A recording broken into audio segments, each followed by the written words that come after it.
Hello and welcome to Six Part. Today I'm gonna start a new series. What if Deku became the world's #1 villain? Part 1. If you enjoyed this video, please give it a big thumbs up, and to watch more videos like this, subscribe to my channel and turn that bell notification on so you never miss an upload. Now wasting no more time, let's begin.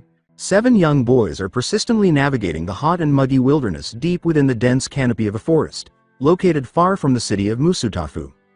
Given that they aren't necessarily friends, the group is a peculiar one. Instead, they are classmates, drawn together by a combination of intense passion and shared interests. In actuality, their trip was completely spontaneous, complete with a single objective and a childlike enthusiasm. Although their expressions don't convey it, some of the boys, 6 out of 7, actually, can tell that this isn't going to be an easy outing. They are making faces of joy and delight on the outside, shouting with delight and smiling with bright teeth. However, their thoughts convey a different message. They are thinking about being tired and determined, as well as a little scared and worried. After all, this is their opportunity to prove themselves, and they intend to take full advantage of it. As eager as the others to reach the group's alleged destination, Midoriya Izuku is no different from the others. Although his participation in this activity is partly to blame, there is more to it than that. This is the first opportunity he will have to share his peculiarity with his peers. Izuku hadn't been as fortunate as the other kids in his preschool, who had already displayed their peculiarities months earlier. In fact, he quickly became the only person in his class who didn't have a quirk.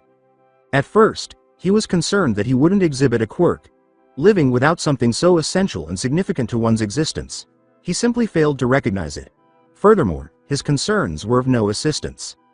That concern turned into anxiety after a week of waiting for his quirk to manifest. Izuku was afraid he would be quirkless after 2. But a brief visit to the doctor refuted his theories. He did, in fact, lack the extra toe joint. They had said he was just a late bloomer. The boy felt a sense of relief. However, his peculiarity would not manifest itself until several months later. Izuku would never forget the incident. Even though it was late at night, Izuku had been about to nod off. It seemed as though a switch had been flipped when he finally managed to get his eyes to close. Izuku was suddenly conscious of things that were well beyond his normal range of perception and that he shouldn't have been. Izuku had instantly considered showcasing his peculiarity at preschool the following day. Even though the idea was alluring, Izuku resisted it. After all, he didn't want to let anyone down. In order to better understand how to use his quirk, he had kept it a secret. They spent weeks learning about his quirk, figuring out what he could and could not do, and documenting its nuances.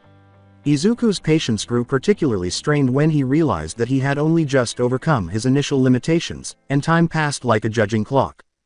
Izuku finally gave in as a result of this and his friends' increasing animosity. Shortly afterward, Izuku told his peers that he had a peculiarity.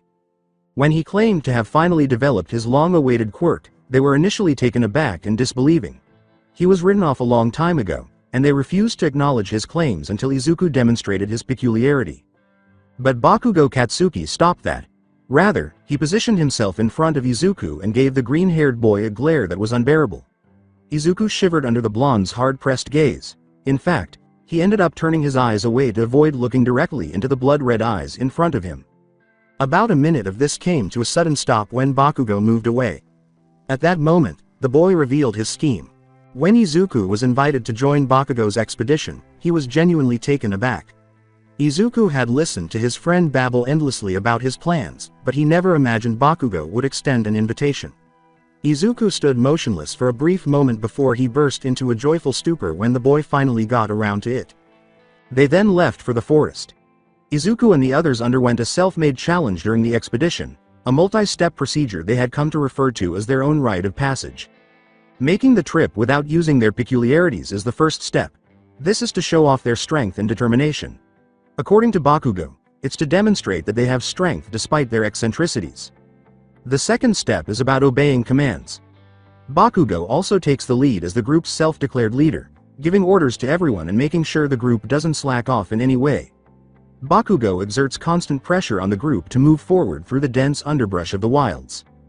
Bakugo would not tolerate any hint of weakness from any of them. It would imply that they are not suitable to spend time with him. Since extras are merely stepping stones on his path to greatness, he believes he needs to weed them out. Naturally, the others are unaware of this. Not even his alleged best friend Izuku. Instead, they all respect Bakugo for his qualities.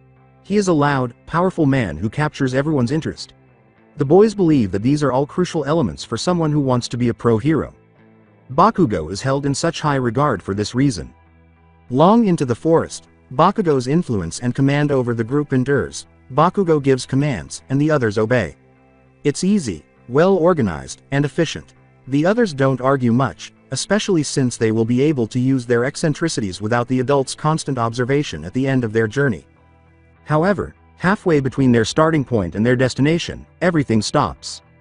Around noon, the group discovers the stream, which has two steeply sloping banks and flourishing vegetation on both sides. The gap is filled in by a big log that serves as a temporary bridge that is safe to cross. Bakugo leads the march across the log in a matter of seconds after not pausing for a second. However, he stumbles over an invisible crevasse, falls off the log, and lands in the shallow water below due to his eagerness and overconfidence.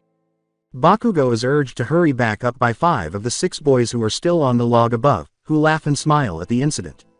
However, the final one of the 6 responds in a different way. Shock causes his eyes to widen, and before he can process it, his feet are propelling him down the stream's bank. "Kachan!" Izuku exclaims, his voice high-pitched and filled with anxiety.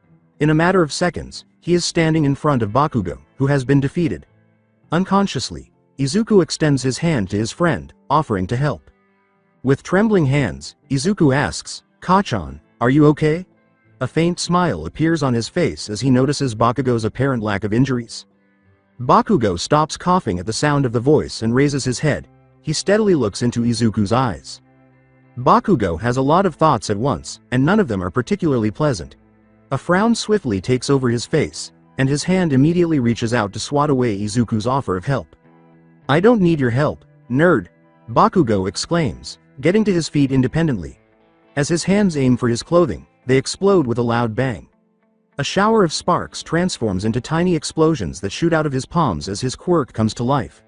As planned, Bakugo's clothes are immediately dried out by the explosion's heat. Following his completion, Bakugo pushes past Izuku and begins climbing the stream's slope. As Izuku observes his friends retreating back, he smiles strangely. A moment later, one hand rises to rub his opposing arm as his head stoops to examine his feet. He doesn't express his genuine feelings about his friend's rudeness or say anything about it. Instead, Izuku perks up and smiles brightly after a brief moment of relaxation, eagerly trailing Bakugo. The remainder of the journey goes rather smoothly. Izuku follows the group, happy to listen to the forest's atmosphere. Izuku listens to everything with a calm smile on his face, whether it's the birds building their nests high in the trees, the rabbits running around in their underground lairs, or the different creepy crawlies wriggling under different fallen logs. Before the group realizes it, they have reached a tiny clearing. Bakugo found the location, a tiny gem, while on one of his frequent forays into the forest. Since they don't want any adults to see them, it's simply where they want to be. No one will be disturbing them for the foreseeable future thanks to the isolation. Bakugo climbs to the top of a big rock and says, "All right, we're here. You all made it, and that means you passed the first part of the test." When Bakugo asks the next question, his eyes light up with a maniacal delight and his face is adorned with a toothy smile. "Now, who wants to go first for the second part?" Not a single sound is made. The other 6 boys are silent and motionless like stone statues. The group is hesitant to volunteer for what will happen next because they are equally terrified and in awe of Bakugo. However, a lone figure emerges to answer the challenge after a moment of silence. It's Kirihara Mirai, the boy. He is taller than the others, even though they are the same age. His slender frame is complemented by his spindly arms and legs, and his long brown hair highlights his black-rimmed spectacles. Because of his more mature personality, which affects both his physical and mental development, many of his peers tease him every day. But Kirihara doesn't accept it. He ignores them and keeps going, and Bakugo finds him intriguing because of that particular quality. Following the selection of the first challenger, Kirihara and Bakugo are positioned opposite each other, and everyone watches. An unsettling red glow fills Kirihara's eyes, and sparks start to fly from Bakugo's hands. Each of the two is pushing the other to make the first move. However, Bakugo eventually assumes that responsibility by default. When Kirihara avoids the first punch with explosives, everyone applauds. As Kirihara avoids the second, third, and fourth punches, the applause becomes louder. When the 5th punch is about to land, Kirihara raises his hand to signal the end of the fight. A tiny grin appears on his face. He exclaims, "Quite impressive, ain't it?" In keeping with his appearance, his voice is a little high-pitched. Since no one had previously been able to successfully avoid Bakugo's attacks, he didn't need any more proof to support his claim that, as I've said before, my form of combat precognition reigns supreme. Izuku had witnessed Kirihara's use of it previously, and his quirk gives him some degree of combat action prediction. As a result, Kirihara is currently able to avoid Bakugo during the one-on-one fight. However, when Bakugo proposes non-quirk combat, Kirihara's constant smirk vanishes. Reluctant to appear weak, Kirihara agrees. As expected, Bakugo wins the battle, demonstrating his continued dominance in terms of unadulterated strength. Even if Bakugo claims that Kirihara is a scrawny weakling without his quirk, Kirihara still accepts the loss. Kirihara accepts the affront as usual. Takahashi Kase, the self-proclaimed prankster in their class, is the second to attempt Bakugo. He's a fat child with a plump face and a notoriously brash demeanor. Many people know that if they don't want to be the target of a cruel prank the following day, they should avoid upsetting the boy because he has a mean streak as big as a spider crab. Takahashi and Bakugo align themselves as before, and the battle starts. This time, it's Takahashi who uses his quirk first, leaping 5 feet off the ground in a single motion. He avoids Bakugo's trademark right hook thanks to the burst of air that shoots from his feet. Then, uncontrollable wind gusts use up Takahashi's remaining weapons, shooting from his arms and deflecting Bakugo's attacks. Izuku considers Takahashi's aerokinesis to be rather crude based on his personal observations of the boy. He has no fine control at all and can only disperse massive bursts of air all at once. Nevertheless, with practice, his quirk could develop into a promising ability. As anticipated, however, Takahashi's defeat ultimately results from the savagery of his control. There aren't many differences between the next 3 trials. Tatsuda Gomu can give his body elastic qualities thanks to a transformation quirk. Though his scrawny frame and spindly arms render him completely useless against Bakugo's explosives, offensive power, this rubber-like state inherently gives him a high defensive capability. He loses after being beaten for a minute, which is a little quicker than Izuku had anticipated. Since the horns had appeared on top of his head, Machida Yuto's peculiarity had become well known, and word of it had spread among his peers. Even though the few patches of fur that grow on his skin detract from his intimidating appearance, the young, heavy-set boy is even more menacing now than he was before his quirk appeared. In terms of his abilities, he has horns that resemble those of a ram. Additionally, Machida has the ability to charge and exert enough force to break through small boulders. The assembled group thought Machida would have the best chance against Bakugo, but their expectations were not fulfilled. Bakugo's aggressive fighting style cannot be subdued by Machida's increased strength and durability. Then Tsubasa Hain, who shares Machida's mutation quirk, appeared. It's hard to miss Tsubasa's 6-foot wingspan, which is made up of 2 red dragon-like wings that protrude from his back. From Izuku's point of view, Tsubasa has little that can defeat Bakugo, and his wings are currently only useful for travel. Tsubasa's quick defeat validates his belief. And with Tsubasa's defeat, there was only one boy remaining to show off their peculiarity out of the 5 who had already faced Bakugo. Izuku realizes this rather quickly, and a broad smile appears on his face. His eyes meet Bakugo's as he advances, his footsteps crunching on the fallen leaves of the forest floor. Izuku inhales deeply as he positions himself 5 feet away from his best friend. Izuku focuses on his surroundings, including the summer breeze, the tiny footsteps of tiny forest creatures, and the shallow breathing of those around him. A subtle surge of energy tingles his senses as he feels the power radiate from his mind. He wills the sounds of his power to flourish by breathing. He gestures toward a rock a short distance away. Right there. There are 2 bugs hiding under that rock. The collective question reverberates across the clearing. What? Izuku rubs the back of his head and laughs nervously. I mean one of you can go check. There should be 2 bugs under the rock. Takahashi is the one who does it in the end, and his eyes pop up in shock the moment he turns over the assigned rock. He asserts, Midori is right, there's a stink bug in one of those Mukade centipedes under here. When Machida asks, so, what? Midoriya can tell where bugs are. Pretty lame if you ask me. That isn't it, cuts in Izuku, but he retreats inward as soon as he recognizes his outburst. His voice becomes much more reserved as he continues. I could hear them, is all. Hear them? asks Kirihara. Izuku nods enthusiastically. I have really good hearing, like, super hearing. A hand is placed beneath his chin by Kirihara. Well that's, well. Oh. Takahashi exclaims as he leaps into the air, his hand up. We can use him so we know when adults are coming. So we can use our quirks all the time. Idiot, adds Tatsuda. I've got something better, we can listen to those conversations adults don't like us hearing instead. Fight me, Bakugo's voice says abruptly. Immediately, the chorus of voices stops. Izuku sputters, turning abruptly to Bakugo. What? Bakugo asserts, I want you to fight me, again, with your quirk. Izuku's face takes on an anxious expression. Ka-chan, earlier you said that this was just a demonstration. My quirk won't hell. When Bakugo charges forward, there is no warning. The cluster is aimed directly at Izuku's torso, and an explosion is charged up in the palm of his hand. The attack comes true because Izuku was taken by surprise. Izuku tumbles into a nearby tree after being thrown a few feet back. His back meets the hard, aged bark, and a huge amount of air bursts out of his lungs. The same thing happens to his head, and he nearly believes he can see stars. Izuku is wheezing and gripping his body in agony from the impact. He hardly has the will or strength to get back up. That's it? Bakugo insists. Bakugo growls, his face tightening. That's all you have going for ya? That's got to be the most pathetic quirk I've ever seen. You might as well be quirkless for all I care. Izuku sniffles. His arms slowly press against the floor, bringing him back to his feet. His breath is shallow and his legs are trembling, but his eyes are bright with resolve.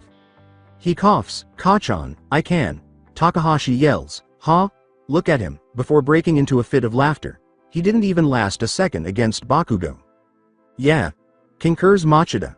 That was the shortest any of us had against Bakugo. What a loser. It doesn't take long for the others to join in as the two laugh. Understandably, Izuku withdraws into himself. Ignoring the few words, Bakugo approaches the battered Izuku and grabs him by the nape of his neck. Bakugo asks in an accusing whisper, is that all you can do? His eyes narrow as he tries to assess Izuku and pass judgment. A whole year of waiting, and that's it? He asks. Izuku pauses before answering. Before he can say anything, a gulp slides down and vanishes, leaving a noticeable bulge at his neck.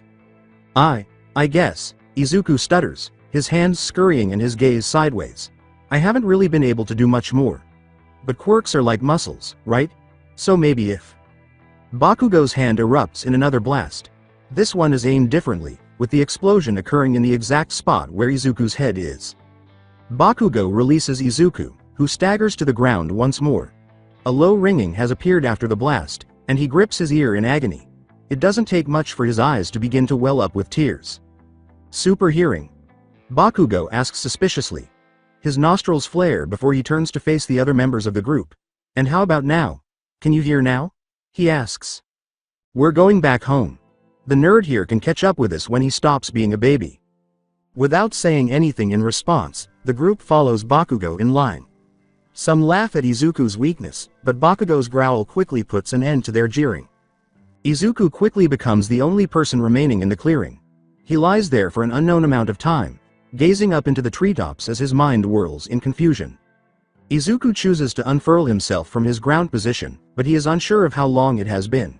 He continues to grip his ear, cleaning away the tiny drop of blood that trickles through his fingers and onto the floor. After a while, the ringing in his ears stops being a harsh whistle and becomes a low hum in the back of his mind. As a result, Izuku hears his classmates' retreating footsteps making the faint sound of crunching leaves. According to Izuku, the distance is approximately half a kilometer.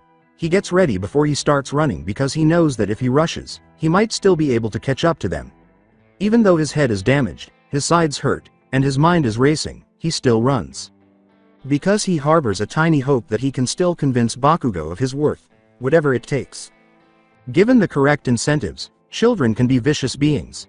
This is a straightforward fact in a world where the powerful rule and the quirkier people are in charge, and the weaker people suffer while the strong people benefit from their hard work. In other words, not all people are made equally. Nobody chooses to have a weak quirk or to be born without one. When they are young, everyone wants to be a hero and looks up to figures like All Might. However, reports of 2 joints in their smallest toes frequently shatter such dreams. People like that are looked down upon by society. They are treated as though they are weaker. They are disregarded and set aside, with things favoring people with peculiarities over those without. However, Midoriya Izuku, who is always optimistic, never even considers such a possibility. He never considers the possibility that the children who mistreat him do so out of hatred and contempt. This is not what Izuku believes. Even though it's becoming more and more difficult to refrain from doing so every day. Midoriya Izuku has one objective in mind. He wants to have an open and sincere conversation with his best friend, rather than escalating into bitterness or a hopeless downward spiral. Over the course of a few months, Izuku has observed the ashy blonde boy's drastic change. Izuku is aware that Bakugo wasn't always as spiteful, nasty, and deranged as he is now. The change was rather sudden, and the Bakugo of today was very different from the more quiet, gentle, and occasionally explosive boy Izuku had come to know. Izuku is curious about the change. He's trying to figure out what's wrong. Most significantly, he wants to know what he can do to mend the rift that has developed between them. Izuku is unaware that that day in the woods would only mark the start of a string of regrettable incidents. In the end, Izuku's misfortune would not be the last time the world experienced it.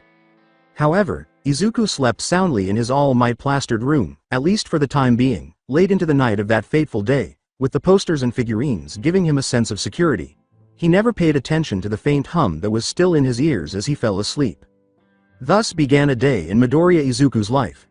Izuku's eyes pop open, and he sits up straight in his bed as his body snaps upward. He breathes a little raggedly, his morning grogginess pushed aside as the agonies of the previous day take center stage in his thoughts. His body recalls the feelings of collapsing to the ground following Kachan's attack, and he can practically feel the explosions rippling across his skin.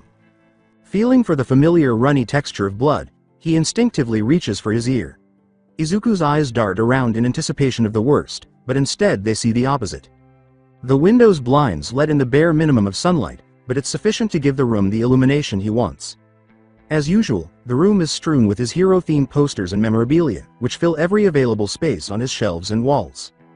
The plastic figurines that feature All Might's trademark smile, which make up the majority of the hero memorabilia in Izuku's room, smile at him as he does every day. It dawns on Izuku that he is in his room, and the realization drives out his panic. He closes his eyes and takes a few deep breaths, allowing time to calm his racing heart. He eventually opens his eyes once more. Izuku glances around his room and remembers the previous evening, just before he went to bed. Izuku notices his notebooks when he glances at his bedside table. The page he was working on last night still has his most recent notebook, number 2, spread open. Only the fin and top portion of the hero's head remain missing from the almost finished sketch of Gang Orca. What is the physical composition of Finn's eyes and why do they look that way? Finn helps with the control of fast-paced movement. Can the use of sonar confuse him? His thoughts are so disorganized that it would be difficult for anyone else to follow them. Izuku checks his alarm clock and reaches over to close the book before tucking it into his bedside drawer. 7:58 a.m. He usually wakes up 2 minutes before the hour. Before the All Might TM alarm clock can begin blaring out his favorite hero's catchphrase, Izuku reaches over and flips it off.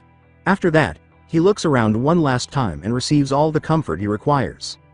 He's in his house. He's all right, however. Not silent.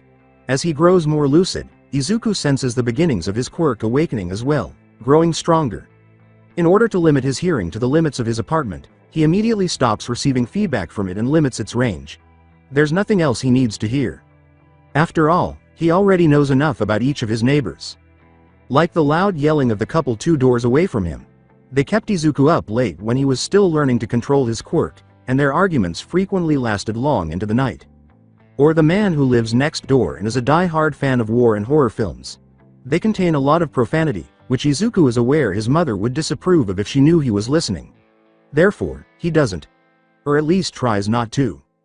Nearly half a block away is a woman who lives in an apartment with more than 20 cats. Every day, while filling their food bowls and giving them baths, she sings and converses with each individual. She also frequently speaks on the phone, sometimes with her brother in Taiwan and other times with her niece in Osaka. Izuku's quirk allows him to know all of this. Even though he is aware that it can be a little intrusive. He knows a great deal of information that he would prefer not to know in the first place because of his quirk. Izuku thus makes an effort to control his quirk, even though he frequently fails. For now, it's the best he can do. Izuku glances at his alarm clock again, 8:01 a.m. He looks in the direction of the door. A few footsteps follow it down the hall, getting closer with each step. Since he had heard them as soon as they started in the kitchen, Izuku isn't genuinely shocked by them. But when his mother eventually opens the door, he decides he might as well face it. At the precise moment Izuku had anticipated, Midoriya Inko knocks on Izuku's door and exclaims, "Izuku, honey? Are you awake yet?" "Yeah," responds Izuku. By the time his mother opens the door to his room, he sits up straighter in bed and says, "I am." "All right," applauds Inko. "I didn't hear your alarm, so I was just making sure." Izuku reaches up and rubs his bedhead with one hand. "I just woke up before it went off, is all." She smiles and asks, "Oh? For any particular reason? Usually I have to drag you out of the bed. Why was today different?" He's pretty sure his mother didn't notice the slight change at all, or at least he hopes so, but Izuku freezes, and with a tiny effort, he wills himself out of his state almost instantly, relaxing his body and getting rid of the sudden tenseness that had overcome him. Izuku murmurs, no, I just did, I guess." "Well, okay," Inko laughs, "come out when you're ready, okay? Breakfast is almost finished. Additionally, don't hesitate because I still need to reapply your bandages before I drop you off." She walks away without saying anything more, and Izuku can feel every step she takes as she returns to the kitchen. When the bandages are mentioned, Izuku notices that they are wrapped around an elbow that hurt yesterday, and he had almost forgotten about them until they entered his perception. Only then does he start to feel the cloth rubbing against his skin. Some phantom pains won't bring me down. After all, he still has the rest of the day ahead of him. Izuku shakes it off, gets off, and makes his bed. After finishing, he looks at his room again and nods to himself before leaving for the kitchen. "Izuku, please stop picking at your gauze. If it falls off, you don't want it to get infected, you know," Inko says gently, looking directly at her 5-year-old son through the rearview mirror. Izuku mutters, "Sorry mom," as he slowly pulls his fingers away from his elbow, which is still itching and he really wants to scratch it, but for the time being he will listen to his mother. "You guys roughhouse way too much for my comfort," sighs Inko. "When you spend time with Katsuki, you should exercise greater caution, okay? Even though I am aware that it is only a minor burn. I don't want to end up denying you playtime because I have to speak with Mitsuki." Izuku looks out the car window and turns away. "Yeah, I know." With a frown, Inko looks at her son for a moment before turning back to the road. "Is something wrong, Izuku? Since yesterday, you've been feeling a little depressed." Izuku pretends to smile and says, "It's nothing, Mom," adding, "I'm just a little tired." "Oh, now everything makes sense. You arrived home late after playing with Katsuki," Inko says with a cheer. "After that, I noticed you sketching in your notebook once more while up late. What about that hero Orca?" Izuku's glum expression vanishes almost immediately when the hero is mentioned. His name is Gang Orca. Over the years, he has risen through the ranks, even reaching the top of the most villainous-looking hero charts. He requires water, just like an orca, and it's nothing new, of course. This is how her son always talks about heroes, and Inko tries to listen to him as he rambles on about this Gang Orca, but eventually finds it difficult to keep up with what he's saying. The vehicle finally stops as Inko pulls into the driveway of the nursery that looks after Izuku while she leaves for work. She glances back at her son and toward the rearview mirror, a faint smile spreading across her face as she observes his animated movements. "We're here, Izuku, all right, don't go overboard," she interrupts him. "Enjoy yourself as well." Izuku pauses as his mother's words cause his eyes to focus again. "Oh," he exclaims as he slides past the car's seats and opens the door, grinning as he gives his mother one final glance. "Bye Mom." He slams the car door shut and jumps out. As his mother drives away, he waves, only lowering his arm when she is out of sight. Izuku hears Miss Hoshino, one of the two caregivers who keep watch over him and the others all day, coming up behind him. She is in her early 30s, single because she does not have a ring on her hand, but vibrant and full of life. She enjoys the attention she receives from the kids, so she makes every effort to win their approval. Izuku is compelled to mentally recite the facts. He is unable to avoid it, particularly when it comes to those he spends a lot of time with. Being able to observe people and learn from their actions is one of the few things he can do well. Or sometimes with his new peculiarity. Such as this moment.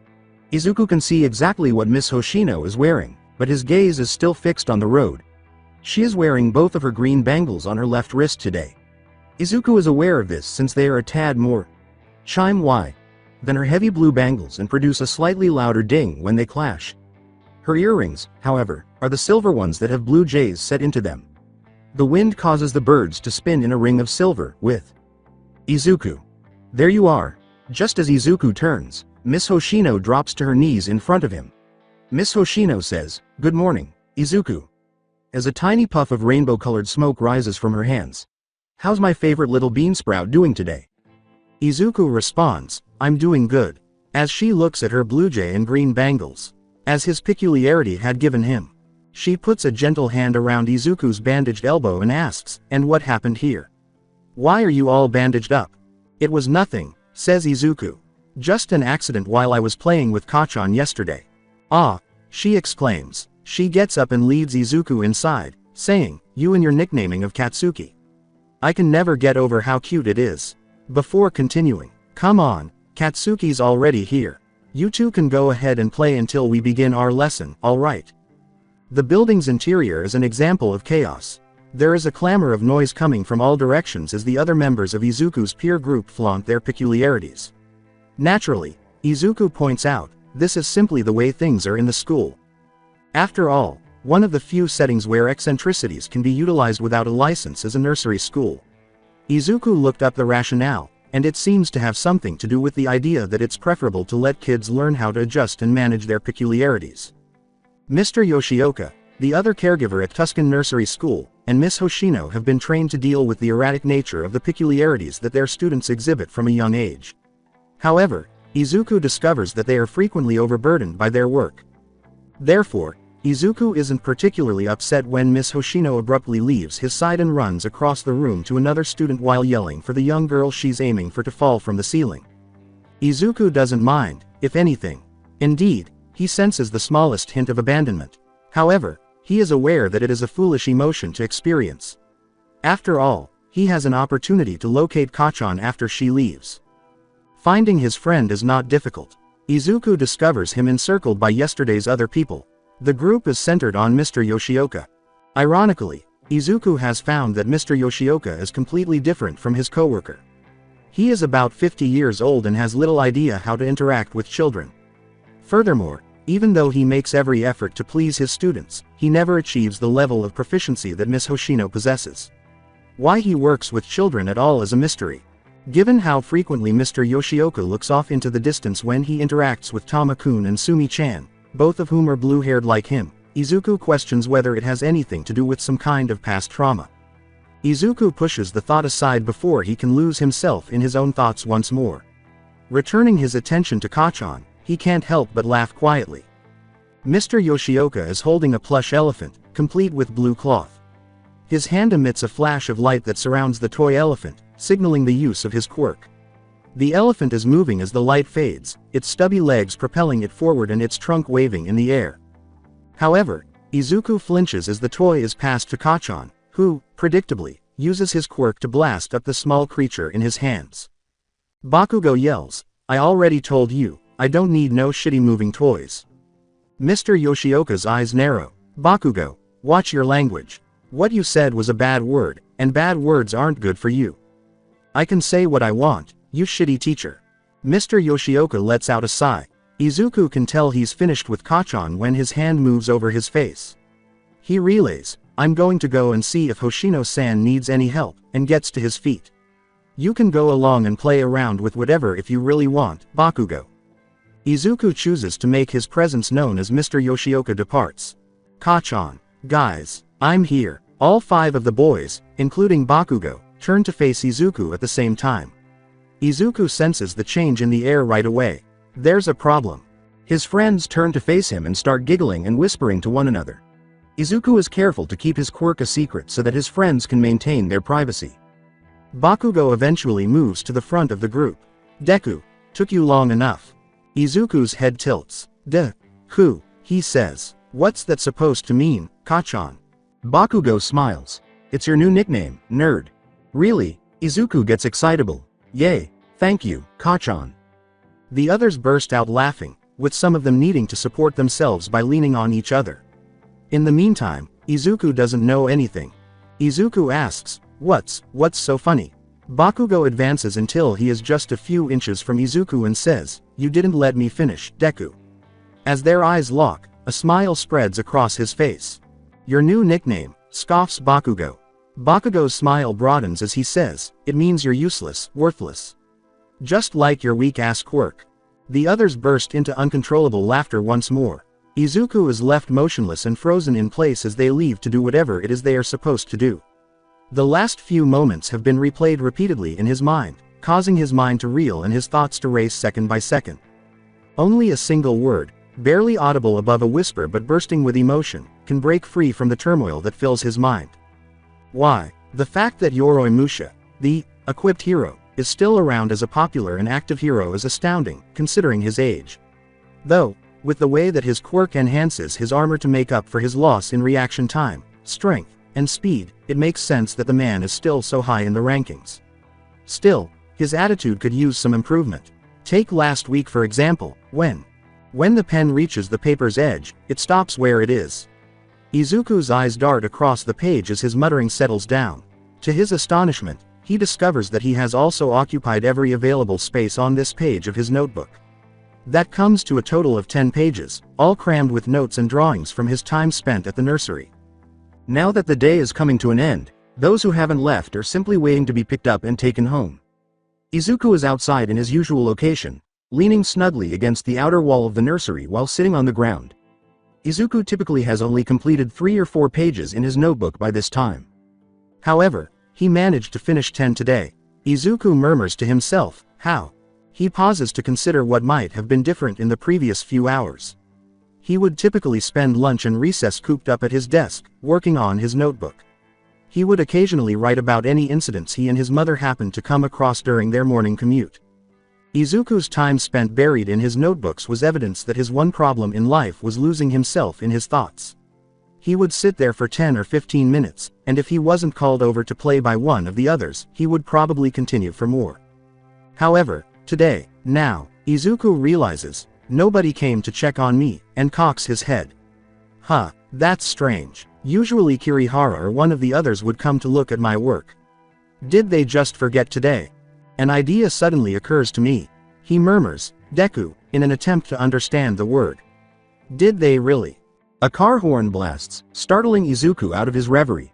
When he looks up, he sees his mother waving from her car's passenger side window. Izuku closes his notebook and puts it in his backpack, sighing and promising to finish the entry on Yoroi Musha later. Shortly after, Izuku is in the car, fastening his seat belt and listening to his mother's angelic voice. Izuku, how's my little boy doing? As the vehicle turns onto the main road, Izuku hums. Before he responds, his face alternates between a variety of expressions before settling on one that more accurately conveys his confusion. It was, all right, I guess. Just all right? Inquires Inko. Izuku reiterates, yeah, his expression displaying his sense of loss. It was just different than usual. Inko exclaimed, different can be good. Then, for a brief moment, the joy left her face. But I guess that it depends on the situation. What was different about today? Some of my friends didn't come over to play with me, Izuku recounts. But it might have been my fault. I'm not sure really. Oh. Well, I suppose that we're talking about the bad type of different, then. Do you have an idea as to why that happened? Nerd is your new moniker. It indicates that you are worthless and useless. Izuku swallows. He shakes his head and blinks to force the memory out of his head. No, he murmurs. I can't really think of anything. Inko frowns as she observes her son's glum demeanor. However, an idea suddenly strikes her. It was something she had intended to say to Izuku before she saw his hurt expression. When she realizes this, a tiny smile replaces her frown. She has the ability to completely reverse the situation. Well, Inko says, it's nothing that you should be worrying about right now. You can just ask them outright tomorrow if anything's wrong, after all. Izuku's face lights up, and the boy practically jumps out of his chair with delight. You think so? Oh, definitely, so don't worry about it for now, after all, I have a surprise for you. You do? Izuku asks, bouncing in his seat with no trace of gloom on his face. What is it? What is it? When Inko says, whoa there, small mite, and laughs, I'll tell you, but you've got to calm down first. I don't want you accidentally unbuckling your seatbelt again. Izuku crosses his arms and pouts. He smiles and turns to face his mother. Fine. So what is it? You sure that you're ready? I'm not sure if you are.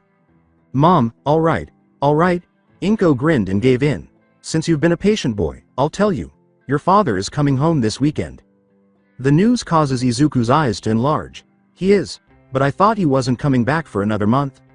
According to Inko, he normally would, but something happened over in Hokkaido this morning. Your father's workplace was the site of a villain attack, you see. Is he okay? Exclaims Izuku. He's fine, says Inko. The place just got a bit messed up is all. He's going to be staying at home for a bit while they fix the place up. And based on the amount of damage, your father said that he'll be with us for a whole month. Isn't that exciting? Yeah, it is. Izuku exclaims, pumping his fist. I get to see Dad early. A crackle and the sound of running water followed. Hey kiddo, I noticed a minute ago that you're still in your bed. Are you getting up soon, or am I going to have to go in there and wake you myself after I'm done here? Izuku shuffles in his bed a little as the voice slowly awakens his mind. Izuku isn't in a rush to lose his current sense of calm, and the morning greeting is far more pleasant and peaceful than it was a few days ago. That new All Might figurine isn't going to pick itself up from the store, you know, the voice says, a little muffled by the water's flow. And remember that it's Saturday, the comic store closes early today.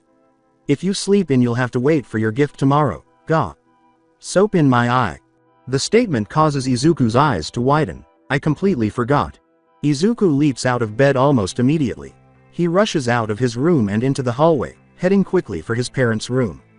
He settles himself in the doorway and lets out a shout loud enough for his father to hear, over the sound of the shower running and the closed bathroom door. I'm up, shouts Izuku. Thanks for waking me, Dad. As he continues to wash out his eyes, Midoriya Hisashi murmurs, of course, his voice revealing his continued pain. Just start getting ready. Hopefully I'll have breakfast prepared once you're done. Alright, I'll be quick, Izuku says, his newly discovered smile never leaving his face as he turns and dashes down the hallway. Cheers. An entire day spent with his father. In contrast to his wife and son, Midoriya Hisashi sports a much more subdued hairstyle, with his topside features framed by a professional crew cut of black hair. As a project manager working on Hokkaido's developing biomedical scene, his coworkers almost always think it's admirable when he shows up in a plaid suit. He is well liked by the employees due to his straightforward yet firm demeanor, which has greatly influenced his current standing. Off the clock, however, Midoriya Hisashi would have been completely unknown to his coworkers. His dress is a much more comfortable pair of khakis and a polo, and he wears rounded glasses instead of the contacts he usually wears. Ultimately, there was no need for the trustworthy, diligent project manager he was known for. For when the island where he worked was more than 1,000 kilometers away. Right now, Hisashi is content to spend the day with his son, whom he loves very much, while he sits calmly in his car while it sits motionless in traffic. Hisashi looks at his son through the rearview mirror and says, "It's a shame that your mother had an early shift today. The three of us could have spent the afternoon wandering Kiyoshi to our heart's desire." Izuku yells, "We still have another month before you go back to work," with obvious joy in his voice. "And tomorrow's still Sunday. We can still do something since I won't have school." Hisashi ruminates on his chin. "You make a valid point, kiddo. Any clue as to what we can do?" Izuku imitates his dad's motion. How about?" Hisashi interrupts, "Not the Tokyo Hero Museum though. I heard from your mother that you went there last Saturday.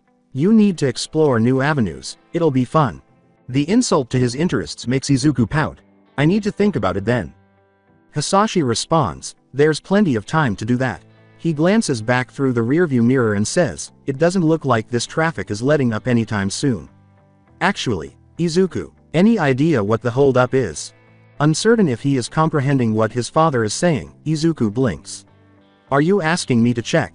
Hisashi grinned. "It's not like anybody's going to know, you being in the car and all. I'm willing to wait for you to do your magic, and considering the non-invasiveness of your quirk, well." Izuku raises a fist to the sky. "Yes, okay. Just give me a second then while I check." Izuku's quirk's reins extend out to his far-off surroundings, listening to everything that can be heard. In order to find exactly what he's looking for, Izuku sits motionless for a few minutes, carefully drowning out the obvious things he needs to avoid, such as car horns and bird chirps. Rocks. Moving downwards from giant piles. No, that's rubble. A lot of fire too, and sirens. There's a villain fighting up ahead then. But who? Oh. Izuku loses himself in his hearing, and his head jerks to face his father, leaving the direction it had involuntarily gravitated toward. As he says, "Turn on the radio, Dad," Izuku almost leaps out of his chair. Tune it to present Mike's station. At that, Hisashi arches an eyebrow. Present Mike? But isn't his show usually at night? Izuku says, he'll be on since it's Saturday. Present Mike always holds 2 shows on the weekends, and it's the only way that I'll get to know what's happening since I can't watch. Hisashi eventually sighs and follows instructions. It's easy to understand why. Hi there, listeners, welcome back to the Saturday Morning Funsies for today. Present Mike, the one and only, is your host. Yes, indeed. With a wince, Hisashi moves his hand and lowers the radio's volume dial. Still can't believe that you like this guy, Izuku. Izuku responds, he's cool. In support of the hero. He balances being a provero and a radio host at the same time. Hisashi gives a headshake. Way too loud for my tastes. Today's first topic. Musutafu's streets are on fire. However, what is this? No, it's Japan's very own number 2, Endeavor, not some skyscraper catching fire. The incident has resulted in the evacuation and cordoning off of an entire street. Folks, it looks like this villain is slick. So pay attention. Hisashi pauses to turn to face his son. Perceiving the gesture, Izuku smiles comfortingly at his father. We'll be fine. The fight's near the edge of my range. Oh, asks Hisashi. So nearly a kilometer out then? I suppose that I can live with that? And before anyone inquires, it is true that, radio show or not, I would typically be going over to see if anyone needed assistance. However, how do I put this? I've been kind of grounded from harrowing for the weekend, to put it briefly. On my Friday patrol, I was apparently taking too many chances, which is untrue. I was just a little worn out. However, Midnight refused to accept no. Like she can read my thoughts. In this instance, you have no idea what you're talking about. Present Mike's tirade is cut short by the sound of a phone ringing. Aha. That concludes our day's first call. This time, let's see who Hayato patched me through. Before Present Mike answers the phone, you can hear him clearing his throat over the radio. Alright, hi. Midnight. Who might you be? Yes, I. What? No, I didn't. Let's get back to the break. Keep an eye out. Indeed. Present Mike signs off and music wafts through the radio. By some miracle, the switch coincides with the beginning of the traffic clearing.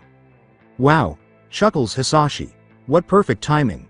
Izuku closes his eyes in curiosity, focusing his attention back on the spot where Endeavor's voice was heard earlier. Izuku hums, yeah. It sounds like they're done. Endeavor's telling everyone to wrap up. When Izuku opens his eyes, he sees his father smiling maniacally. What? Oh, nothing. It's just your quirk. It's really something, you know. In my opinion, you'll be a hero in no time, easy. You really think so? Hisashi nods enthusiastically. Absolutely. In fact, I even have proof. Izuku's head tilts. How can you have proof for something that hasn't happened yet? Simple. We look to the past. You see, this has to do with my father, your grandfather, rather. You never got to know him. He died before you were born. But from what I've seen so far, it looks like you have the same quirk as he did. By now, Izuku is barely able to keep himself in his seat. Really? Is that why I don't have you fire breathing or mom's telekinesis? Hisashi gives a nod. That is how genetics work sometimes, and if that's the case, I say that you'll define as a hero. After all, your grandfather was well known for aiding heroes and the police in scouting out known villain bases. Izuku's feet are swaying back and forth in his excitement, striking the bottom of his seat. Wow, he exclaims. So cool. What was his name? He's in the public records, right? Are there videos of him? I need to see. What could he do that I haven't thought of yet? Maybe. Hisashi sighs, a faint smile still visible on his face. He thinks to himself, and there he goes again, muttering off about quirks.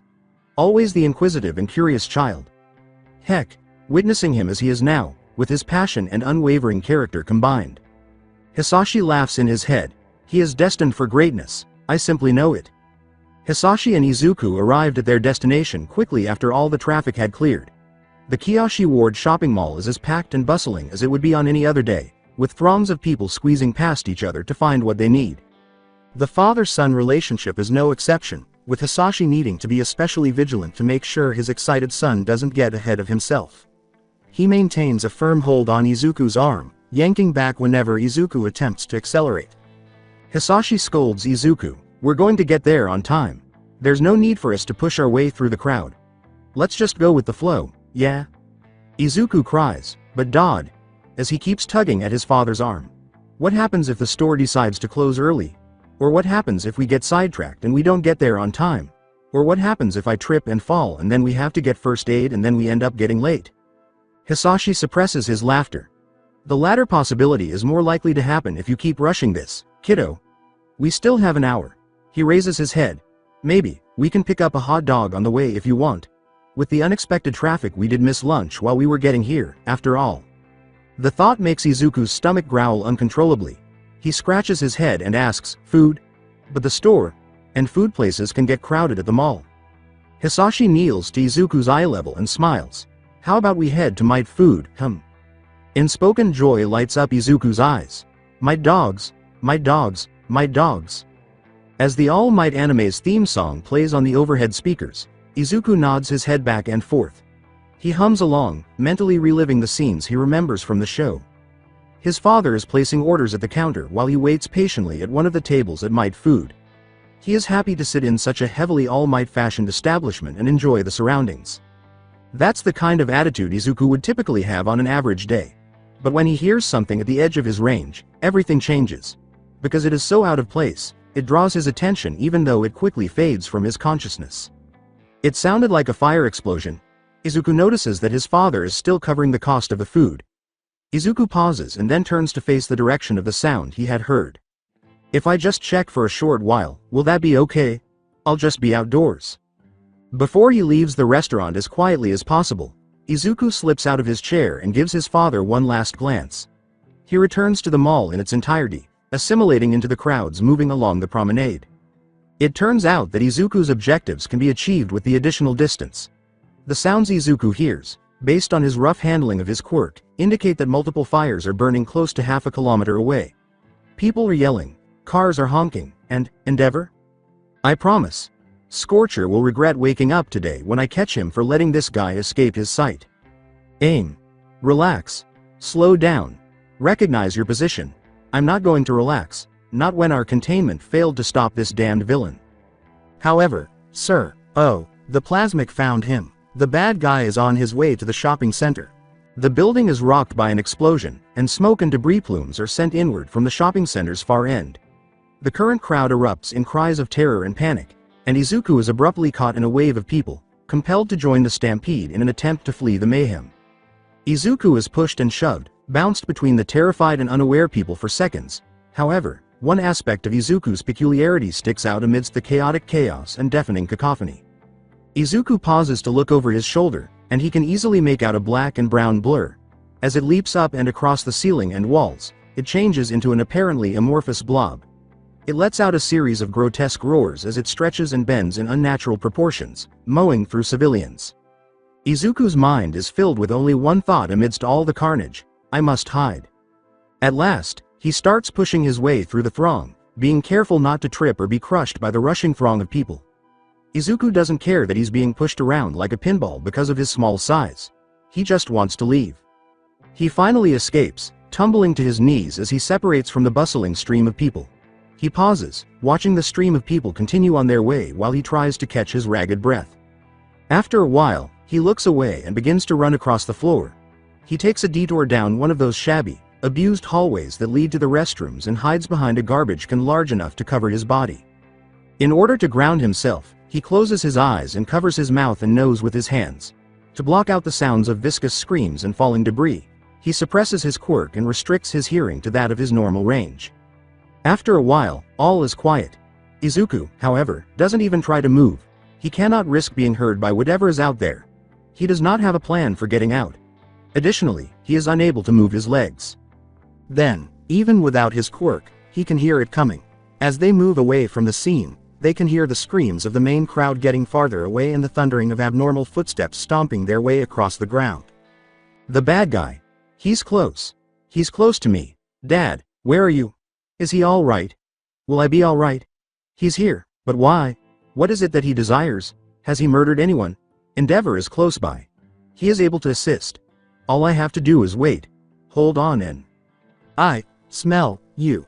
The voice makes Izuku wince. Izuku almost feels compelled to claim that he can physically feel its animosity because it is raspy. The best way he can describe the sensation is that it makes him feel like a mouse trying to avoid death by hiding from a swooping owl. Child, where are you? Izuku swallows. The sound of footsteps is approaching. The man's breath is essentially brewing down his neck. There you are, you villain. Endeavor's voice causes Izuku's eyes to open, and he feels a wave of relief wash over him. Then, however, he feels a strong aura of heat tingling against his back as the orange-red glow suddenly fills his vision and covers the walls and floors. Izuku sees his writing shadow dance across the wall as the villain howls in agony. There, shouts Endeavor, I finally got you, and now you're missing one of your arms. Do you still think that your speed will save you? As the temperature rises, Izuku lets out a yelp, and a burst of flames rushes past his hiding spot and strikes the wall across from him. He can practically feel the flames threatening to devour him as they brush against his clothing. And there you go dodging again, you coward. Endeavor, platforms going down. Wah. Burnin', I told you to get Keto in here. But sir, what about the area? Civilians. Did you already? I already checked. Now go. Izuku feels a rumbling sensation throughout his body, and he quickly remembers what Burnin', the woman, had called out to Endeavor. With all of his strength, Izuku turns and clings to the trash can. Closing his eyes, he feels the rush of falling, the air rushing past his ears before he hits the ground with a deep thud. Immediately, he sputters, expelling the smoke and dust that had gotten into his lungs during the autumn. Oh, rumbles Endeavor. Izuku can tell that the hero is not far from his own position based on his injuries. You haven't run off yet. Finally deciding to stop dodging like a coward. A rhythm. Izuku can't resist Endeavor's voice, his presence, and the vibe he gives off. To get a better look at what's going on, he slowly emerges from his hiding spot. And he can't help but stare in wonder when his gaze lands on the scene in front of him. 5 feet away, the villain's bubbling brown skin is dotted with dark craters and jagged spines. His extremities consist of 3 gangly arms and digigrade legs, which are joined to a slender torso that is crowned by an inhumanly large head. Additionally, Endeavor is directly across from the antagonist. To get a glimpse of the hero, Izuku must peer between the villain's legs as he slowly emerges from his hiding place. But all he can think about at that moment is seeing one of his idols. The sight, his massive jumpsuit, his flaming facial hair, his crown of flames, is unlike anything Izuku has ever seen or experienced. The videos of the number 2 on the daily news or the still photos on the internet are hundreds of times different. A real hero comes before him. Additionally, he gets to see the hero in action up close. Izuku observes motion. Endeavor can be seen eyeing down the villain with a sudden frown. I'll raise this whole area if it means I'll get a good shot at you. So I'll only tell you once. Surrender yourself. The villain's head tilts to the left as his fingers drum across his side. The air is filled with an unnatural scratching sound. Endeavor's face tenses at the sound, but Izuku is unable to identify it. So, something that only he can see. Huffs of Endeavor, so be it. There's no caution. With enough force to maim or even kill, the gout of radiant flame streaks forth. With ease, the villain's body transforms and curves around the approaching cylinder of flame. The display makes Izuku's entire body tingle with excitement. Izuku only realizes that he is right in the path of the approaching flames as it flies past the location where the villain was. The fear of dying causes his body to freeze, stopping his functions. Izuku is suddenly confronted by a body mass that stands tall and has steely eyes. A stream of fire erupts from Midoriya Hisashi's mouth, striking Endeavor's flames squarely. Everything appears to stop when the two forces collide. However, only for a moment. Though not as strongly as before, the overwhelming force of Endeavor's attack cycles around Hisashi's counterattack and eventually breaks through. There is still a chance of death coming soon. Its potency is still sufficient to guarantee that its target will burn. But that's as far as it will go. And it's sufficient for Hisashi. He is consumed by the fire. However, it stops after him. The wide-eyed, stunned still Izuku behind his flaming form is safe and sound while Hisashi bears the brunt of the flames. However, Hisashi cannot remain motionless indefinitely. When he finally collapses, he tumbles back toward his son. With the stench of charred flesh permeating the air, Izuku can only watch as his father passes away from his all-encompassing burns. Izuku's last glimpse of Hisashi before his father turns to smoke and ashes is the relieved smile on his face. Dad. As the elaborate coffin before the crowd starts to descend into the earth, Izuku remembers his father's strange remark about the smell of rain, petrichor, shifting in the air. Long before the procession had reached the cemetery, the rain had stopped. Nevertheless, the effects of a previous rain are evident everywhere, muddy grass rubbing against everyone's shoes and the steady, slow trickle of water falling from sopping leaves. In all honesty, they are the only things Izuku wishes to focus on. He doesn't want to hear the dirt being pressed over the grave, see what's left of his father being buried, or hear his mother's tears streaming down her face as she cries and begs for her dead husband. Furthermore, Izuku is not at all interested in staring at the massive figure of Endeavor standing off to the side, his normally blazing flames ever so slightly tamed, and his typical costumed clothing replaced by a tight-fitting black suit. If it had been an accident, Izuku could understand. After all, he was partly to blame. He had wandered off from the eatery. He had become enmeshed in the crowd. And instead of scurrying away in terror for his life, he had stood there staring like a fanboy. Izuku would have called the incident an accident if it had involved any other circumstance or hero. It was just a bad series of events that came crashing down like a chain of dominoes, determined to set off their last show. However, it wasn't a coincidence. Endeavor had called out to his sidekick, and he heard it. The alleged hero had already searched the area for civilians, Izuku had heard him say. For a brief moment, he had witnessed Endeavor halt, his gaze fixed on the fire that had consumed a defenseless onlooker. Izuku had anticipated Endeavor's assistance. Izuku, however, had witnessed Endeavor flee, his sights fixed on the fleeing villain. No assurances, no help call, there was no attempt to extinguish the fire that had engulfed Hisashi Midoriya. Nothing. It was blatant carelessness. In pursuit of the glory that would accompany the villain's capture, Endeavor had forsaken the most fundamental duties of a hero. And it was all for nothing. A significant section of the shopping mall had been set on fire by Endeavor's careless attacks, and the villain had gotten away with it all.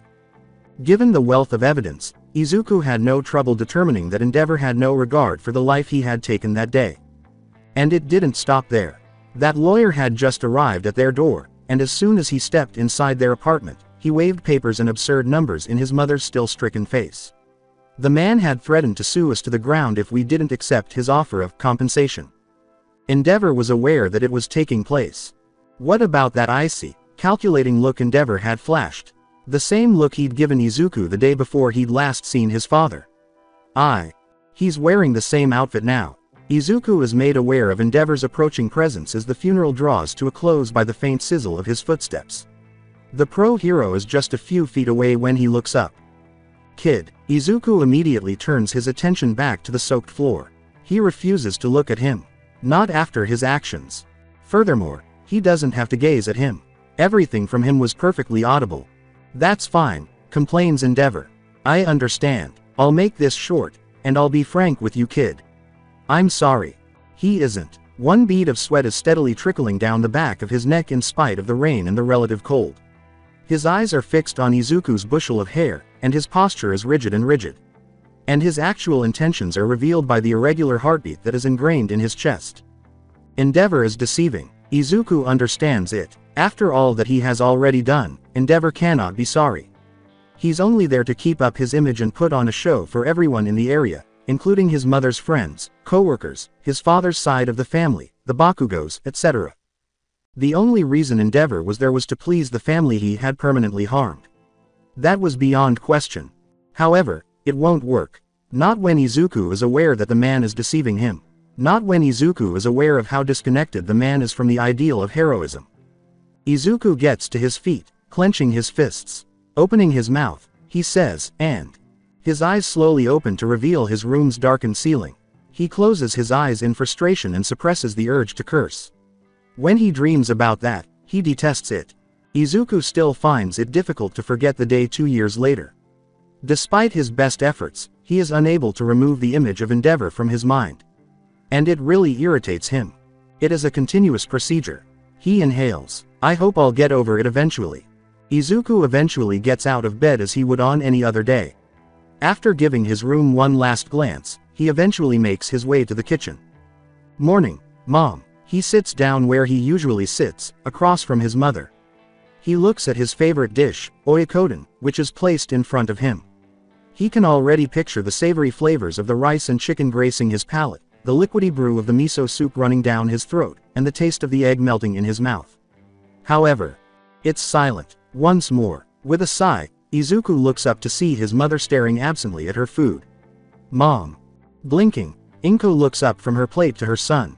She shakes her head and says, "Oh, Izuku. Morning, sorry, I was just, anyways, you have everything ready for today. Handkerchief, pencils. I still have an hour left before we need to check that, Mom. We're still eating breakfast." Before turning back to her plate, Inko glances down at Izuku's. She begins to poke at her food, saying, right. Sorry, my mind was wandering, is all. I got a bit disoriented. Don't mind me. It wasn't the first time.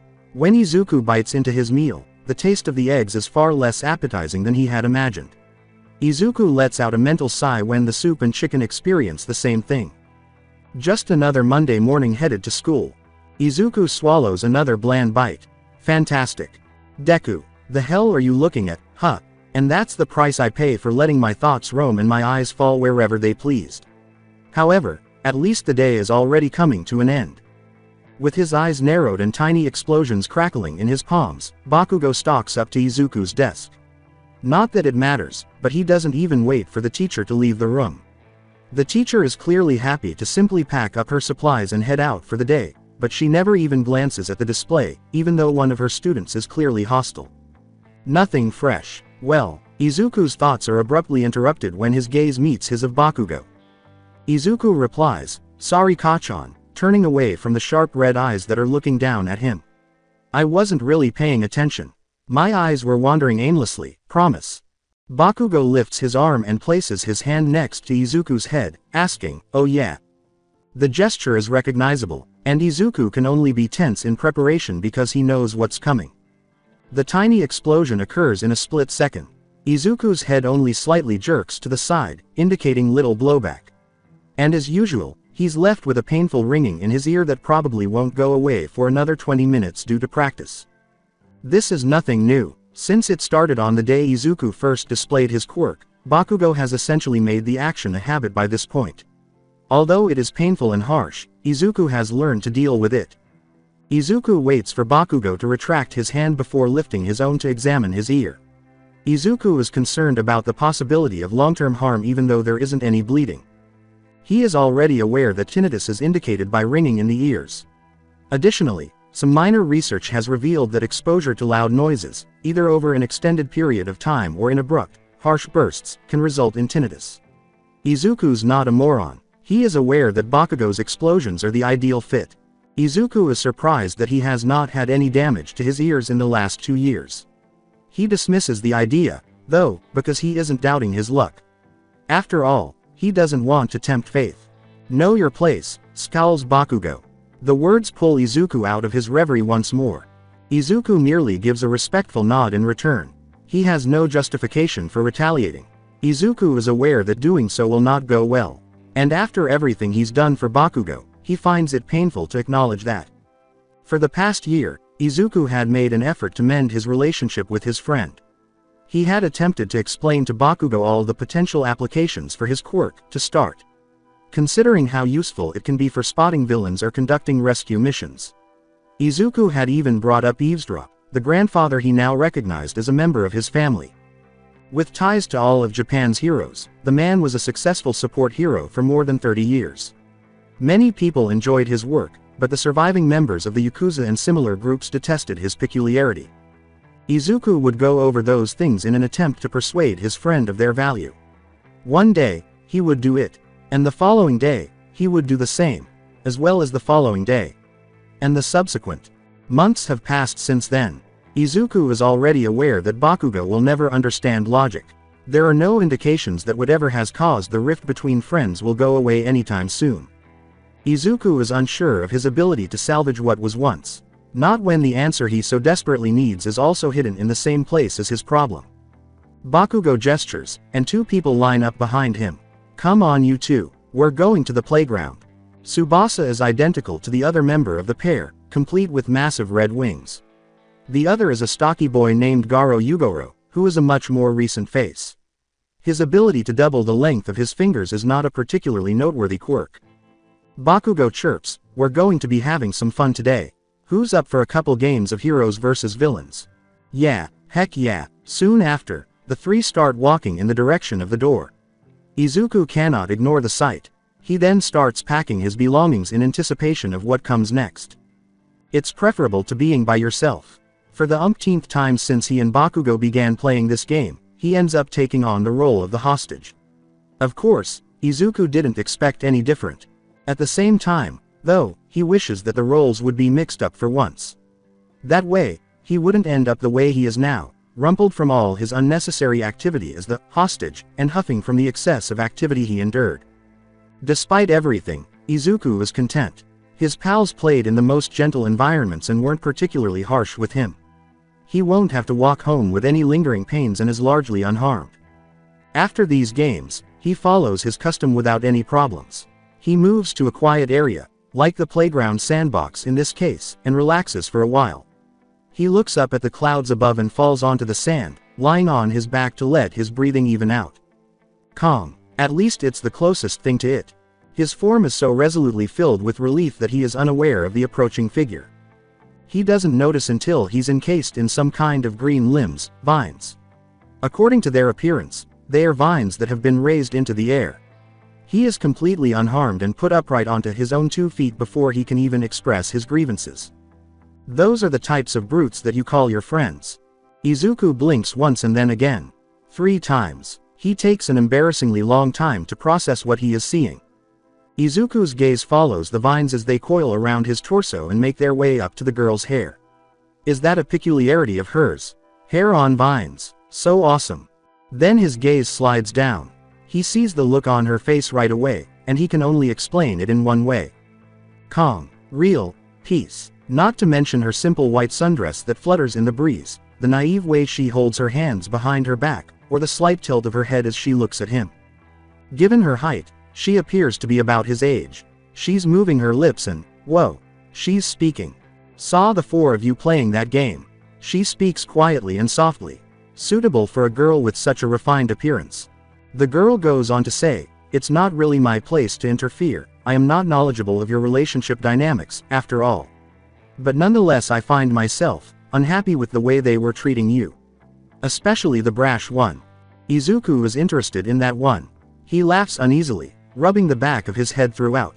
"That's just how Kachan is," Izuku explains. "He's been like that for a while now. I'm used to it." The girl purses her lips and asks, "Truly? Quite despicable." The remark drifts to the back of his thoughts. His mind fervently finds other things more urgent right now. Girl. A female. I'm conversing with a female. What am I supposed to say? Ah. The girl puts one hand over her mouth. How rude of me. Izuku breathes a sigh of relief in his mind. She will take the lead. In front of her, the girl extends her hand. "My name is Shiozaki Ibara. My apologies for using my quirk on you, but I simply wished to see if you were okay after that display from earlier. You seemed quite winded after those boys left you here all alone." Izuku swallows, then accepts the extended hand and shakes it. The first thing that comes to mind is what he says. He tensely exclaims, "Midoriya Izuku," realizing that he is essentially shouting in her face. However, he is unable to stop himself from speaking because his mouth is speaking more quickly than his own thoughts. "And it's nothing to worry about, Shiozaki-san. I wasn't bothered at all by your vines. They're actually really cool, and I appreciate your concern, too. You're really nice." A moment later, Shiozaki smiles. "That's a relief. I'm glad to see that your well-being isn't endangered." She stops. "Though, I don't mean to pry where I'm unwelcome, but may I ask you a question?" Izuku gives a throat clearing. "I am capable of doing this." "Of course. What is it?" Shiozaki gives a nod. "Why defend the actions of this, Kachan? Don't you feel that the way he treats you is wrong?" All of Izuku's thoughts are stopped by the question. The realization that he is speaking to a girl is no longer overwhelming him. How do I respond to that? That the only remaining sense of normalcy I can cling to is him. That the only thing that hasn't changed since my father's passing is the way he treats me. That the closest thing I can think of as a friend is him. You don't have to answer if it makes you uncomfortable. Huh? Izuku asks, jolting out of his reverie and turning to face the girl. When Shiozaki says, I can see in your eyes, you're uncomfortable with my questioning. I shouldn't have cried. I've only hurt you more than you already were. Ah, no. Izuku begins in front of him, waving his hands. He sighs, it's not that. It's just something I would rather not talk about. But I'm not insulted or hurt or anything. Promise. Izuku writhes as Shiozaki tilts her head again, her eyes penetrating with curiosity. She asks, that is the truth. Izuku nods his head angrily. Yeah, she folds her hands together and says, You're very strange, Midoriya Izuku. The statement causes Izuku to blanch uncontrollably.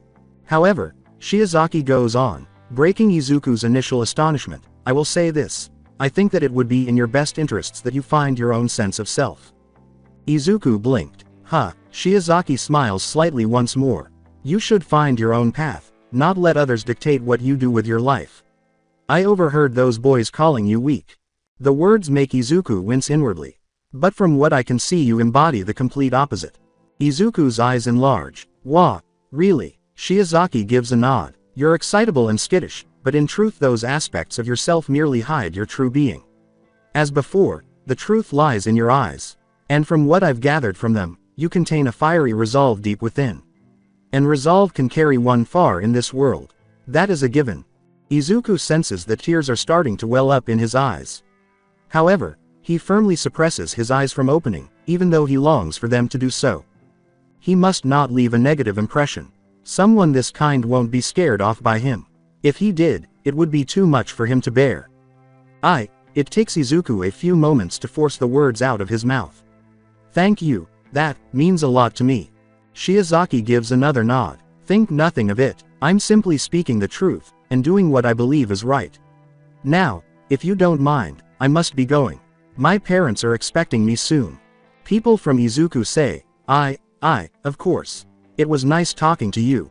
She nods and turns to go, saying, likewise. However, Izuku only becomes aware of what is happening in front of him when she does. She's going out. That one individual who saw me is more than a piece of trash on the side of the road. Before he can even think, his mouth moves. Wait, Shiozaki pauses, turning around to face Izuku again. Yes. Shoot, girl, I just realized. Will I actually ask? Can I see you again? Shizuki hums. That may be a problem. Do you happen to live in the area? Izuku says slowly. Yeah, fearing her reaction. Why? I live in Yokohama. My parents and I are only in Musutafu for business this weekend, I'm afraid. Oh, not quite real. The one person who has been so kind, I can't even keep in touch with them. I suppose that you can come visit, though. Izuku's head lifts in anticipation. I can. Perhaps not all the time. The train rides from here to Yokohama can get quite expensive, after all. But if you happen to be in the area, go to Mitsuke Park. I spend most of my time there, so you're unlikely to catch me ever absent. An ear-to-ear smile is spreading across Izuku's face. Yeah, okay, I'll keep that in mind, Shiozaki-san.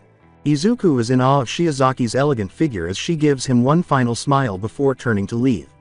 She gives the green-haired boy one final message as she gets farther away. May the Lord's light guide you on your way, Midoriya. Yeah, Izuku murmurs, not really listening to what he has to say because he is too preoccupied with the fact that he had spoken to a girl, and that she even liked him. You too. After some time, even though it is completely at odds with Shiozaki's earlier attempts, Izuku eventually finds himself lying down in the sandbox again. He's just too overwhelmed by the encounter and everything that goes along with it. He may have made a friend who was unbiased about his current circumstances and ready to see Bakugo's negative aspects. She had brought much needed optimism back into his life and had come out of nowhere, looking almost angelic with her wise counsel and elegant appearance. Izuku almost avoids admitting for fear of something going wrong and proving him wrong. However, perhaps things are finally improving after all this time. No one my age has ever treated me so well, really. She saw value in me even though she didn't know me well. And she had no idea what my was. Sand rifling down his body, Izuku leaps up in a frantic awareness as he remembers the one crucial thing he had forgotten to do. I forgot to ask her about her quirk. The classroom was plunged into darkness as the lights went out. The teacher takes out a remote control and pushes a button, which causes the overhead projector on the ceiling to flicker on. As you all know, our society is brimming with heroics. With villains on the loose wandering the streets, harming innocent civilians like you and I, there stands the need for a force that can fight back and put scum in their place. A clear image of All Might posing for the camera shot is focused at the front of the room by the projection. All Might stands above the rest, a hero unlike any other. His position as number one is well deserved. He very rarely ever allows a villain to escape, his success rate being the highest in recorded history. But there is one important factor that you all need to consider: he doesn't do it alone. Once more, the image flickers. All Might's hopeful, smiling outline changes into a menacing, frowning figure. Endeavor, the one and only. As the picture of Japan's number 2 shines up at the front of the classroom, Izuku frowns and covers his face with his sleeve.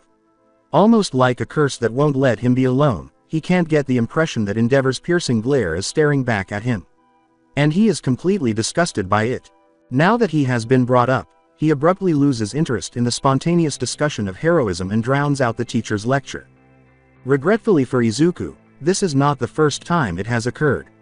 After all, it's only natural for any discussion of heroes to eventually turn to Endeavor given his unjustified popularity and undeserved ranking as Japan's number 2. Heroism had become soured for Izuku due to this persistent trend. Naturally, that does not imply that he has ceased writing in his notebooks. Izuku has published 17 volumes to date and continues to analyze quirks to the best of his ability every day. He just dives in a different way now. Goes deeper. By this stage of his life, he has made it a hobby to look for evidence of bribery from back alleys, misconduct reports that have been ignored, and indications of misuse of the authority granted by his heroic license. It's how Izuku is aware that the picture-perfect Uwabami prefers to smile for the camera rather than go on rescue missions, or how the Brazen Death Arms has been the subject of innumerable complaints for damaging property and frequently mistreats civilians. Yoroi Musha is among the worst offenders to date. The fact that he has been funding a small faction of the Yakuza for years is well known. Members of this small organization only distribute soft drugs to one neighborhood. It should come as no surprise that Yoroi Musha frequently visits this neighborhood while on patrol. Most people ignore it because the region is essentially under his protection and supervision, and a sizable portion of the money goes to specific government representatives. It's best to keep those who don't say anything. Because of the efforts of the Hero Public Safety Commission, the so-called Defenders of the Innocent, and Upholders of Justice, all of this has been kept out of the public eye. This proves that the corruption's rod extends far beyond Endeavor, and Izuku is deeply troubled by the reality. However, he keeps his vision clear. There is, after all, a shining example of excellence for every 2 or 3 bad apples, like a light at the end of a tunnel. The Water Hose Team is a selfless group that frequently puts in too much effort during their numerous rescue missions. And over the years, Fat Gum has remained steadfast in his efforts to destroy Japan's thriving drug trade, never once exploring the murky side that often surrounds such a desired objective.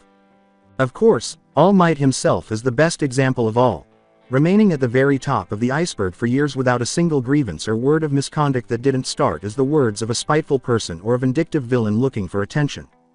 Even though the future appears bleak, Izuku finds true hope in the limited existence of such individuals. As the voice yells, "That's all for today, class," Izuku is startled out of his reverie. Izuku looks away as they try to adjust as the lights continue to shine, filling the classroom with light. The teacher shouts, "Remember, I need that essay in by Monday." With that, the entire class awakens from its previously sedentary state, with some students already packing up for the day's end and others waking from their poorly concealed naps. Izuku follows suit, but he doesn't rush because, after all, he has nowhere to be today. Ignoring the few sporadic murmurs and whispers that include his name, he gathers his belongings and departs the classroom. They are simply the product of Bakugo's friends and the avalanche of rumors that follow them, so it's nothing new, like a lot of things in his life. Izuku has become somewhat of an outcast, someone to stay away from if you want to escape Bakugo Katsuki's wrath, and a prime target for bullies looking to assert their dominance and superiority. He is, in effect, the school's scapegoat and punching bag. How else would the staff discipline their loud-mouthed, abrasive star pupil, after all? To make matters worse, this isn't just a problem at his school. The issue extends far beyond the boundaries of Illum Elementary, but Izuku is unsure if it is specific to the prefecture or if it is a nationwide issue. Izuku leans toward the latter. Inquisitive, he once skipped class to prowl the grounds outside Aldera Junior High, which he had intended to attend because of where he lived. Izuku's hopes for a peaceful future were shattered within an hour of listening in on its attendees. There, discrimination is pervasive and encouraged by both the staff and the students. Similar to his own circumstances, the bullying targets a small group of people with peculiarities who are either perceived as weak or villainous. In fact, after everything he has witnessed and heard, Izuku is relieved that he is not quirkless. In that scenario, he could only imagine how much worse his life would be. As Izuku reaches the school's lockers after descending the last flight of stairs, he snaps out of his reverie. By now, everyone has left, with Bakugo and his friends a short distance away being the only ones remaining. Izuku lets out a sigh at the realization. Waiting for me, I suppose. Izuku approaches his locker with the intention of changing his shoes, not wanting to keep them waiting in case they become more agitated. In preparation for pulling the door open, he raises his arm and rotates the combo. He pauses, however, just before he can swing the metal piece open. Something caught my ear, a wire. Izuku tilts his head and throat and pulls his arm back. He raps his fist against the lockers after a brief pause. The glass vial is about 3 centimeters long, based on the vibrations. It must be another stink bomb because there is a tiny amount of liquid sloshing around inside. Since I can't get a break, of course. Seriously, Izuku pulls back from his locker and suppresses another sigh. Fortunately for him, this is not the first instance of it. He has a contingency plan as a result. Izuku turns around and looks at another locker as he moves between aisles. He walks over to it and opens it once more. Without any problems, the door opens, and a fresh pair of shoes is immediately inside. Regards, Tsubasa. After putting the pair on, Izuku leaves. He hears Bakugo and the others coming at that moment. He makes no attempt to steer clear of the impending altercation. Izuku is shoved aside by Bakugo, who murmurs, "Out of the fucking way, Deku. I'm not in the mood. I'll let you off easy today, seeing as you avoided those extras cheap tricks." "Yeah," concurs Garo. "Get ready for tomorrow, punk." Izuku can no longer see Bakugo and Garo as they round the corner of the wall enclosing Illum Elementary. They fail to notice that Tsubasa is being left behind and that the wing boy is standing awkwardly in front of Izuku, looking apologetic. "Looks like you ended up having to use my extra pair again. Was there something with your locker then?" Tsubasa asks, massaging the back of his head. Izuku gives a nod. "Stink bomb. Again. And it doesn't look like I can get away with not setting it off this time. I'm probably going to just get it over with tomorrow. I don't really feel like smelling today." Tsubasa hums. "Dang, that sucks. Are you sure that you're fine with that? I could always try to get one of the others too." "It's alright, Tsubasa." Tsubasa's arms are crossed. "And you say that every day. But you really aren't, are you?" Izuku starts massaging his brow. "Look, Tsubasa." Sorry, replies Tsubasa abruptly. "I overstepped again. I know that you like dealing with your own problems. But I just don't get it, you know. I mean, it's not like you're quirkless or anything. You just..." "It's not that," says Izuku. "It's just that. Hey, Wings, where the fuck did you go?" Tsubasa recoils at the sound, his gaze darting between Izuku and the source of Bakugo's roar. Izuku waves him away, saving him from the anxiety. "You should go. You know how he gets when he's angry. And you don't want him getting suspicious, either." Tsubasa mutters, "Yeah," and retreats. "Sorry that I can't do more for you. But, sorry for this, again." His throat is cleared by Tsubasa. "And you better learn your place, Deku," he exclaims while rushing to join Bakugo after giving him one final pitying glance. The three of them are able to get far enough away from Izuku's quirk before he leans against the school's wall in wait. In the interim, he returns to his thoughts and considers the recent incident involving Tsubasa. In recent months, the boy helping behind Bakugo's back has become a regular occurrence. Izuku is unsure whether Tsubasa's actions are motivated by some sort of guilt or by some realization that comes with growing older, but he is grateful for it regardless. It has relieved him of some of his burdens and allowed him to take a break from the bullying that has been inflicted upon him. Quote, "Even so, he continues to question it despite how much of a relief it is. Izuku does not consider himself to be naive. If Bakugo was truly quirkless, as he always claimed, would Tsubasa actually be assisting him? Not likely, no. However, he continues to assist him, and that is what Izuku values. These thoughts float through his mind, thinking again about his place in this world, until Bakugo's voice fades from his consciousness. He leaves for home, satisfied. His home had never been the same since his father's death 3 years prior. With the passage of time, Izuku observed his mother's change and her growing estrangement. The days of worrying about his health and stressing over him were long gone. The cheerful disposition and radiant smiles that characterized her daily manner were no longer present. Their apartment is now filled with a sense of doom. His mother rarely gets happy anymore, and she no longer worries about him before he leaves for school. These days, their interactions are usually tense. Sometimes Izuku finds it too hard to ignore the atmosphere, even though he tries his best to just pass by in ignorance. Unfortunately for him, it appears that today is just another one of those days. As his mother calls for him from her room, he senses it the moment he enters the room, the familiar feeling of dread permeating the atmosphere. Izuku approaches the voice with a moment's hesitation. Izuku enters the doorway of his mother's room and asks, "Yes, Mom." He peeks in and sees her watching TV while she's sleeping in bed. Once she knows he's there, she turns to face him. "Izuku," she says in a tone that sounds familiar. Izuku doesn't like it, and he recognizes it all too easily. She pulls herself out of bed and holds up a piece of paper at her bedside table. "What is this?" Izuku inhales deeply. He's familiar with the sheet, having taken it from one of those human billboards he saw last week on his way home. Apart from some longing aspirations that have been blocked for him for more than a year, it doesn't necessarily mean anything. Given that it was tucked away in his desk drawer, the fact that his mother owns it indicates that she was once more looking around his room. Izuku crosses his arms and narrows his eyes before responding. He's prepared for the same condensation to happen again. However, that doesn't mean he isn't still upset about the result. What of it? Abruptly, the paper rises into the air. It breaks into a ball and is hurled in the direction of the bathroom trash can with a wave of Inko's hand. "This better not be you getting ready to ask me to sign you up for martial arts again."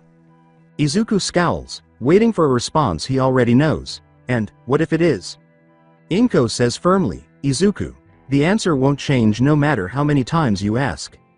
The same justification as before. Izuku can't help but ask, "But why is that?" With a hint of long-standing annoyance in his voice. "Why is me going off to learn martial arts such a bad thing to you?" "Because I don't want you to," asserts Inko in response. Likewise. Something. Izuku's hands ball into fists as a long-suppressed rage rises inside of him. "You say that every time. And yet, you never explain any further. I don't understand it." Inko sighs. "What's there to understand?" Izuku starts off by saying, "You don't care whenever I get home late, you don't care that I skip school sometimes. You give me a bank account to do whatever I want with. But I could care less about any of that." Izuku. "No, you've been doing this for years. This is the one thing that I want, the one thing that requires parent permission. But you won't give it to me. I don't want you getting hurt." That causes Izuku to hesitate, but not in the way that Inko intended. Izuku scoffs, "Don't want me getting hurt? Despite the fact that you never call on those days when I don't even come home. You just take my word that I'm with Shiozaki. And you don't even care when I come home with burns. And you say that you don't want me getting hurt?" The comment makes Inko grimace. She looks up to say something. Why can't you understand? I just want to do something worthwhile for once. You're just sitting around brooding all the time. I don't want to be like that. And you're just stopping me from." "Enough!" exclaims Inko quick, as different items in her room randomly float into the air. "I won't have you arguing about this.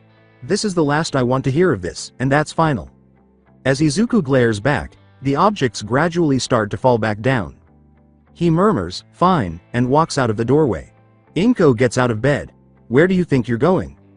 "Yokohama." After that, he slams their apartment door, leaving his mother to mope in her own thoughts. He has frequently had to take the train to get from Musutafu to Yokohama, and every time he does, he feels instantly at ease. Naturally, things weren't always that way. Izuku was nervous about the idea of traveling by train to see a friend who lived an entire prefecture away.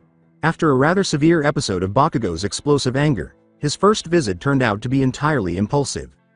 But after just one experience of Shiozaki's calming words and the park's calming ambience, Izuku became enamored. Before he had to take the midnight train back home, the visits gradually increased in frequency and occasionally lasted well into the night. Furthermore, Izuku isn't exactly breaking the bank by traveling from prefecture to prefecture so frequently, unlike Shiozaki's initial concerns. The tickets aren't exactly inexpensive, it's true. However, things like frequent long-distance train tickets are suddenly unimportant when a professional hero wants you to keep quiet and is prepared to go to great financial lengths to ensure that you do. The 30-minute walk from Yumade Station to Honmoku City Park is also well worth it, even if it's only to supplement the extra cardio he already gets when he flees from his tormentors. Izuku always looks forward to exploring Yokohama's landscape because it's a much more tranquil cityscape than the busy Shizuoka. The park itself and the Sankeien Garden, with its vast expanse, lavish buildings, and general embrace of nature, are the true gems, though the in-between is always fascinating. He is currently there, skipping stones across the park's numerous bodies of water while reflecting on his life in his head. He's not sure how long he stays there, listening to the sounds around him while he ruminates. The sun has already set, and the land is adorned with twilight, when he hears the familiar sounds of vines moving toward him. Izuku murmurs, "Hey there, Shiozaki," as he skips another stone across the pond. Shiozaki sits down next to Izuku and says, "Hello Midoriya." She crosses her legs and releases her vines, causing the tendrils to spread out over the grass. "This is the third time this month that you've directly visited me, don't you know? It's rather unusual, especially since we're barely entering the month's second week. Perhaps, life back in Musutafu has been a bit more harsh to you." Izuku pauses and takes a seat next to his friend. At first, he remains silent, and Shiozaki doesn't press. She is aware by now that Izuku occasionally needs some time to gather his thoughts. Izuku finally lets out a sigh. "I'm not bothering you, am I? By coming here all the time?" With her vines, Shiozaki responds. She has used the familiar gesture of the appendages wrapping around Izuku's shoulders several times during his visits. She finally responds, "Of course not," with a faint smile on her face. "You're my friend, Midoriya. And your presence will never bother me. But if there is one thing that does, it's when you aren't feeling well. So come. Tell me what's clouding your thoughts." Izuku tilts his head back toward the sky and sighs. "It's just my mom." Shiozaki sighs. "Ah, yes. Your troubled mother, Inko Midoriya. What was your conflict with her this time?" Izuku gives a headshake. "She got on my case again for my desire to be studying martial arts. But I wasn't even going to actually ask her, it was just a piece of paper that I had in my desk drawer. Which she was snooping around in, by the way." "Martial arts?" asks Shiozaki. "I see. It is a common contention point between you two. It makes sense that she would react negatively to such a sheet of paper." "A piece of paper that. But," says Shiozaki, "that's not what you're truly mad about. What is it that is currently inciting such rage in you? And don't lie to me. You know how that goes." Izuku inhales deeply. "She's stuck in the past, and she's rather hypocritical of you, seeing as you still let your anger for Endeavor's actions stifle your worldview in daily life." There is no way for Izuku to defend that. "It's alright," adds Shiozaki. "One step at a time. Your problems won't go away overnight. I'm willing to help you through this for however long you need." Izuku pauses to gather his thoughts, tapping the vines around his shoulders twice with his fingers. Before long, Izuku is standing up and gazing up into the dusk sky as the vines pull back. "You know, I kind of just went here because I needed some fresh air and some time to think. And this park really helps with that, you know. There's just something about it. But then here you come along out of nowhere and just get me talking. You're the only one who ever listens to me, you know. And I'll gladly do so whenever you need. I am your friend, after all." Izuku exhales deeply. "Yeah, thanks for putting up with me, Shiozaki." Shiozaki chuckles a little. "You're lucky that I live so close by. Imagine if I wasn't around to take my nightly walks. How long would you be sitting around here all alone?" Izuku starts massaging the back of his head at the comment. "Yeah. Are you going home now, then?" Izuku pauses. I don't really think that I want to yet. I kind of just want to walk around for a bit, find somewhere quieter." At that, Shiozaki frowns. She understands Izuku's point because, after all, the park is still located in the heart of the bustling city. But in light of the previous incident, "I know," replies Izuku. "I'll try to pay attention to where I'm going this time. I'll make sure to avoid any hero fights all night. Shiozaki responds with a nod. As long as you do that, I'll be happy. And remember, if you end up missing the train again, my family and I will gladly host you for the night. Izuku murmurs, thanks, and starts to leave. I'll keep that in mind. Izuku is powerless. He stays inside the boundaries of his thoughts and follows his feet. Apart from the fact that he has ventured into the more run-down areas of Yokohama, he is unsure of his exact location at this time. After all, he can hear any possible trouble from a kilometer away, so he's not totally concerned. Additionally, there are plenty of abandoned buildings for him to hide in if he might run into someone with a speed quirk. If anything, Izuku is pretty sure that the quietness of this deserted area of the city is what drew him in. It's a little shady, but there's hardly any noise around him except for the occasional snore from the homeless or the whispered chatter in drug labs. Izuku has everything he needs, including a place and time away from the world's louder sounds so he can think quietly. Until he hears something else, that is. Kurogiri. Sensei wanted what? He wanted to talk to me about a few new topics. Tamura, I'll go over the details with you later. In the interim, the Master Wishes asked me to do something else. Another voice interrupts, this one not coming from the person in the room. Izuku can only hear 2 heartbeats, after all. Kurogiri, we appear to have a listener, as I mentioned. Additionally, I would prefer to deal with him as soon as possible. Master, of course, please let me know where they are. 24 degrees to your right and 258 feet from where you are now. I'm exactly that far away from whoever is speaking. Izuku can only watch as he is completely engulfed by the hazy black portal that opens up beneath him. He shows up in a room. It is dark. Dingy, too. He initially believes that he is in a dilapidated bar, complete with a wall of alcoholic beverages and a sizable counter where customers can sit. What little light there is comes from the flickering wall fixtures, and Izuku observes that the floorboards start to creak when he shuffles his feet. Then there are the individuals. A rather well-dressed man is behind the counter, currently cleaning the inside of a glass. His form is covered in a black gaseous substance, and his eyes are big yellow slits. In support of his theory that the stranger is the owner of the portal quirk that brought him here, Izuku is willing to claim that the man is made of it.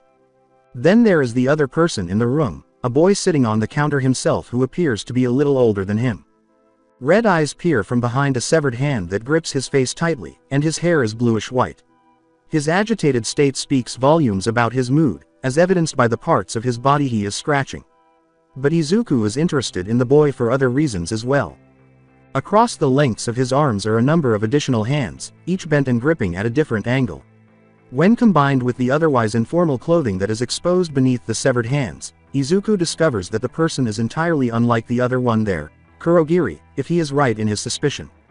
The only thing lacking from the group is the third voice's owner, the person who. A loud, booming voice reverberates throughout the room, asking, seems to be in charge. Because you'd be correct in that assumption, boy. Izuku is startled by the voice once more.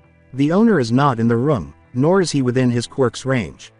Izuku can only make out that the voice is coming from the gaseous man's direction, specifically from directly behind his head. The voice adds, and that's because it is, there currently is a portal set up on the back of my subordinate's head. And yes, his name is indeed Kurogiri. Izuku asks the first question that comes to mind before he has a chance to think things through. Do you have some sort of mind-reading quirk? Is that how you were able to tell I was nearby? Sensei, the hand-covered figure says abruptly as he pushes off the counter's top. With his hand extended, he approaches Izuku and asks, what's with the brat? He's annoying me, can I just? Calm yourself, Tamura, leave the boy be, I wish to talk with him. Preferably, unharmed. The boy, whom Izuku imagines to be Tamura, scoffs as the words echo around the room, stepping back and leaning against the counter. Yes, Sensei. Thank you, Tamura, says the disembodied voice, which Izuku begins to infer as, Sensei. As for you, boy, Sensei says in a deep, graceful voice, it would be courteous of you to reveal your name as recompense for entering our territory. Izuku nods, disregarding the fact that, in theory, he had no choice in his intrusion. Midoriya Izuku, sir. Is there something specific that should refer to you as? Izuku feels a chill go down his spine as Sensei laughs. He goes on, you may refer to me as however you wish, but for being so polite, I'll answer your question from earlier. Yes and no. As for specificites, Sensei says, I can only read your surface thoughts. That's the best that this quirk can offer me, and even that is flawed. A strong enough will can dispel the effect. All in all, it's best used on the unknowing mind, as yours was moments ago. Izuku murmurs, I see, as he begins to process the information for later. After a moment of silence, Sensei continues to speak. He asks, are you not frightened? Surely by now you've already pieced together that were. This time, Izuku interrupts, villains. As the stoic Kurogiri looks on without blinking, Tamura responds with a severe glare. Indeed, replies Sensei. But please, go on. I can sense that your train of thought is not complete. Izuku inhales deeply. Well, it was either that or the possibility that you three were some underground heroes on a stakeout, with Tamura maybe being a hero student on their internship. And which do you think is true? Honestly, I find it unlikely that you're of the latter, Izuku acknowledges, considering that I've kept myself up to date on every active hero, including the underground ones. Huffing, Sensei asks, is that so? Then I ask again, are you truly not frightened by this prospect? Are you not scared that we could potentially be villains? Izuku pauses, trying to put his thoughts together. Not really, because, well, I think that whatever you do to me can't be any worse than what I've already experienced in my life. Is that so? Sensei asks with a laugh in her voice. HMPH, how old are you, if you don't mind me asking? 10, 11. 8 years old, sir. 8 years old, and already gifted with such an exquisitely analytical mind. Why, I can't believe it. I'm inclined to say that you're perhaps one of the most intriguing children I've ever met, bar Tamura of course. Izuku blinks as he takes in what he's hearing. You really think so? I do, exclaims Sensei. After all, there you are, so casually standing before a few villains, our intentions towards you unknown, and you without any concrete knowledge of our quirks. Any other child would be shivering in their boots just thinking of such a situation.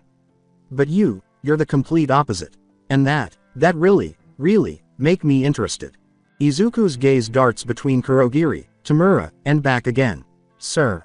Kurogiri. In front of Izuku, a portal spins into being. A large arm emerges from the opening before he can move, much less act. Izuku's face is completely covered by the attached hand. Izuku stands motionless as the rough palm prods and examines for a few moments. Izuku is relieved when the hand finally slowly slides away from his face. Izuku discovers that the area in front of him is suddenly occupied as the portal closes. The only explanation for the man's presence is that he is the enigmatic sensei. Standing at least 7 or 8 feet tall, he dominates Izuku's small frame. His immaculate suit goes well with his neatly trimmed white hair, which reveals his piercing blue eyes. Not to mention the eerie, wide-mouthed smile that spreads from one side of his face to the other. Whispering, interesting, Sensei rubs his hand beneath his chin. Izuku inhales and asks, what did you just do?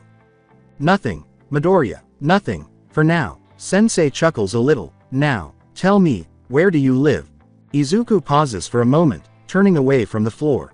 Shizuoka. Izuku's quirk allows him to detect Sensei tilting his head. He can even feel the tiny sounds coming from his mouth, particularly the way his smile keeps getting bigger. Knowing that the man's silence indicates that he clearly wants more, Izuku sighs. Izuku deliberately avoids Sensei's eyes as he looks up, but that only makes him more aware of Tamura's persistent skin scratching and his increasingly threatening glare. Musutafu, Izuku lets out at last. Ah, Sensei says once more. Wonderful location, don't you think? Beautiful beaches, a bustling nightlife, a close proximity to the prestigious UA High, makes me wonder what you're doing way out here in Kanagawa. The man is not graced with an answer from Izuku. Alright, says Sensei. Tell you what, I'll have Kurogiri here to transport you back home. How does that sound to you? Izuku's eyes narrow. He looks directly back at Sensei's face as he lifts his face even higher. What's to stop me from telling the police? With a smile that never goes away, Sensei stoops to Izuku's level. He waits a few seconds before responding. Nothing, of course. After saying that, Sensei slowly gets back up and leans back against the counter while putting his hands in his pockets. I do, however, propose a trade for you. To discourage you from taking such a reckless route of action. A trade? Izuku asks suspiciously. The response from Sensei is, An equal transaction, if you will. You don't speak of our meeting. And in return, I will give you information. Information that can help in your investigations. Izuku begins tapping his side with his fingers. And how would you know anything about that? You said that you could only read surface thoughts, did you not? Sensei laughs. I'm a man whose hands are dipped in many pockets, Midoriya. You can trust me on that. Izuku inhales before nodding at last. Fine. Izuku twitches slightly as Sensei claps his hands together. He looks back at Kurogiri and exclaims, splendid. A portal, if you will, Kurogiri. You know where. Off to the side, the black mist opens up. Izuku glances at it, then returns his attention to Sensei. Sensei merely points to the portal with his hands. I'll tell you on the way out. Izuku nods and moves cautiously in the direction of the portal. One more, slowly, a third step, and a fourth. Sensei exclaims, as for that information. Izuku stops dead in his tracks and asks, yes. Without daring to look away from the portal. Izuku senses the sensei's already present smile widening even more as he asks, do me a favor, seeing as you're going to Musudafu. Drop by the Todoroki residence for me. I don't want you to do much. All I ask is that you listen in. What the F? Izuku whirls around, his eyes glaring at the man like daggers. Izuku stops and takes a deep breath. What does Endeavor have anything to do with this? Sensei cocks his head sideways. Who said anything about Endeavor? He makes every effort to control his thoughts. Without saying another word, Izuku turns around and walks through the portal. As the portal behind him fades into emptiness, the chilly air grazes his skin. Before taking any action, he turns around to make sure the portal has vanished and waits a few seconds. His body uncontrollably shudders as he affirms his newfound isolation, letting out a harsh breath through his lips. All of the things he had been suppressing suddenly come out. Now that he is beyond those villains' grasp, all the tension and anxiety that had been building up can be released. He needs a few moments to get used to it, his breathing and heart rate slow down. But when he does, he at last has an opportunity to take in his surroundings. To his astonishment, he finds them especially recognizable. He observes that he was placed in front of a door. He looks at the apartment number, which he knows very well, and the familiar railing that runs along the walkway on the second floor. I'm standing in front of my flat. That implies. Izuku grunts out loud. I'm so screwed. He leans against the railing and lets the moonlight shine on his face while he looks up at the sky. I mean, that sensei guy let me go because I somehow impressed him. However, Izuku pauses and turns to face his door. I can only conclude that this sensei was quite understanding because he is aware of my residence. Nevertheless, I don't want him to become so enraged with me that he pursues me, so listening to him would be the best course of action, right? Izuku yawns as the night's events finally catch up with him. To combat the exhaustion, he shakes his head a bit more. First, sleep. I must check for myself, so I will. I'll do it tomorrow, though. He hoped not to have. In the end, he sat in a cafe that was close enough to the massive complex that housed the Todoroki family. It took some time for the house to start moving, but once it did, things started to get a little exciting. A girl and two boys were present. Shoto Todoroki, Fuyumi, and Natsuo. Naturally, Endeavor himself. At first, everything appeared to be as normal as a house that contained Endeavor could be. However, after Endeavor's persistent yelling, one of the boys, Shoto, was summoned to a rather large room. Then, Izuku frowns at the mere thought. That monster's willingness to do that, even to his own son. To get his thoughts straight, Izuku shakes his head. He can't do anything about it just yet. He is incapable of opposing Endeavor, the monster. Or, at any rate, not straight. Izuku then plots. Izuku arrives at Sanaruko Park the following day. He heads inside with a bag on his back and a clear head from an entire day of surveillance. He spends some time traveling, staying on the trails and avoiding the few other people who were there in the morning. He's not just aimlessly wandering, though. He's on his way to a particular bench that sits on Lake Sanaru's northwest shore. Shortly afterward, he reaches his destination. He's exactly who he's looking for on the bench, according to what he heard yesterday. Izuku inhales in anticipation, then moves forward and sits down beside the boy who, after some research, Izuku determines is his own age. Izuku glances at Todoroki Shoto as he looks at him. He doesn't know what he was expecting, but the boy sitting next to him isn't exactly what he expected. He is scarred, heterochromatic, and has dual-colored hair. Izuku becomes so engrossed in observing the traits of the boy he perceives as a shared soul that he is unaware that he is staring until Todoroki turns his head, his eyes narrowed and a faint frown on his face. Izuku shakes his head as he confronts the boy. Pay attention. You must do this correctly. Don't frighten him away. This is something you can accomplish. He asks, Todoroki Shoto. The boy gives a single blink. Twice. Before he responds, 3 times. Yes. Izuku extends his hand while grinning. Midoriya Izuku. Izuku waits a short while, trying to maintain Todoroki's expressionless gaze. But as the seconds go by, Izuku realizes that Todoroki is not interested in taking the hand. Eventually, he drops it. Izuku murmurs, yeah, more for himself than anyone else. You probably don't want to shake some random stranger's hand. Especially considering, well. Todoroki simply keeps staring. Oh, right. Izuku rummages through his bag and takes out a single water bottle. He sets it down on the bench between Todoroki and himself. For you, if you want it. Todoroki hums briefly but doesn't respond. He just looks back at the lake, happy to observe its placid waters in the early morning light. That seems to be all he's giving me today. Izuku, however, is okay with that. He has patience. On the weekends, he wakes up to find Todoroki Shoto on the bench. The boy is there in the evenings on school days. Izuku doesn't find it particularly convenient because sometimes the day's events are simply too much for him, and he just wants to go home and end the day. At times, he simply wants to go over and speak with Shiozaki. However, Izuku is aware that if he wants to succeed, he must keep going.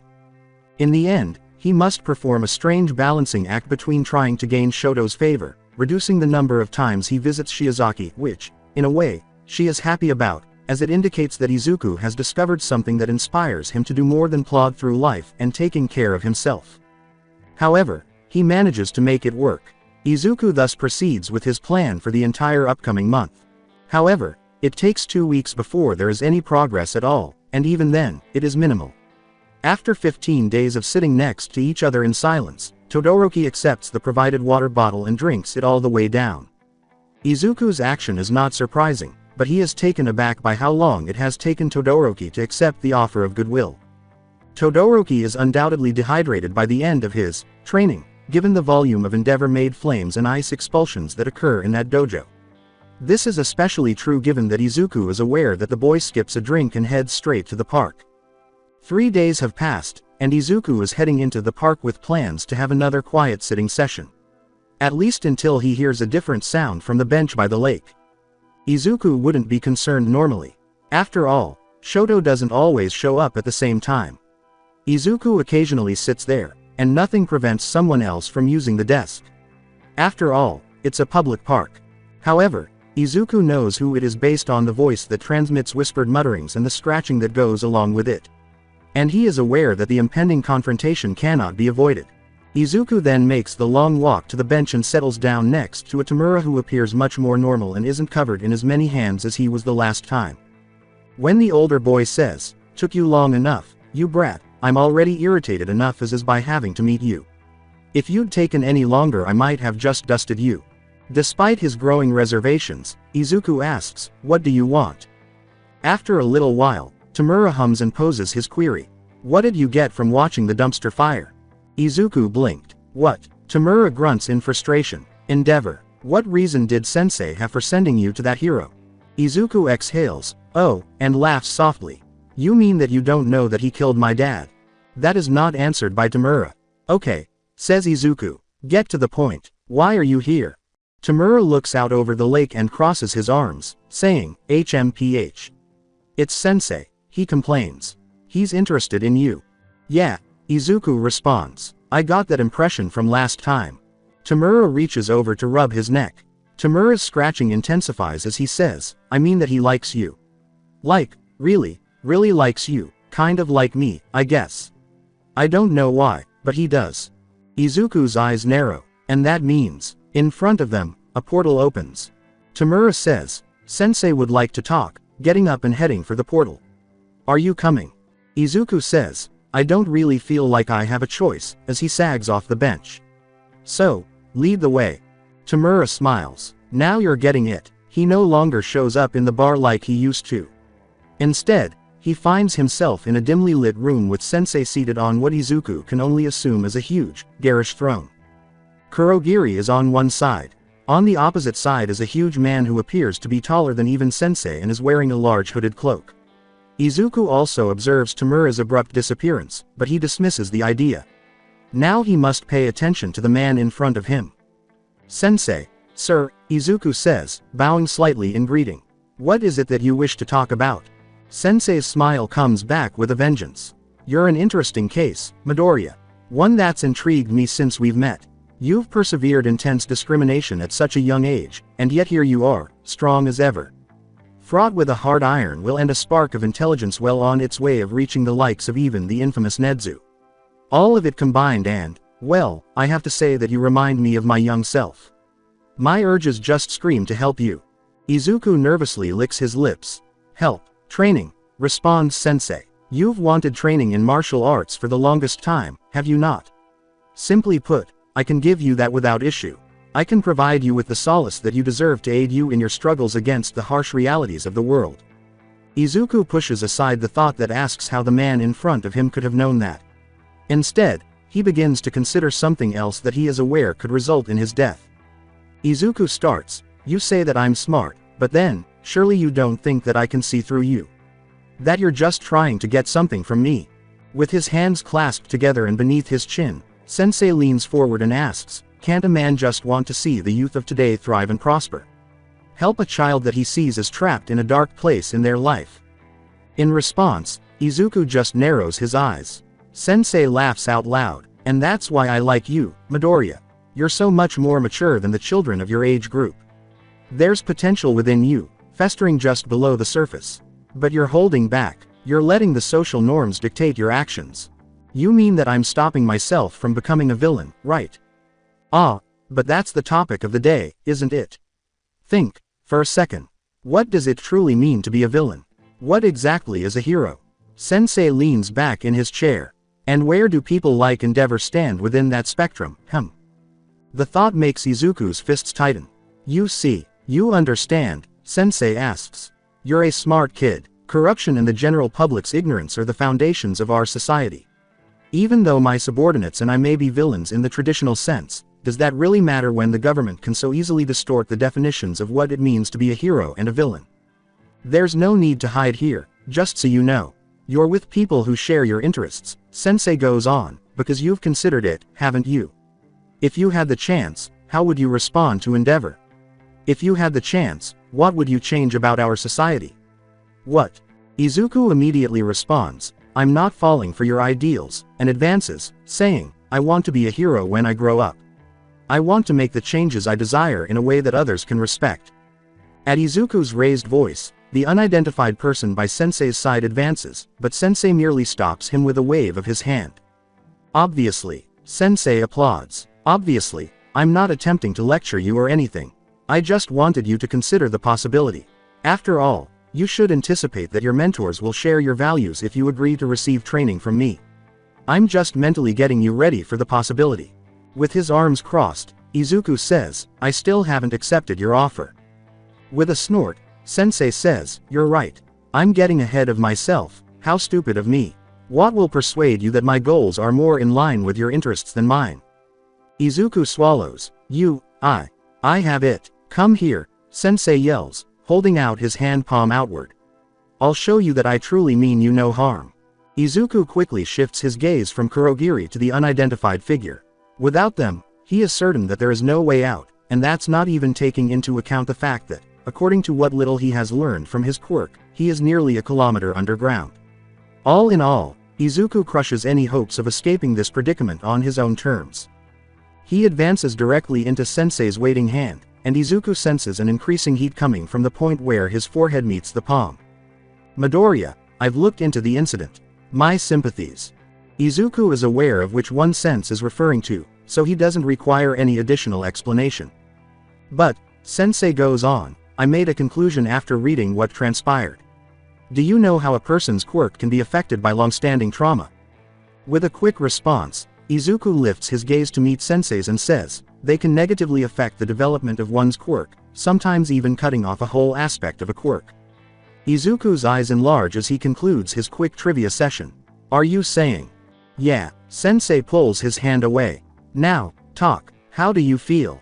Izuku yells as an unseen force causes his mouth to suddenly snap shut. His mind is already attempting to figure out his peculiarity as his gaze flickers to the other person in the room.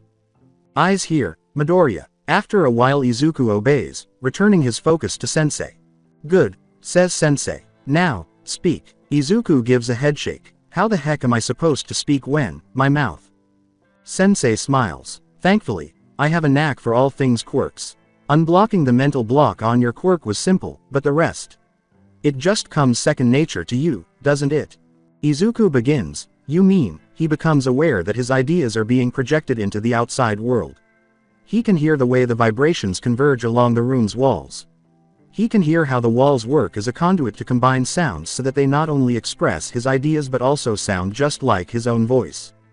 The pressure on Izuku's lips abruptly goes away, allowing him to speak with his mouth. I had a mental block on my quirk. And you can just unblock trauma-related blocks. Just like that. Sensei leans back in his chair and crosses one leg over the others, his smile once again taking center stage. Exciting, isn't it? And that's just the tip of the iceberg. I can do much more to strengthen your inherent potential. Izuku closes his eyes tightly in contemplation and lets out a sigh. Blustered. Fine, he said. I accept. But nothing more, and nothing less. Okay. I'm here simply for training in order to improve myself. Okay.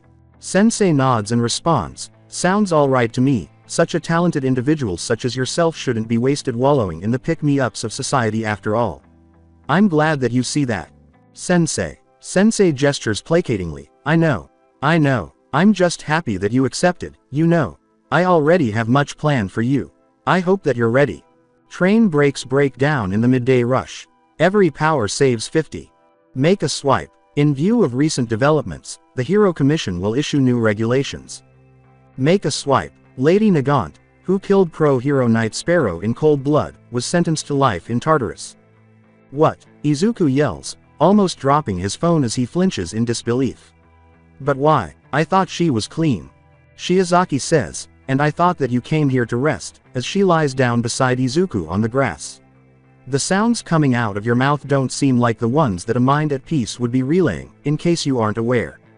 Izuku moans. He puts his phone face down on the floor next to him so that he can see the clouds floating through the sky. I know, begins Izuku. I know what I said.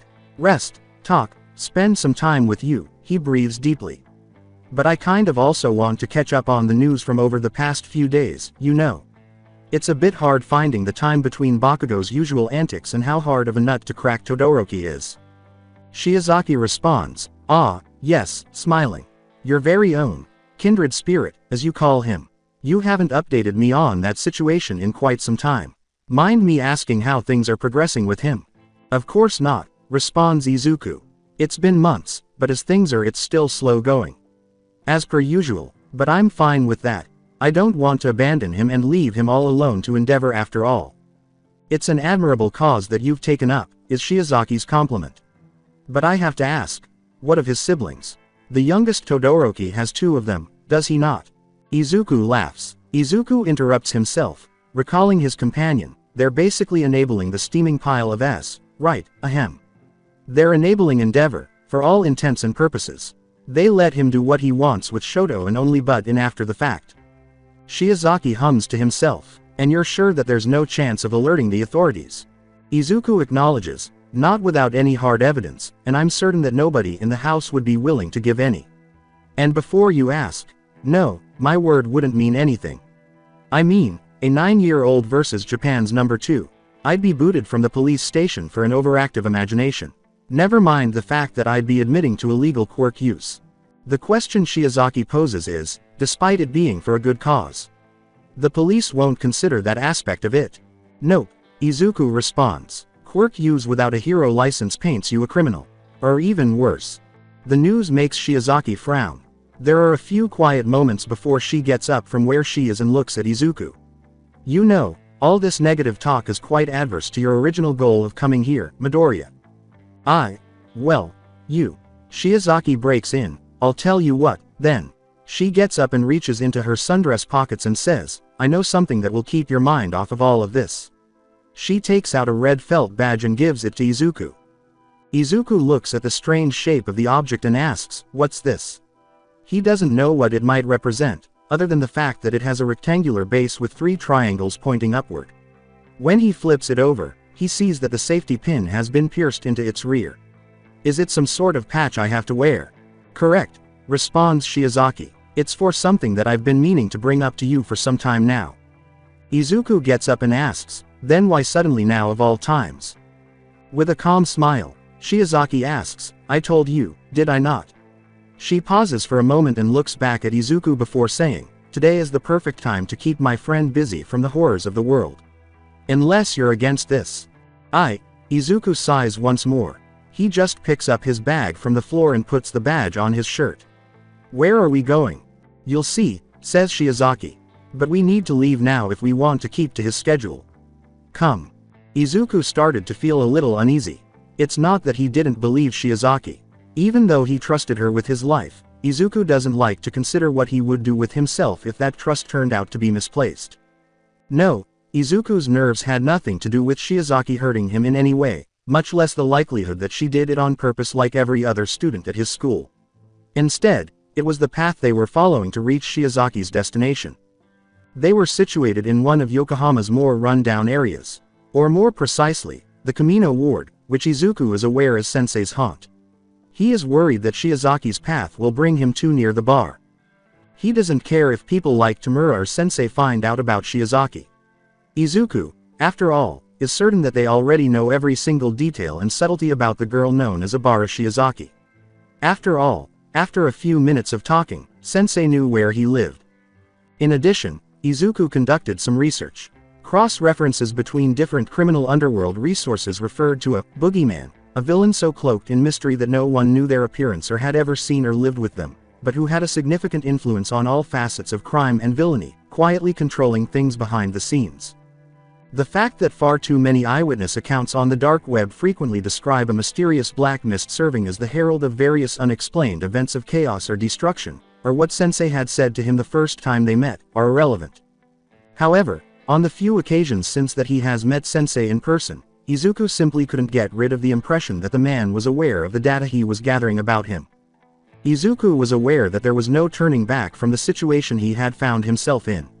Like a hawk watching its prey, he's pretty sure he's being watched. Izuku is also positive that the man won't do anything similar in return as long as he doesn't put Sensei in danger. However, that had a limit. Izuku would stop at nothing to guarantee that the extremely slim chance of Shiozaki getting involved would remain just that, a slim chance, even if it meant losing his life. To Izuku's relief, though, it appeared that he would not need to take any such action. By this point in their journey, they had already left the area that would have been within Sensei's assumed sensory range, having been walking for a considerable amount of time. Unfortunately, that only served to refocus Izuku's attention on a few new worries. When he has visited the area in the past, he has observed something. Contrary to what he may believe, there is a lot more crime in the area during the day than at night. Izuku, who is surrounded by regular people, can sense that pickpockets and drug deals are going on everywhere. Even now, he senses that shady characters are observing them as they move through the streets. In normal circumstances, Izuku wouldn't mind because he could tell if he was in danger long before it happened. However, with someone else accompanying him, Izuku inhales deeply. I'm surprised, says Shiozaki. Your mind has been clouded by a storm for a while now, ever since we entered Kamino. What broke you out of your trance all so suddenly? Izuku speaks up after refocusing his hearing on the thugs holed up in an alleyway. You're aware that there are people watching us, right? Like, not that I want to judge, but they're shady-looking types. Shiozaki states casually, we will not be bothered by the filth and defiled spirits of this place. Not if they know their place and value their stances in this environment. And you know that because. Shiozaki pats her chest with the red badge. They're handmade, and quite honestly very poorly so, but these badges have meaning here. Nobody endangers those under Hazuki-san's protection if they know what's best for them. And Hazuki-san is. Shiozaki chuckles a little. That's a surprise. For you. But that's for later. I'm sure that you've picked up on our destination. It should be within range of your quirk by now. Izuku is initially unsure of what Shiozaki is discussing, but when the voices start to come into his consciousness, he starts to get a vague notion. These voices are young, joyful, and full of laughter, and they are all focused on and around a single building. Izuku then remembers all of the casual references his friend has made about her volunteer work in the past, and all of a sudden he is afraid of getting to their destination. Unfortunately for him, Shiozaki can easily catch the face he makes. Her words, "Don't worry, Midoriya, it'll be a learning experience. And if anything, you'll love the things that Hazuki-san will talk about. Believe me." "But an orphanage," exclaims Izuku, "with kids. I don't know how to act around kids." Shiozaki suppresses a chuckle. "You'll deal. You've handled worse." Izuku never imagined discovering an orphanage so firmly established in such a destitute part of Yokohama. Not to mention the 20 children who live inside the packed 3-story building. It is immediately clear that Shiozaki is a frequent visitor as soon as the two of them pass through the gates. When the 10 children in the yard see Shiozaki, they charge into a stampede, grabbing onto her legs and tugging at her hair as soon as they get to her. One of the children exclaims, "Oh oh," in a distorted voice that is clearly caused by his noticeable insect mutation. "Who's that Shiozaki-chan?" The children abruptly shift their focus from Shiozaki to Izuku, with half of them rushing to greet him in a similar fashion. Izuku can tell they are all being friendly when they start tugging at his clothing and embracing his arms and legs. However, he is still unable to stop freezing. "Oi!" a loud voice shouts from the door of the orphanage. A burly man with graying red hair that reaches past his shoulders catches Izuku's attention as he looks over. The fact that he is wearing a frilly pink apron and appears to be mixing a bowl of cooking batter breaks the intimidating image, even though he is loud and has a rather large scar over his left eye. The man shouts, "You kids are overwhelming the new help. Stop this instant or you won't be getting any cake tonight." With an inauthentic, if amusing, "Yes, Hazuki-san." The children hastily scurry off Izuku and Shiozaki, before they leave and resume their play in the yard. Shiozaki says, "Hello Hazuki-san," after the children have left. Izuku follows closely behind her as she ascends the house's stairs. "Ah, Shiozaki," yells the man, "what's with the impromptu visit? It's only been 3 days since the last time. And not only that, but suddenly I find you coming here with your boyfriend." As expected, Izuku's face brightens up like a tomato. Unfazed, Shiozaki responds, "He's just a good friend, Hazuki-san," though with a playful smile. "I brought him because I felt helping around here would give him a nice distraction." The man smiled knowingly and surmised, "Ah, one of those, Shiozaki gives a nod. "That, and I believe that he would have a wonderful time talking to you." "Oh," Hazuki laughs loudly and thunderously. "Is that so?" Izuku can only respond with one statement after finally calming down from earlier. Ah, where are my manners?" the man exclaims as he briefly pauses mixing and extends one hand. "Hazuki Akane. A pleasure, young man." "Midoriya Izuku, sir." Izuku accepts the extended hand and is taken aback by the force of it, both in terms of its energy and grip strength. Izuku would have to assume that the man whose hand he is shaking is at least in his late 60s. The man says, "Splendid," before turning around and returning inside the house. "Come on in, you two. There is much to do." Izuku spent the rest of the day helping out around the house, whether it was picking up after the kids, dusting in some hard-to-reach areas, or doing the laundry with Shiozaki. At first, he was unsure of his friend's motivation for bringing him here, but as the hours passed, it became clear to him that, in spite of the place's less than ideal conditions, the fact that the kids had no families, the crowded areas, and the necessity of sharing, the kids were content. They were playing and chatting with each other without any worries. After all the chores were finished, Izuku was drawn into a few of their games because of their beseeching eyes and cute faces, and he spent an hour or so simply losing himself in the fun, feeling the most relaxed he had been in a long time. Izuku only needed to glance at Shiozaki's beaming face while they were playing to understand the purpose of the trip. The fun eventually had to end, and when dinner time arrived, all of the children crowded into the dining room, which, oddly enough, occupied a sizable amount of the first floor. And so there he and Shiozaki were, eating some rather tasty food that had been prepared by none other than Hazuki-san himself, while he and Shiozaki were surrounded by 21 people whose peculiarities Izuku had no idea about. Izuku can't help but notice that the man looks strangely familiar in a way he cannot understand, and given how fit he is despite his advanced age, that one fact alone suggests a strong past full of training. However, the one that most interests Izuku isn't actually one of the children, but rather Hazuki-san himself. Fortunately, to Izuku's delight, all of that suppressed curiosity and excitement eventually comes together to form a single circumstance. I did it at last. A black-haired girl named Hanako, one of the kids, cheers and lifts her hand toward the ceiling. Before Izuku can blink, a globe of water appears in her hand, skillfully retrieved from the water in her drinking glass. "What did I say at the table regarding quirks?" Hazuki yells. "I apologize, Hazuki-san." With a cheeky grin, the girl declares, "I promise not to do it again." She says this as the water globe in her hand floats through the air on its way back to her glass. Hazuku's only reaction is to slap his hand across his face. "To be honest, you children will kill me before I'm old enough." Yet, Hazuki raps his fist lightly on the table and says, "Young Hanako-chan, you have my admiration. Eventually, you will, I promised. You've got the manly spirit today, kid." Izuku leaps from his seat as it clicks. "Crimson Riot, you are." After pausing, the man in question laughs and says, "Took you long enough, kid." I have a lot of inquiries." Izuku jumps up and down and yells. "Whoa, youngster, calm down, we can talk later," Hazuki yells. "But first, dinner, huh?" Shiozaki giggles knowingly beside Izuku, who nods his head and settles back in his seat. "What kept you from telling me?" With a barely disguised whisper, Izuku asks. "Are you not supposed to be eating?" With her expression as calm and innocent as ever, Shiozaki asks, "You know that the sooner you finish, the sooner you can begin cleaning the dishes." Izuku harumphs, all right." And like a wolf that has been starved, he devours his food. "I can wait a little while longer. This is my chance."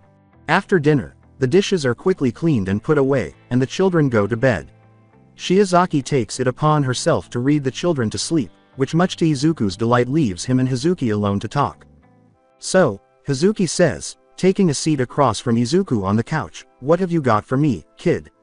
These days, it's rare for me to have any fans come see me." "However, that's because you vanished from the map. You were a pretty private man after all," Izuku exclaims. "Nobody was aware of your whereabouts after you retired. Despite my extensive searching, I was unable to locate anything. All I could figure out was that you were a resident of Kumamoto. Oh. Which, given your presence, is obviously incorrect." Hazuki laughs and says, "Very impressive. You're aware, child." Izuku blinked. "What?" According to Hazuki's gravelly voice, "I did live in Kumamoto a couple years back, and I was holding together another orphanage just like this one. However, I'm shocked at how much you know. After all, I vowed to keep my children secret. I didn't receive the information from anyone. In the end, I had to ha." Izuku clears his throat and tilts his head thoughtfully, saying, "Never mind." "Why such a drastic move though? Kumamoto is quite a distance away." Leaning back in his chair, Hazuki shrugs and says, "Technically, it's under classification. However, depending on who you ask, that is up for debate." Izuku's eyebrows go up. "Even if you're retired. However, why?" "Remember, classified." Hazuki laughs. "However, given that you concluded that I was in Kumamoto initially, I'll let you make your own judgments." Izuku's face furrows in contemplation as he says, "Fair enough. If it's okay with you, may I ask why you run orphanages in the first place?" "Why wouldn't I? My life revolves around helping these kids. Seeing the happy faces on these kids all the time makes me feel more alive and manlier, you know," Hazuki says, extending his arms. "It must be pretty taxing on you though, dealing with 20 growing kids." "Well, that's true," Hazuki nods. "And it must be even harder to bear such a responsibility in a part of town so dangerous and crime-ridden." Hazuki huffs in frustration, blinks, and turns to face Izuku, only to see an unreadable expression on the boy's face. "You don't hold your punches, do ya, kid? Just curious, is all." Izuku shrugs, his expression of naive curiosity and delight returning. Before Izuku, Hazuki's brash manner seems to dumb down, and he appears to shrink in on himself. Before long, all Izuku sees is an elderly man whose heroic years haven't done him any favors. Hazuki frowns and murmurs, "It's really easy. If I don't assist them, then who will?" Hazuki is aware that he has touched a sensitive spot, so Izuku gives him some time to reflect before starting slowly. I'm assuming that all the kids here have been abandoned by, well, people from around the area. Hazuki sighs. You pick things up quickly, child. However, you are correct. And it's terrible because, he gives a headshake. Hazuki points to the badge Shiozaki had previously given Izuku and says, I mean, there's a reason you have that patch on you, adding, the crooks around here know not to mess with me. I'll be knocking on their doors if they take even one inappropriate step or even the slightest slight toward any of my children. And it won't go well if that does happen. You mean, like a vigilante? Izuku inquires. I hate that it's gotten to that point, Hazuki replies with a grimace. However, yes, it's not manly of me to watch injustice continue, I can't. He strikes his open palm with a fist. Yes, I am getting older.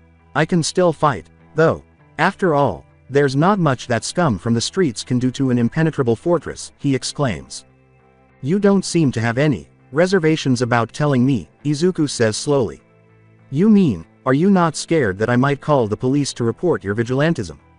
You won't, asserts Hazuki, you're not the kind. I can infer from our current conversation that you also frequently break the law. Izuku licks his lips and says, and you don't mind. I'd be a hypocrite if I did.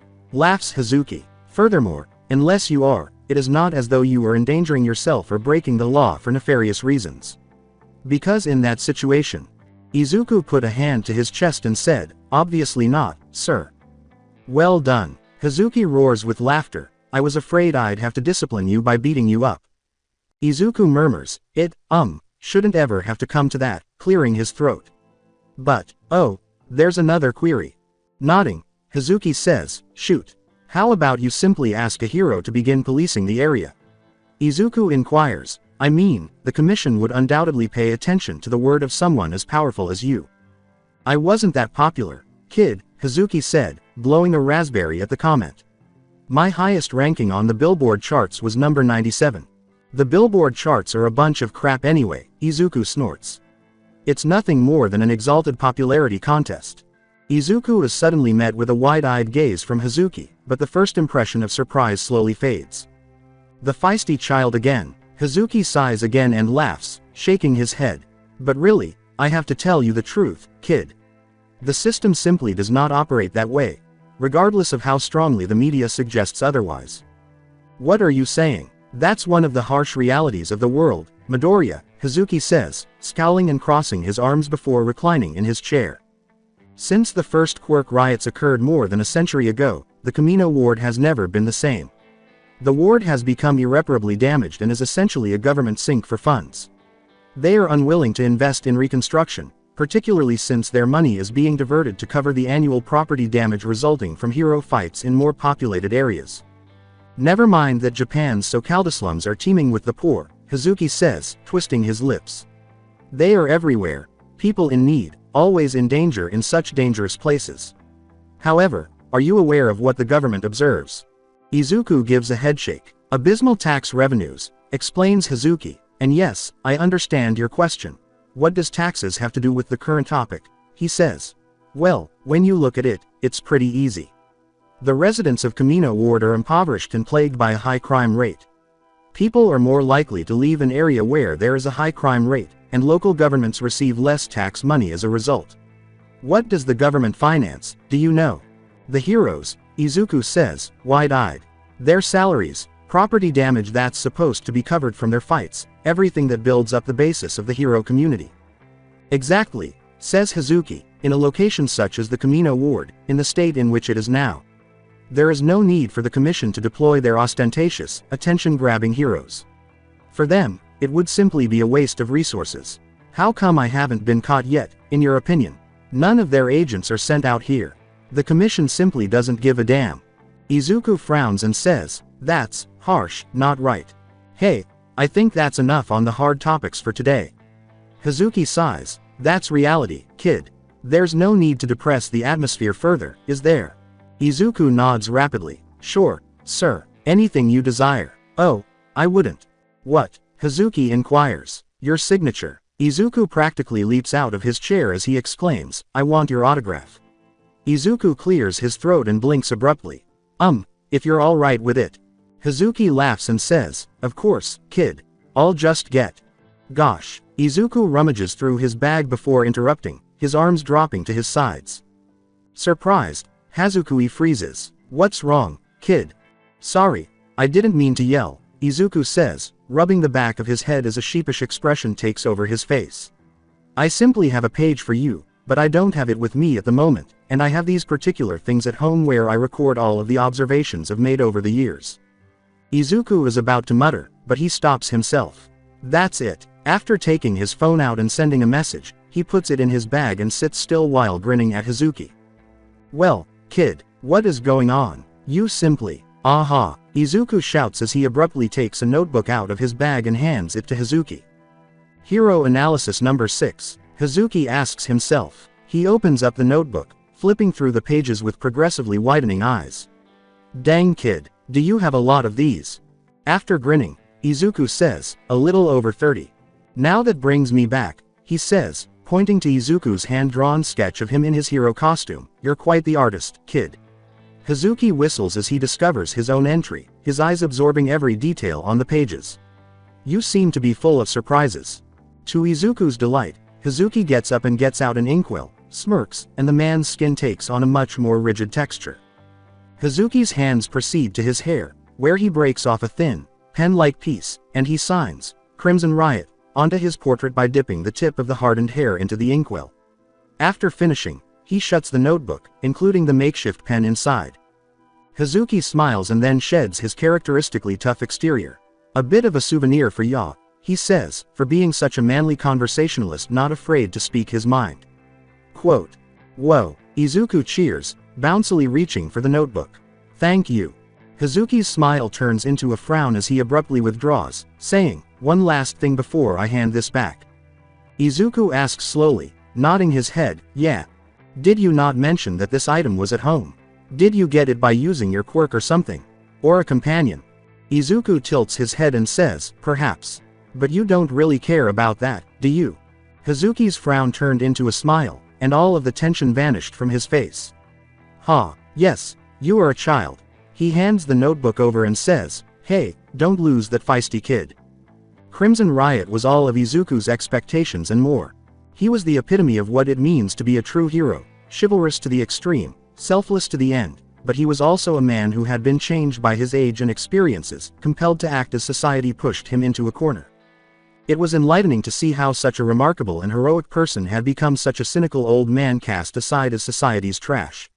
Seeing a new viewpoint not only gave him new ideas but also validated everything he already knew. He was only kept in the dark about that orphanage and Hazuki business, but even that was nothing compared to Crimson Riot's commentary on the subject as a whole. Izuku felt a little better about working with villains after learning that even heroes like Crimson Riot had to become vigilantes in their later years. Alright, as they start to walk back towards Shiozaki's house, Shiozaki asks from next to him, what did you think, my friend? Did you think Hazuki-san was everything you thought he was? Izuku grinned broadly and said, that and more. Thank you, Shiozaki, you are the greatest. For the last time, I am not using my quirk to help you cheat on some lousy tests. But hurry up, Midoriya. With his arm wrapped around Izuku's shoulders, Tatsuda Gomu whimpers, it's not like I'd be difficult for you to do with your quirk. Listen in on the teacher's lounge, please.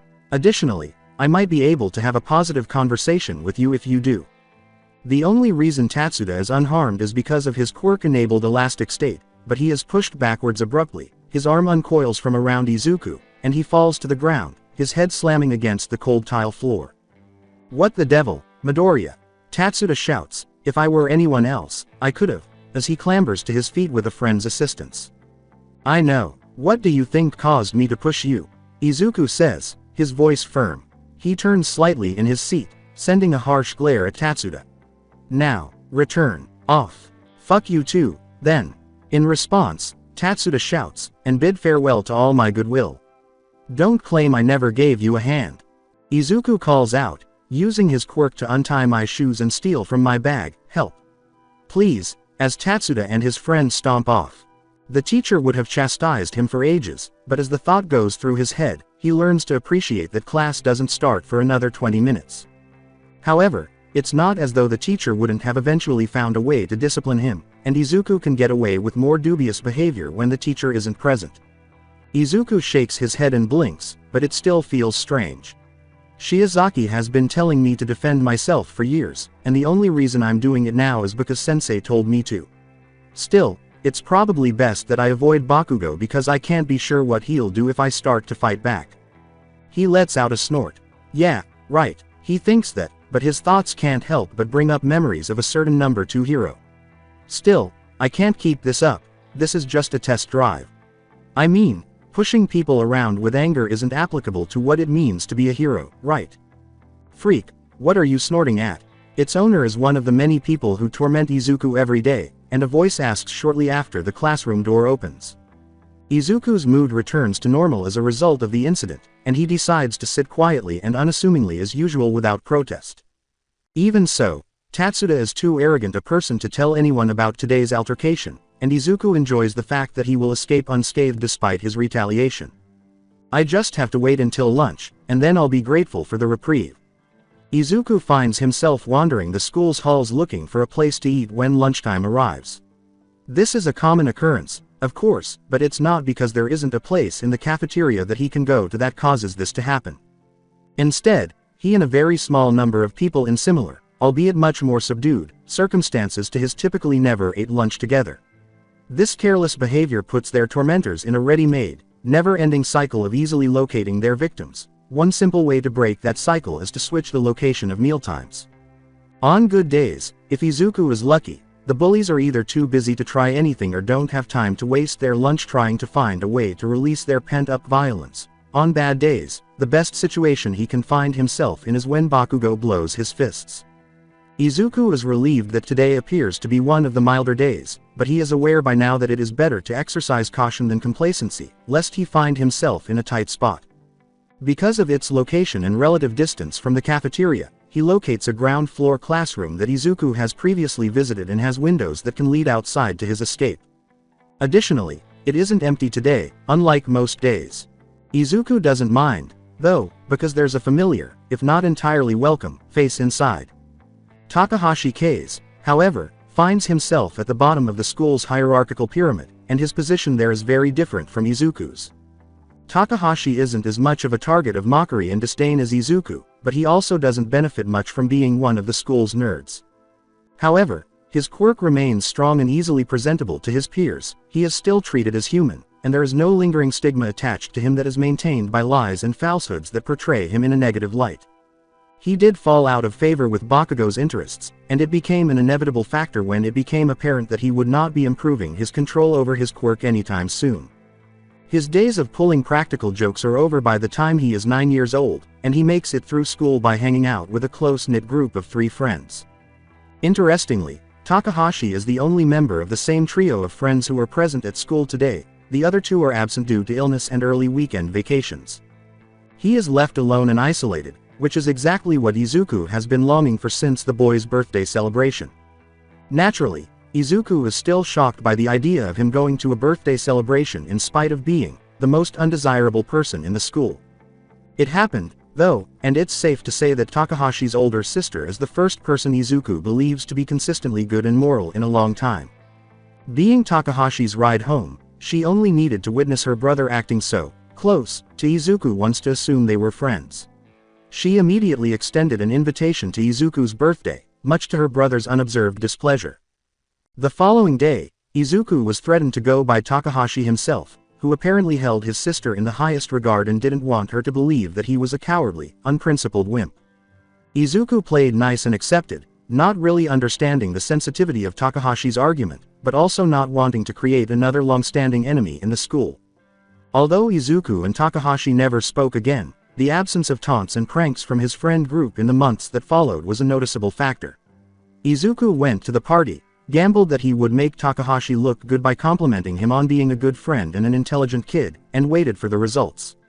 One that gives Izuku the best chance to understand why it happened, and another example of adopting his new persona. Izuku ignores Takahashi's sardonic glance as he enters the classroom and settles down on the desk next to the boy.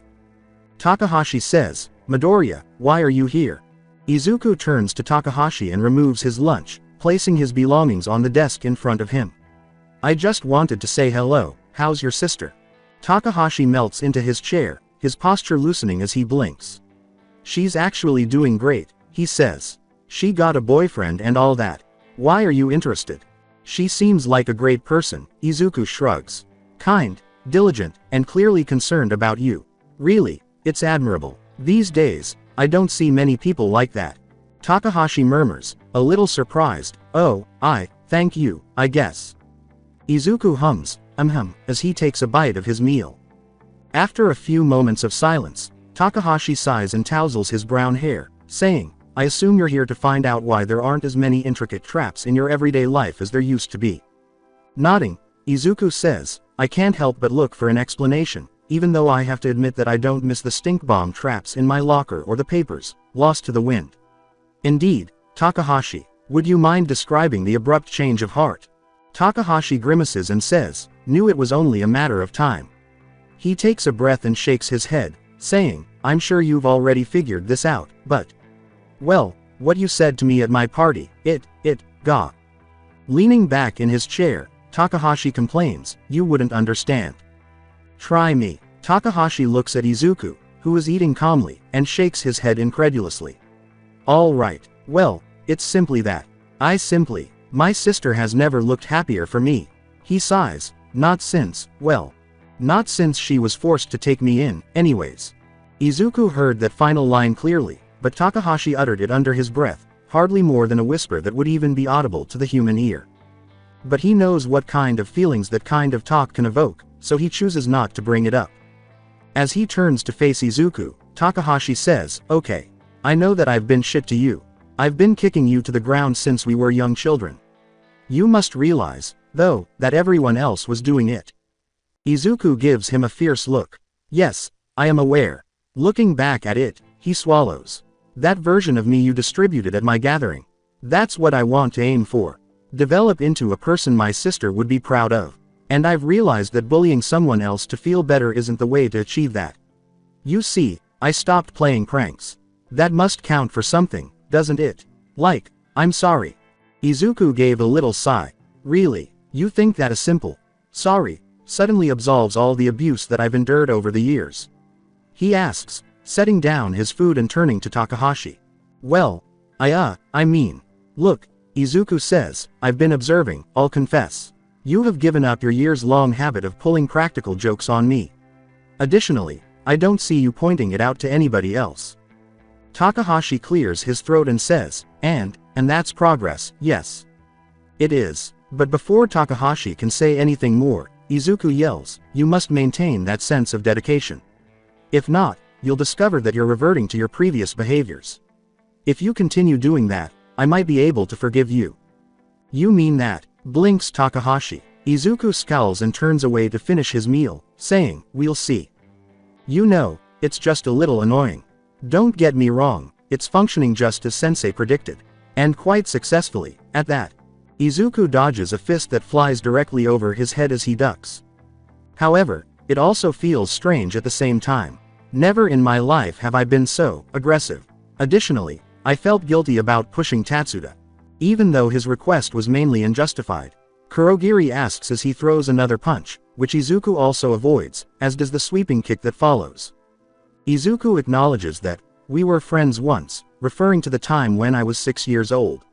Still, that must be worth something, doesn't it? I would not know, Kurogiri says, motionless. Friends, if I am to be honest, I cannot say that I have much of an opinion on that matter. Kurogiri abruptly attempts another blow, this time narrowly missing Izuku. He goes on to say, the way you have started acting at school is nothing new. You may not realize it, but it's just a continuation of the way you engaged with us at our initial meeting. A kind of defense mechanism. However, you are now actively using it. I never gave that much thought. He deflects another blow that tries to hit him. But even so, putting on a front, acting so aloof at school, heroes don't really do that, do they? You are already aware of a large enough sample population of various heroes to figure that out for yourself, Midoriya. Izuku frowns and says, yes, you're correct. However, I don't particularly like the reminders. In order to divert the conversation, Izuku then backs off a few paces, stepping out of the way of a barrage of attacks. You know, your proficiency in martial arts, let alone your ability to instruct, continues to astound me. You didn't give off the impression when I first saw you, Izuku yells. Looks can be deceiving. Izuku rambles, well, I meant more in regards to your stance. I'd expect someone with your skill to get into a ready position when there might be a threat. When I first met you, I didn't notice a single change in your posture. However, I guess you wouldn't really need it with your portals. How long have you been training? Not long. Izuku pauses for a moment at that. Really? Kurogiri nods, I have a flexible mind. I pick things up fast. Izuku smiles and says, I understand why Sensei enjoys your company. Being quick to pick things up can be a useful ability. Kurogiri relaxes his posture and backs off, saying, exactly like with how I have learned to tell if you are using your quirk, Midoriya. Oh, Izuku says with a laugh and a head rub, did you notice that this time? Obviously, when you started using it about 10 minutes ago, you weren't very subtle. At that point, your dodging skills increased by about 30%. Kurogiri says, now, as he slowly regains his form, let's go on without it. You must first learn the fundamentals, even though the weaving of martial arts and quirk may be the desired form. And fighting quirkless is part of that first. Sighing, Izuku says, yes, Kurogiri-sensei. Midoriya, you still need to improve your reach. Otherwise, you've made satisfactory progress thus far. Izuku scoffs jokingly and gets up off the ground. That's easy for you to say. You're about twice as big as me. Kurogiri just nods, then opens one of his portals and enters, and shortly after, Izuku follows suit, leaving the training gym, the location of which Izuku is still unsure of, and enters the bar. Tamura is playing Aware on one of his game consoles in the corner as usual, barely pausing to give Izuku a quick glance before returning to his games. Kurogiri, on the other hand, is already in his customary position behind the bar, indicating the seat across from him. Izuku eventually follows the routine he and Kurogiri had established over the previous few months and heads to the offered seat. Kurogiri brings out a glass and fills it with water, and after Izuku takes a long, leisurely gulp, Kurogiri reveals the question that Izuku had grown accustomed to responding to each time he saw the man. And how is your quirk coming along, Midoriya? Something has changed since last week, Izuku says, setting down his glass. Although there has been some improvement, I still struggle to project my voice as usual. As in, Izuku's voice echoes the glass of water's statement, it's gotten a bit easier to do something like this, adding that processing sounds through solid media is still as simple as ever, particularly when it comes to glass.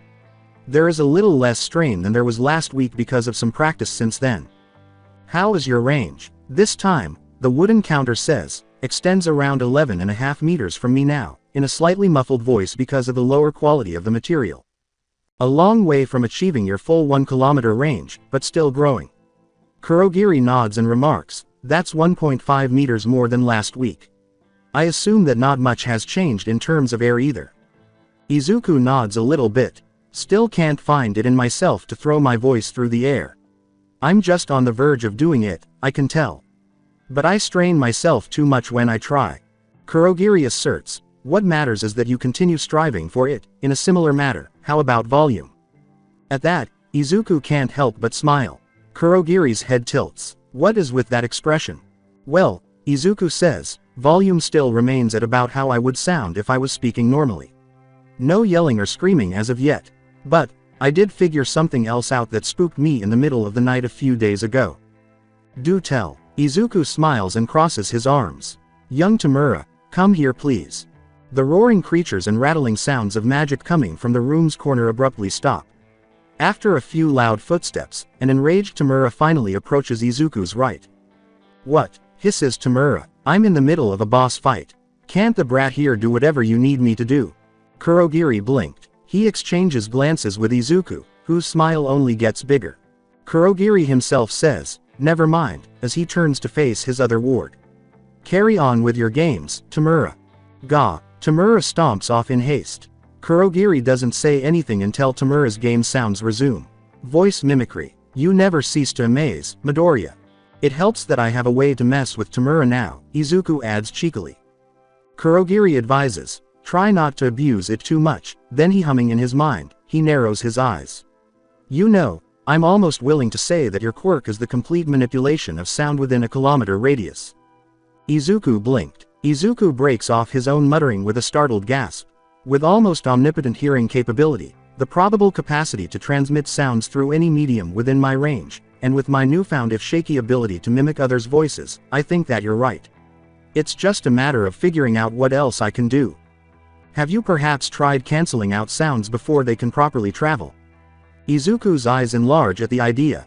That's a wonderful idea. You're the best, Kurogiri. I need to go try it now or something, see if I can silence something small.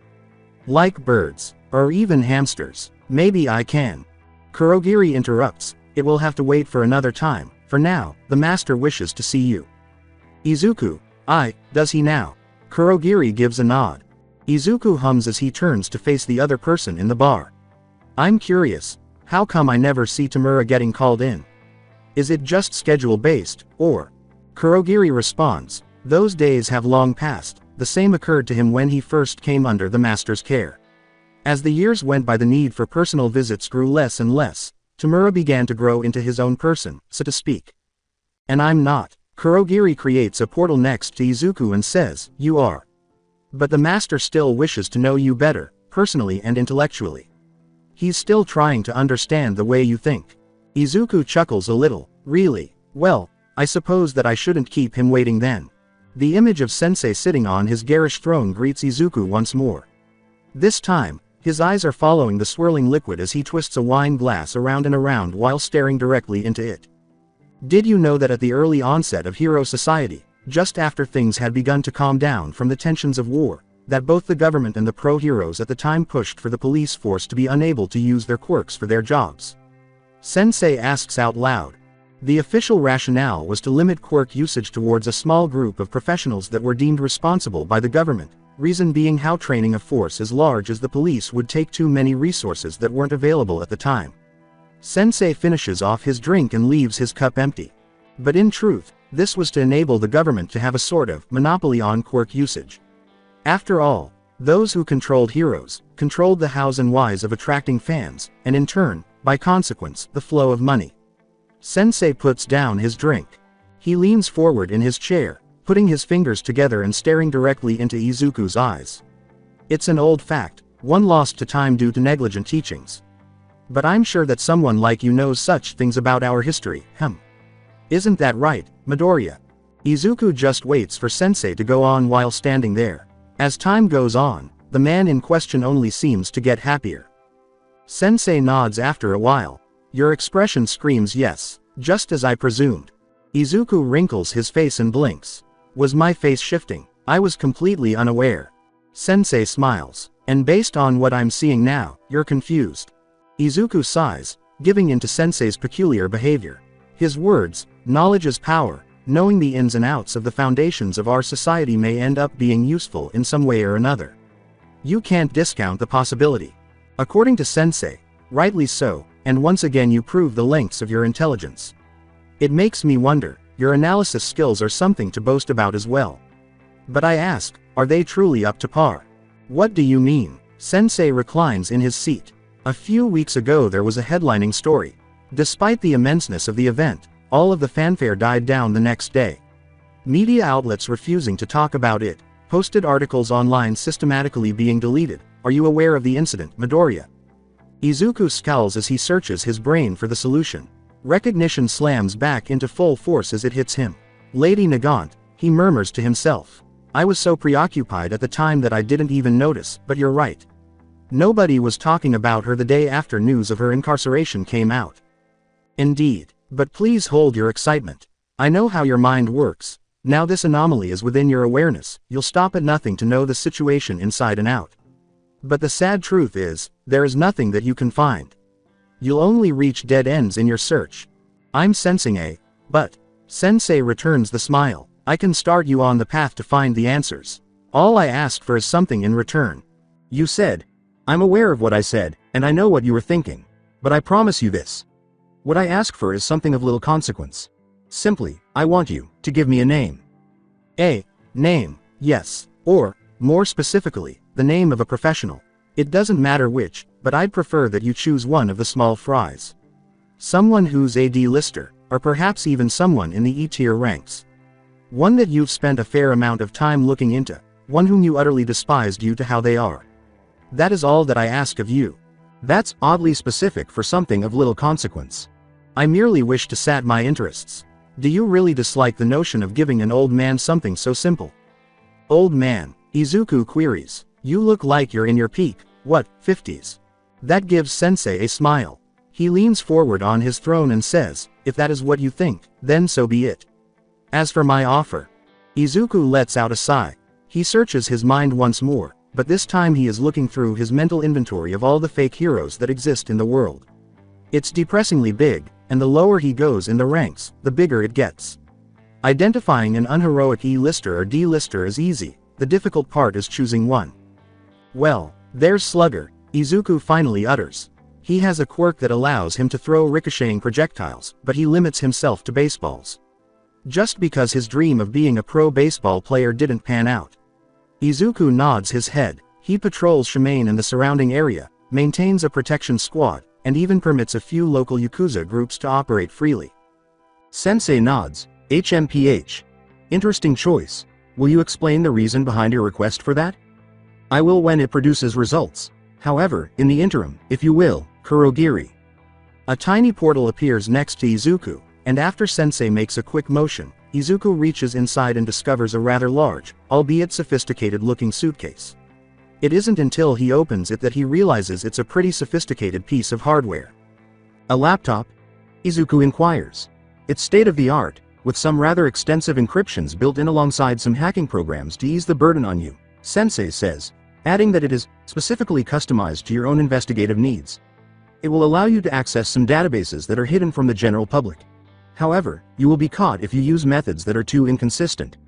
You will be responsible if that occurs. You get it? Of course, Sensei. All right. Now continue. Beside Izuku, a second, much bigger portal opens. I hope that you find the answers that you're looking for. After passing through the portal on the other side, Izuku returns to Musutafu, where a second small portal places his bag on the ground next to him, which he then fills with his recently acquired equipment. Izuku starts walking back to his apartment despite the oppressive change in the atmosphere, his mind racing with ideas. There is definitely more to what Sensei asked me to do, and if I had to guess, it would be that he doesn't do things randomly. A big gulp went down Izuku's throat as he inhaled. Sensei has something planned for Slugger, and it's probably not going to be good. Izuku suddenly freezes, his eyes wide with shock. Sensei, he never said the name had to be a hero's. He was well versed in both the scum and the bastions of hope, but his mind instantly pointed towards the heroes. Or rather, the false heroes. His analysis had long since transcended the point of a childish admiration of heroes, and the insides of his notebooks were now lined with entries of heroes and villains alike, without any sort of bias or sense of favoritism. He had a pit in his stomach. I gave him a hero out of instinct, even though I knew that Sensei probably had a sinister scheme planned for whoever I chose. I should feel bad, right? Why don't I feel bad about this? Izuku's doubts rage on the surface, but he knows deep down that if he had given the name to a real hero, someone who is an exceptional beacon of hope for the community and the world, he would be experiencing those negative emotions right now. Guilt, regret, and anger. However, in reality, Slugger isn't a hero, a role model, or someone whose words you should follow. He was a criminal, a villain, a crook, and no one even tried to stop him. What if Sensei suddenly developed an interest in him? Izuku quickly shakes his head in an effort to get the thoughts out of his mind. After all, there is nothing I can do against Sensei, and there is nothing I can do right now. Izuku's thoughts stray back to his brand new laptop. I might as well consider where to begin my investigation. There's no point in lingering on it. Who knows how deep this goes? I hope that you don't mind, but I sort of want to talk about some things with you today. Now, I really don't want to pry. It's not my place, I know that. It's your life, and I'm invading your privacy by doing so. But by this point I've already told you multiple times that I'm technically spying on you with my quirk, and you haven't shown any signs of being mad at me over the fact. But, I mean, I could be wrong considering how stoic you set yourself up to be and I'm rambling again, aren't I? Izuku lets out a sigh and pauses to reorganize his mind. Todoroki Shoto is seated in his typical location on the Lake Sonaru shoreline bench to his left. As the boy's body turns to face Izuku, his normally aimless gaze changes, and his eyes narrow. Oh, squeaks Izuku, you're looking at me. You barely do that. The only times you do are when you're interested. Like when I was talking about the use of ice quirks within tropical regions, that soba place I went to in Yokohama, or that. Todoroki's head tilts. Izuku clears his throat and says, right. Back to topic. Well, you see, you've probably been wondering why I've been, well, stalking you, really. Truth is. Despite the topic at hand, Todoroki abruptly declares, your father, without hesitation. Izuku objects. Izuku slaps his cheeks and says, you spoke. Wow, this is a first and, ahem. I mean, that's only part of the reason. The other part is that, well, I was worried for you. Living with, Endeavor, that is. Todoroki responds with a grunt. Like I said, it's not really my place. But, since you're acknowledging me for once, let's start off with, well, what I believe is the cusp of the problem, honestly. Your quirk. Todoroki's eyebrows furrow. Izuku shakes his head and says, I've noticed that during your, well, I've noticed that you only use your right side, your ice side.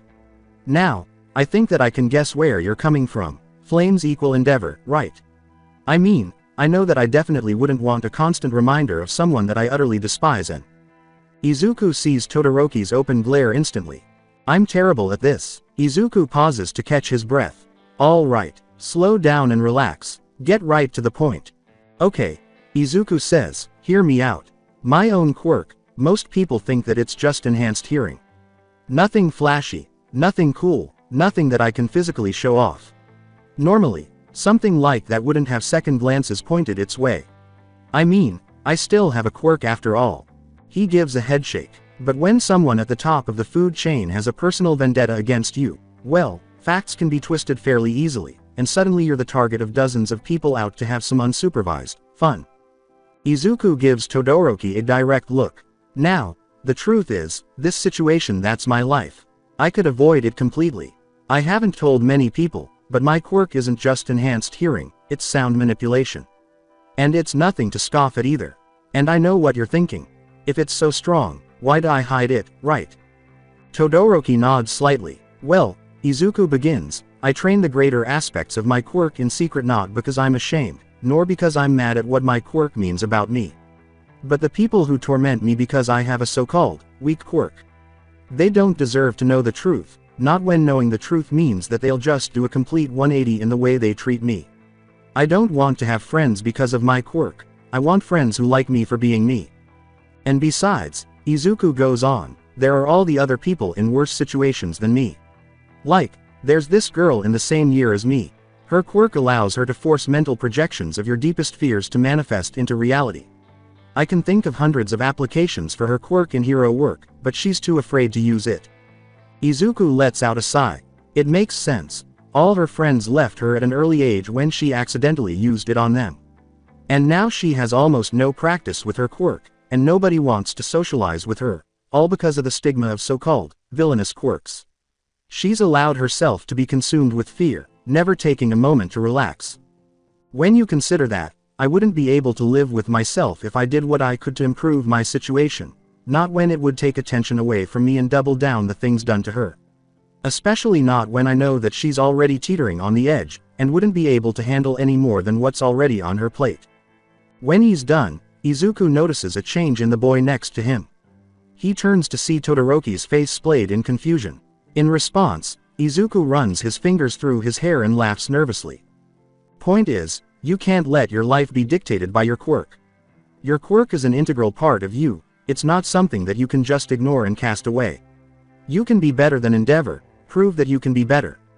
Why would? Izuku interrupts Todoroki's spontaneous remarks in an effort to emphasize his points, even though they are infrequent. You want to be a hero, don't you?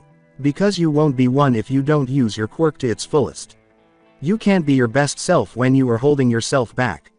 One day you'll find that you couldn't save someone because you only used your ice. Do you want that? There are brief silences during which Todoroki and Izuku gaze down at one another without blinking. Todoroki eventually, and rather suddenly, pushes himself off the bench. He gets up and leaves without saying a word. Izuku leans back on the bench and lets out a sigh. That could have gone better, he murmurs silently. However, removing the bandage now is probably preferable to doing so later. He will avoid the trouble. It's 6 o'clock, he says, glancing up at the sky and assessing the sun's position. It appears that it's time to go home. His eyes narrow. Or, I suppose that I have time to head over to Shiozaki. And, even if she's not there, well, there's always the bar. The bar's distinctively gloomy atmosphere greets Izuku as soon as she enters. Given how far into the slums the location is, the noticeable sparseness and lack of patrons is not out of the ordinary. However, when you take into account who owns the establishment, the fact that a living, breathing disintegrator resides there, and well, Izuku wouldn't have been shocked to hear that the general public had judged the bar dangerous for people who want to live long, healthy lives. But Izuku was taken aback by one thing as soon as he entered the room. He hadn't given it much thought on the way there, but now that he was actually standing in the bar, he didn't feel like there was a living soul there. There were no indications of Kurogiri behind the counter or the boisterous Tamura yelling obscenities at his games in the corner from his eyes or his peculiarity. He freezes, giving his quirk his whole attention out of instinct. Fortunately, a brief scan of the kilometer radius around him demonstrates that he has not been compromised.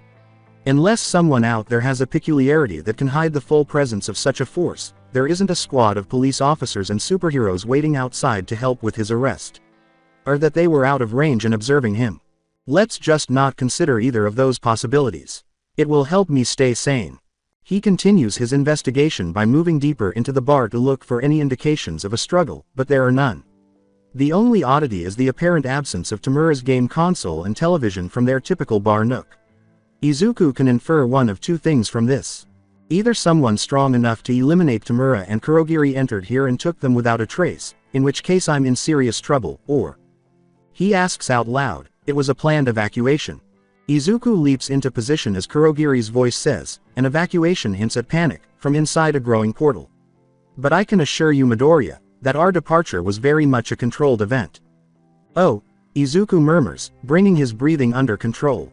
It's just you, Kurogiri. For a second there I was afraid you were the cops. A possible outcome at the current moment, I suppose. Izuku turns abruptly to face Kurogiri. Wait, what? Kurogiri disregards Izuku's unspoken query and states, I was informed by the master that you had reached this location. Come, it is best that we steer clear of any of the master's properties for the day. Izuku swallows. You're not compromised, are you? Kurogiri gives a headshake. This is merely a precaution. For the time being, I will take you elsewhere. I shall engage you in an activity to act in place of whatever training we would have done otherwise, if that is all right with you. Izuku observes the surroundings once more and then nods dismissively. Better anywhere than here if even Sensei is scared. I wouldn't want to be on the end of whoever is gunning for him. You would not, indeed. Izuku enters the portal and stumbles a little on the uneven surface as he arrives at the other side. After he gets used to it, he sees Tamura huddled at the far end of the small area Izuku is in. The boy in question is sitting on the floor with his legs up to his chest, but instead of the scowl or disbelieving look Izuku has become used to, Tamura is actually grinning a little, his eyes brimming with unbridled joy. Izuku overcomes his initial discomfort and uses his quirk to piece together where he is now. And let's just say that he is undoubtedly interested in and curious about what he finds. Izuku asks, why are we in the back of a box truck? Tamura smiles. Izuku finds it difficult to look at the boy's smiles after becoming accustomed to his piercing glares and frowns. Tamura responds, with Kurogiri, we don't have to worry about speed. We just need to make a sharp corner turn and have Kurogiri use his quirk to escape the cops. Izuku blinks, taking a few moments to fully comprehend the information. What? Tamura scowls and gives the wall he is leaning against 3 loud slaps. You didn't tell him. In the middle of the room, a portal opens, presumably so Kurogiri can talk without getting out of his seat at the wheel. I merely wanted Midoriya out of the bar as soon as possible. The master insisted on such. Tamura silently complains to himself about a number of things that make Izuku make sure he doesn't appear to have heard anything, and then he turns back to face the green-haired boy who lives in the truck. Tamura declares, we're going on a heist, his voice bursting with excitement. And we get to join in without having to do any of those repetitive and infuriating setup missions beforehand. What the young master means is that we are preparing to rob the Florum Municipal Bank in the city of Masuda, Kurogiri's voice says. Izuku asks, you mean all the way in Shimane? He means just a few blocks away, asserts Tamura. And we're going with the loud option. We are not, responds Kurogiri. We have gone over this, Tamura. Tamura responds with a growl. But I fucking hate the smart options. Wait, says Izuku. Why the hell are the two of you robbing a bank? I mean, considering who Sensei is, he probably makes more money than a big city bank does in a week. In fact, I doubt that there's more than 10 million yen in that bank. Hey, exclaims Tamura, we're robbing a bank today. As in the three of us, not just two. Izuku asks, that's what you got out of that? Didn't you just hear? Kurogiri interrupts again before Izuku can say anything more. Do not listen to the young master, Midoriya.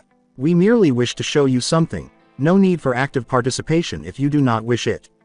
Tamura sighs. Why the hell is he here then if he's just going to be sitting on his ass?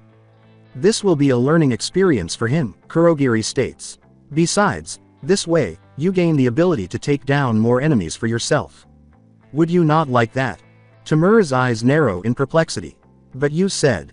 Kurogiri asserts that, we must engage in stealth during our infiltration. But once we are inside, everyone we encounter will be considered an enemy. Izuku gives the portal a terrified glare. Kurogiri.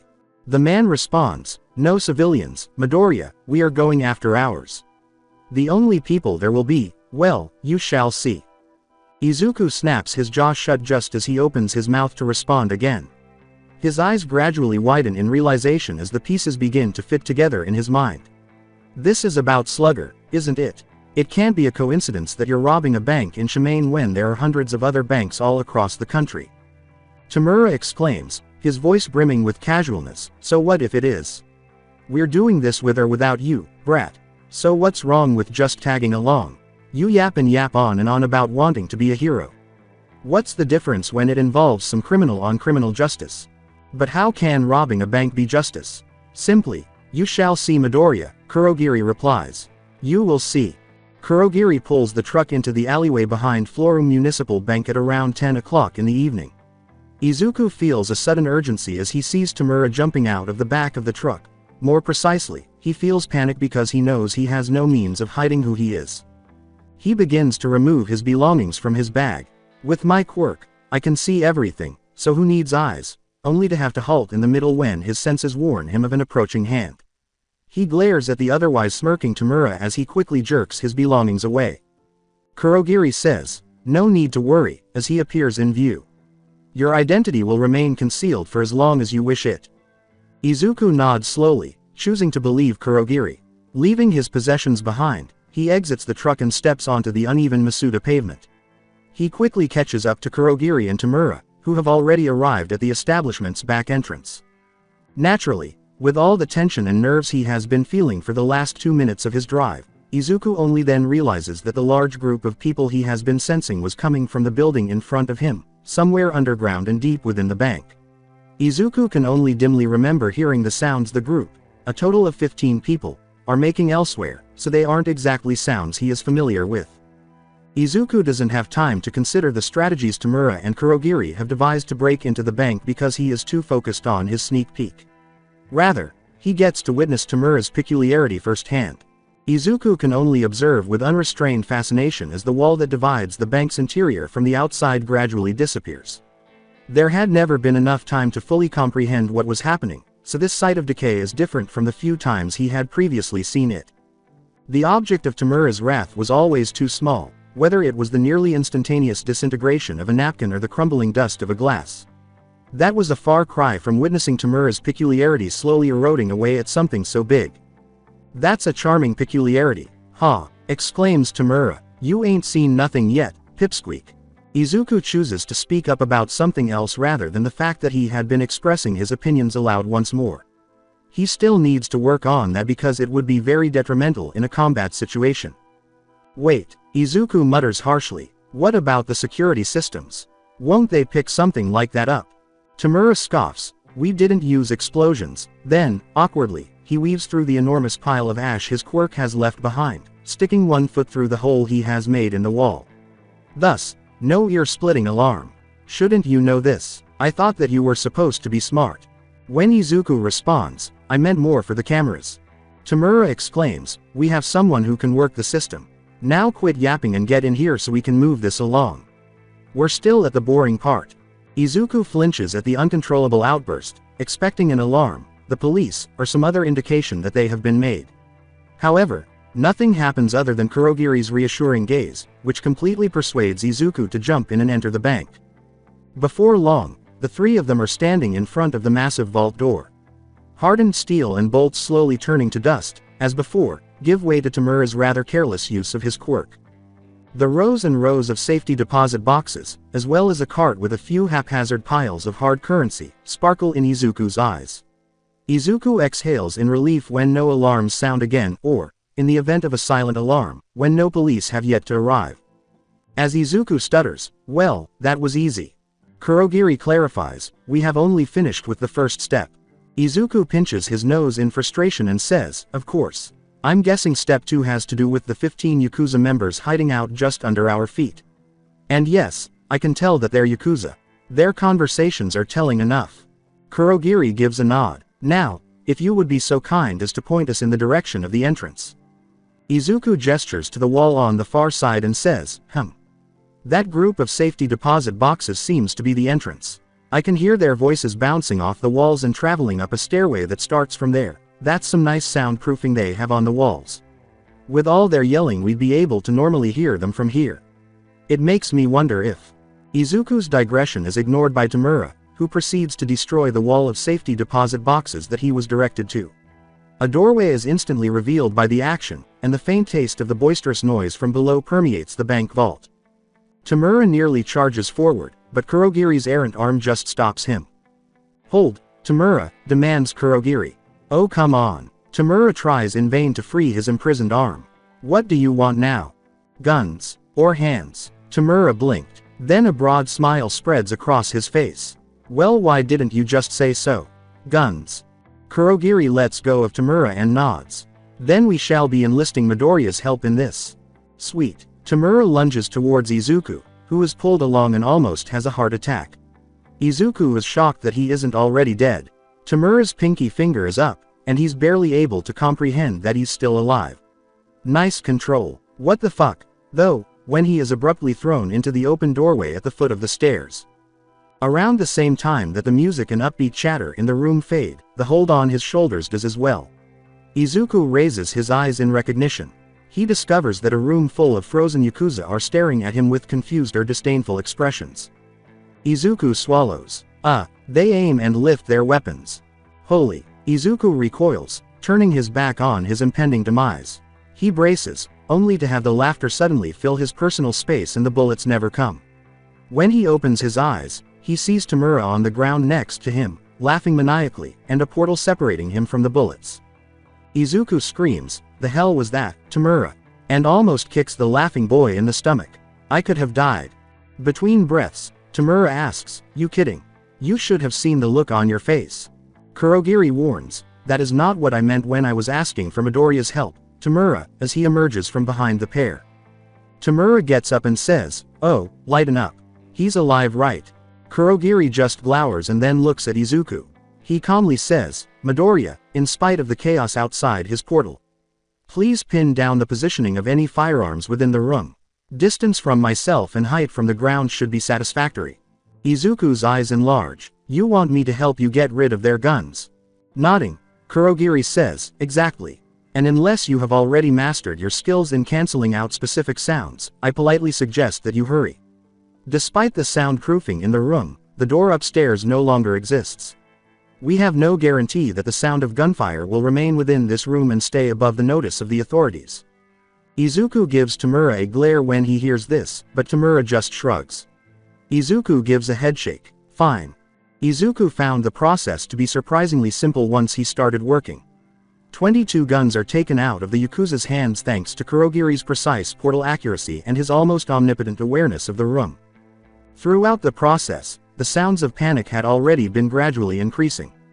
The panic has only increased since the Yakuza discovered that all of their weapons were missing. If all the flying utensils are any indication, one of their quirks is ferrokinesis and the other has laser eyes.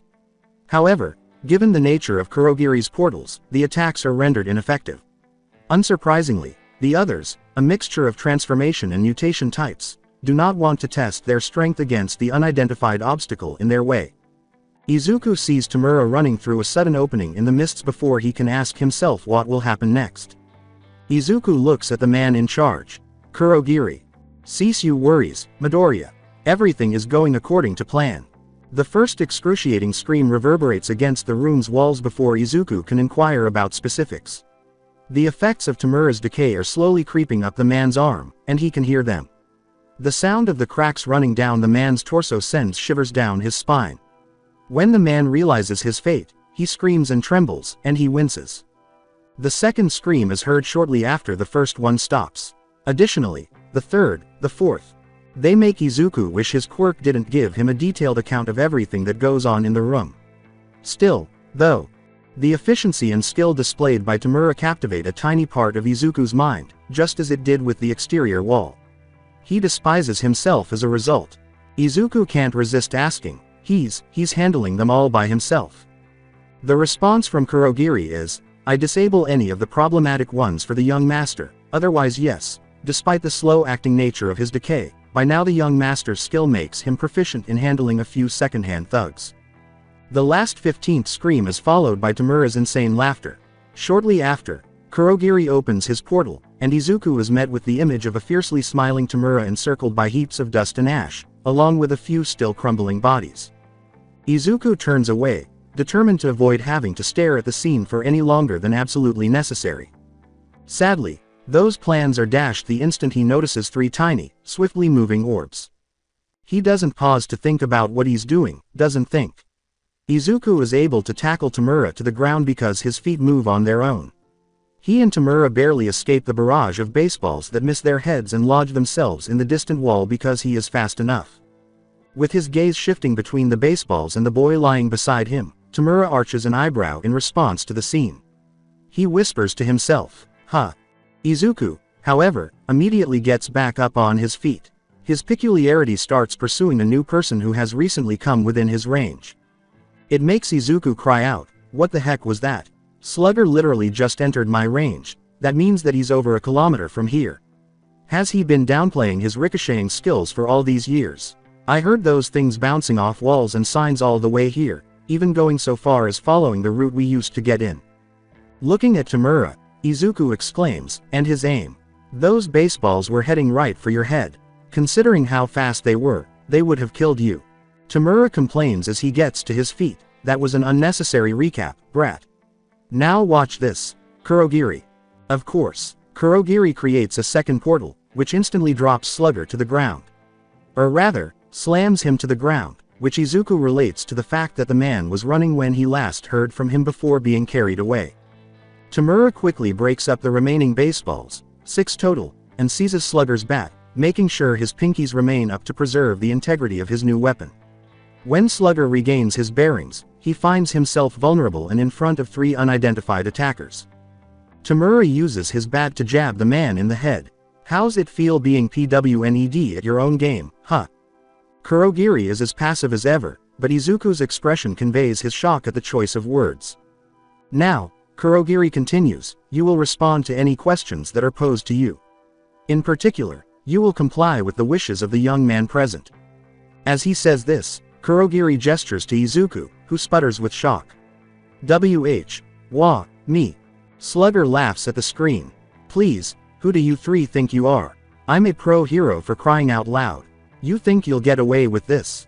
Kurogiri hums. Tamura. The hero kneels over and throws after Tamura slams the baseball back into Slugger's stomach. You think, please, Slugger slurs, anyone can do that. Tamura stoops to wrap Slugger's hand with his entire palm. Ah, Slugger exclaims as he sees the rot creeping up his arm. Kurogiri saves him at the last second by creating and sealing a portal around Slugger's arm, essentially severing it before decay has a chance to spread. Izuku would be right into that in any other situation, whispering about fresh discoveries and uncharted territory of a quirk. As the portal around Slugger's arm shuts off, he would even be aware enough to hear the sound of blood splashing across Kurogiri's body. At the moment, however, he just cannot. Despite his reluctance to acknowledge it, he is too terrified and captivated by what he is seeing. Sure, Slugger exclaims, gazing at his recently acquired stump. Whatever you want, just don't kill me. The bat swings in again, landing on Slugger's left leg with a crack this time. Shut it, sneers Tamura. Your voice is annoying me. Talk only when spoken to. Izuku swallows while glancing at the slaughter in front of him. Was all of that really necessary? What? Chuckles Tamura. This. The sound of bone cracking, a swing. Ah, my other fucking leg, Tamura, yells Kurogiri. In response, Tamura scoofs and retreats from his victim. Oh, fine. Go ahead brat, ask your questions. Izuku swallows and looks at the bruised hero. After inhaling, he asks the first question that crosses his mind. You're Slugger, right? The ball-throwing hero.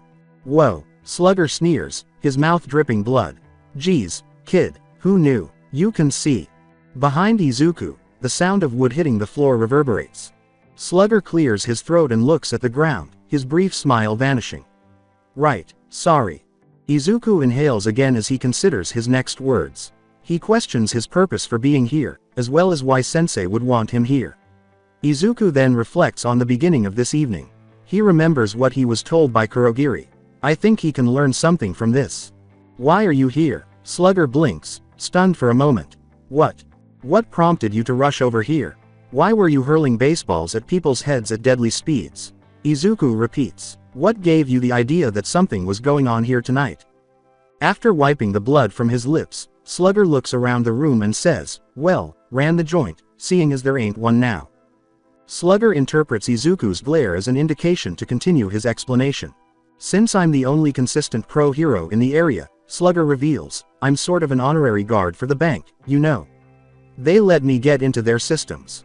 For example, the bank hasn't used the entire second floor of the vault since before quirks existed. After all, having control over the timer for the vault door made it simple to smuggle the boys inside and renovate the space. Oh, and what do you do there?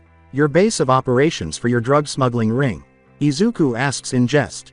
Well, yeah, Izuku pauses at the response, not only because Slugger's heart rate went up, but also because, according to what Izuku had previously understood, Slugger was merely operating a protection racket.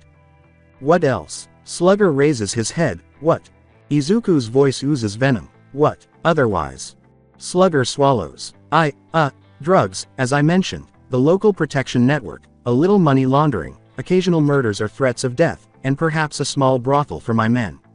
Only on the weekends, though. And the girls are all willing and comfortable the entire time, Slugger adds hastily. Izuku laughs, I'm sure they are, and looks away at Kurogiri. I understand, he says. I've heard enough, too. Are you certain? Kurogiri inquires. Izuku wraps his arms around himself and nods, ignoring Kurogiri's nod and the screams of fear that follow as Tamura closes in on Slugger. After everything is finished, Kurogiri approaches Izuku and puts his shoulder to the boy's shoulder, saying, I hope that today wasn't too much for you. Did Tamura really have to do that? Izuku sighs. Even though he wasn't deserving of the title, he was a pro-hero, after all. He saw our faces. Hey, Tamura exclaims. Do you not believe that he would have spied us as soon as he had the opportunity? Izuku inhales and turns to Tamura, looking at the fresh dust pile on the floor with fatigue before turning back to face Tamura and saying, yeah, I guess. You're understanding now. Tamura advances and places a hand on Izuku's shoulder, causing him to wince as he feels the effects of decay's influence. Tamura says, I'll let you two clean up, and he begins to ascend the stairs again. I'll begin collecting the loot we left upstairs. We shall talk about using decay on Slugger's arm later, says Kurogiri. You know how much I dislike the sensation of blood coursing through my warp gates. That's the purpose of showers. With his feet thumping up the stairs, Tamura shouts as he ascends them. Izuku inhales deeply. It's unbelievable. Once Tamura is sufficiently out of the way, Izuku yells, I had no idea that this kind of thing was taking place. I thought he was just running a protection racket. He says, pointing to the entire room. Not all of this. Kurogiri intones, not everything is broadcast to the internet or the street. No matter how deep you go, whether through the dark web or by knowing about the underworld, there are some things that are bound to go unnoticed. From your point of view, this operation is no different. Izuku shakes his head, yeah, but, it's unbelievable how small of a scope I've been operating on the entire time. Well, I guess I still have a lot to learn. You decide that. However, I'm happy that today's events have paid off.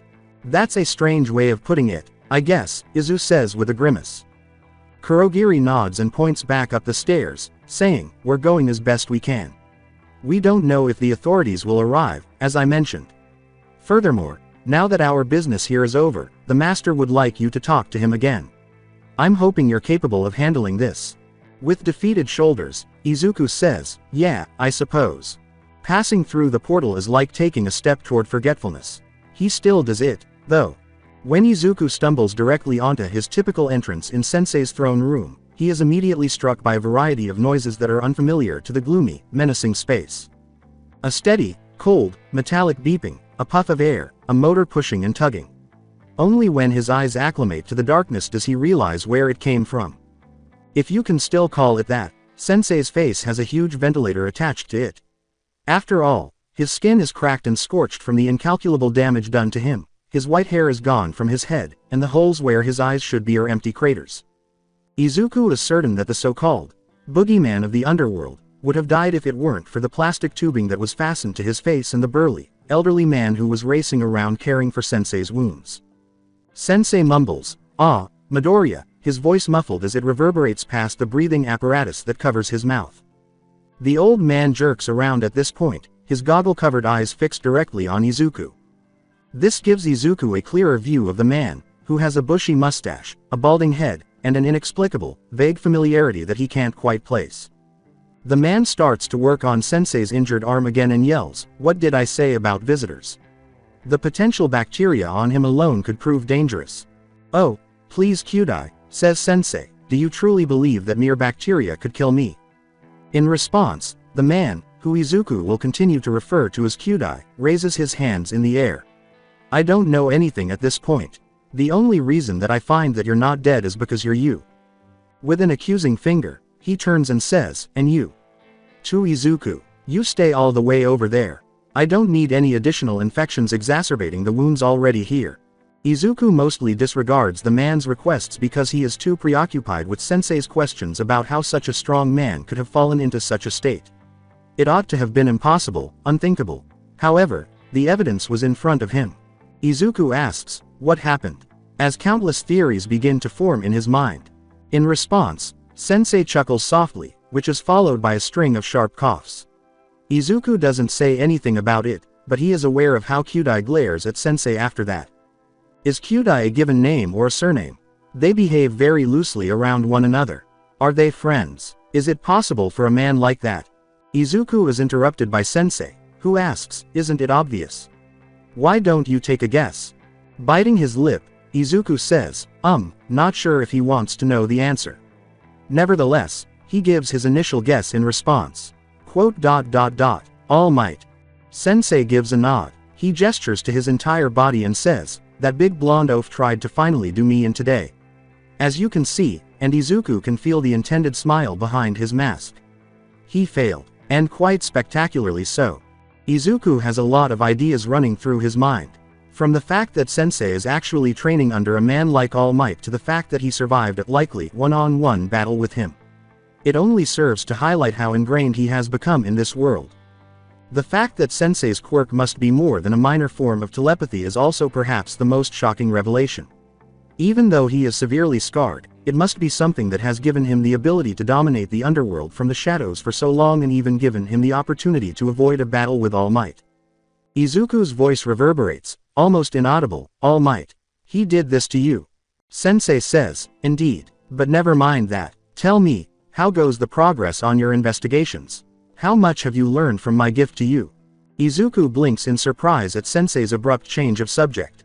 Even though Sensei is strapped to a machine that keeps him from dying and is being watched by a man who is working non-stop to tend to his wounds, it almost seems as though his current condition is only a minor inconvenience. Once more, Izuku is filled with equal parts fear and wonder at Sensei's sheer power. Izuku finally clears his throat. He says, "It's ongoing. I'm having a bit of trouble actually combing through their systems, but it's nothing that I can't figure out by myself in time. The Commission's protections are nothing to scoff at, which makes sense considering they're one of Japan's largest bastions of authority. And like you said, I don't exactly want to get caught. Especially with such a veiled conspiracy surrounding the topic." Sensei gives a nod. He turns to face Kyudai and says, "That's to be expected." Still, as impressive as ever, even if you have not yet reached the truth. How about you, doctor? Your thoughts on the boy so far? Kyudai laughs. Seems like a handful. He's hardly been here a few minutes and already he's spoken more than Makia has in months. An unfair comparison, responds Sensei, laughing unabashedly. Does that mean that you'd like him on board? Kyudai almost lets his scalpel fall. When the hell did you get that impression? And from what part of your imagination did you fancy that fantasy up? Midoriya, Sensei says, ignoring Kyudai's remark and turning to face the boy in question. What are your thoughts on biology? Specifically, topics such as genetic engineering, biochemistry and the like. Izuku strokes the back of his neck and says, I don't have any strong feelings for or against them, I guess. Kyudai responds, you can't be serious, setting down a syringe and turning to look at Sensei. What good could he do? When Sensei says, I'd say that you'd be surprised, he's certainly surprised me. Wait, Izuku yells, furrowing his brows. You want me to help you with something? Sensei gives a nod, in a manner of speaking. Izuku wrinkles his nose and says, what exactly does, Kyudai-san? Then Kyudai says, This time, he stays committed to using Sensei's treatments and doesn't turn around. That's either Doctor or Garaki to you. Izuku asserts himself again, right. If it's okay with you, may I ask what exactly Garaki-san does? He adds hastily. Well, Sensei says, you see, the doctor here is working on a special project of his and my creation. It's years in the making, and because of that, I'd like a fresh set of eyes on it. With you on board, I'd want to see if you spot any flaws that our eyes have turned blind to. Izuku's arms are crossed, his face twisted in discomfort, he frowns and asks, but why me? Don't you have someone else you would trust more? Some of the more recent tidbits of conversation he's heard drift through his mind. Like, that Makia guy, right. He's that big guy who was here the first time you brought me here, I'm assuming. Sensei laughs out loud. Correct you are again in your observations. But, you should know, Makia doesn't have the delicate touch that people like us do. He's much too. Garaki is applying salve to a patch of Sensei's skin when he asks, brash. Large. A bit dumb. Don't forget your hand in that part. Sensei dismisses the doctor's remarks and returns his attention to Izuku. But that's besides the point, Midoriya. Haven't I already said it? You remind me from my youth. I'm highly interested in wherever your path leads you. Nothing wrong with wanting to present you with some potentially fruitful paths in life now, is there? Izuku asks, his voice tense with resentment, and this, what? You think that I'm worthy of such a prestigious project? To Garaki's dismay, Sensei leans back in his seat and raises an eyebrow, or at least Izuku believes he is, as it's a little difficult to tell given the man's current lack of eyebrows. He hums to himself as he ties his fingers together. Something is bothering you right now, correct? What is it? The drawl, well, I don't know, comes from Izuku. I just came back from the scene of a 16-part homicide. Which included the murder of the pro-hero Slugger, even if he was an unforgivable bastard. I'm sorry if it seems like I'm worried that I'll get caught. Sensei laughs with knowledge. You're misdirecting. The heck is that supposed to mean? Sensei tilts his head forward and says, I tell you what, let's go back a few steps. You've taken biology classes in school, haven't you? Izuku twitches one of his eyes. What does this humor me? Says Sensei. Reluctantly, Izuku closes his mouth. Sensei nods, saying, good. As I was saying, biology. Such a complex subject, yet with the basics of it being taught even years before middle school. One of those stepping stones is an insight to the predator-prey dynamic that encompasses the natural world. Ecology, the food chain. Are you following so far? Izuku gives a nod, spreading his arms. Sensei says, splendid. Now, take me for example. My mere presence makes you tingle in anxiety, frightened by the mere fact that I could squash you like a simple bug on the sidewalk. Izuku adds, but you wouldn't hurt me. Sensei chuckles and asks, oh, and are you sure? Izuku's hair stands up in discomfort as the sound sends a shiver down his spine. Sensei responds, but that is exactly it. From your plentiful writings, your bountiful mutterings, your exquisite analysis, they are all something that place you higher up in the food chain. Sensei states, the robbery today in Shimane was a preemptive attack, before Izuku can respond. Slugger was getting out of hand, threatening to go big, to work with things that he wasn't ready to face. Izuku asks, because he wasn't under your control. Of course, Sensei says with a laugh, but that's besides the point. You were accompanied by Kurogiri and Tamura. You watched a mere 2 individuals take down a room of how many? Just over a dozen. And a pro hero too. Why? Izuku gives a shrug. Because they're good at what they do. Sensei gives a headshake. Because we are the big fish in the pond. We are the lionesses that stalk their prey. We are the owls hunting in the dead of night. Just as are you. Ignoring Garaki's frantic cries, Sensei crosses his legs and says, you see, this applies even to your school life.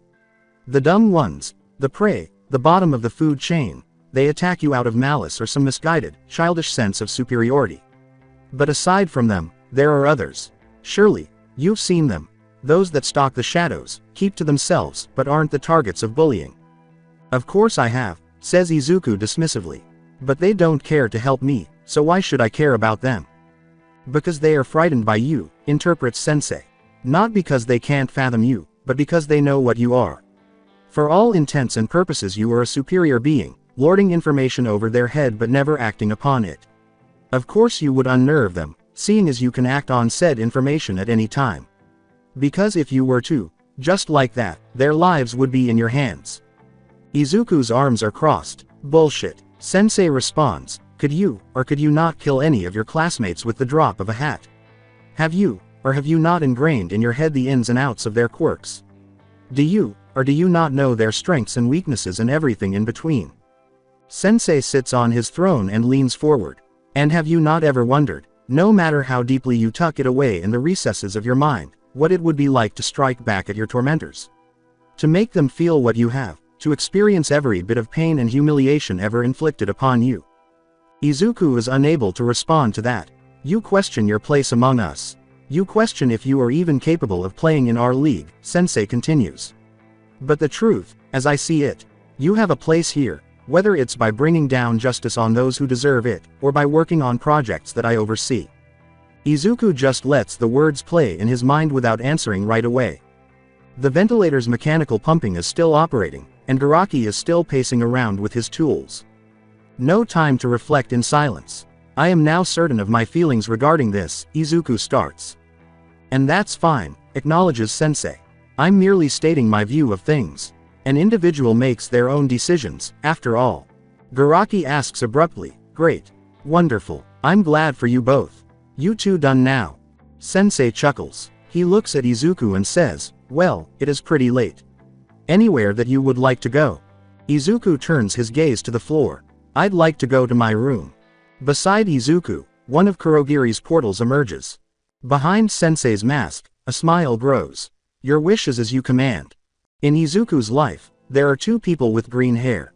Inko Midoriya's disregard for her son and lack of empathy for him are the antithesis of what a mother ought to be.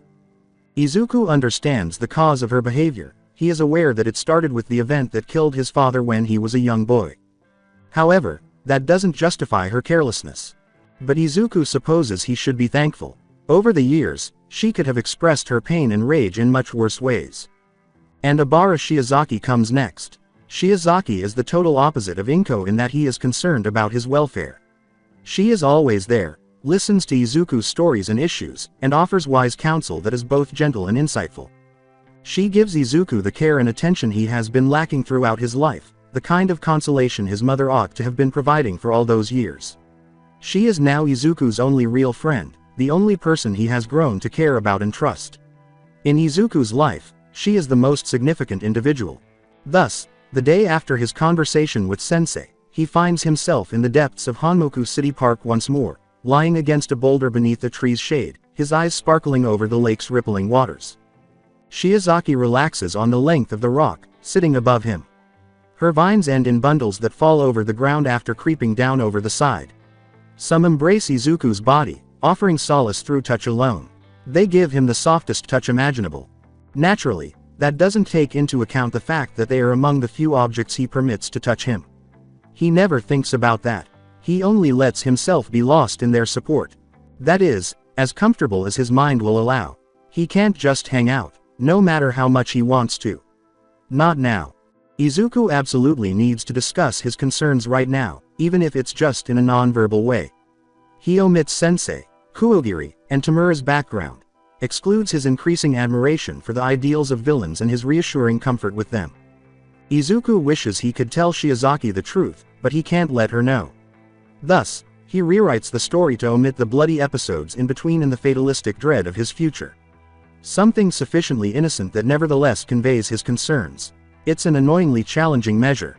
Shiozaki interrupts Izuku in the middle of her tirade and asks, "What have I told you about having a negative self-image? That it's hypocritical of a person who supposedly accepts themselves to see themselves in such a negative light," Izuku says with a smile. "But it's a bit hard not to think such things when you go through the stuff that I do." According to Shiozaki, experiences make the individual, in a matter-of-fact manner. What's important is how you let those experiences shape you. I'm concerned about that. Izuku lets out a sigh. Yeah, I know. Shiozaki doesn't believe it. She envelops Izuku once more in a graceful and playful manner, wrapping her vines around his shoulders. "I know that it can be difficult, going through what you do. I saw firsthand the unjust treatment bestowed upon you when we first met, all those years ago. And I can only imagine how much that sort of treatment has magnified in intensity until now."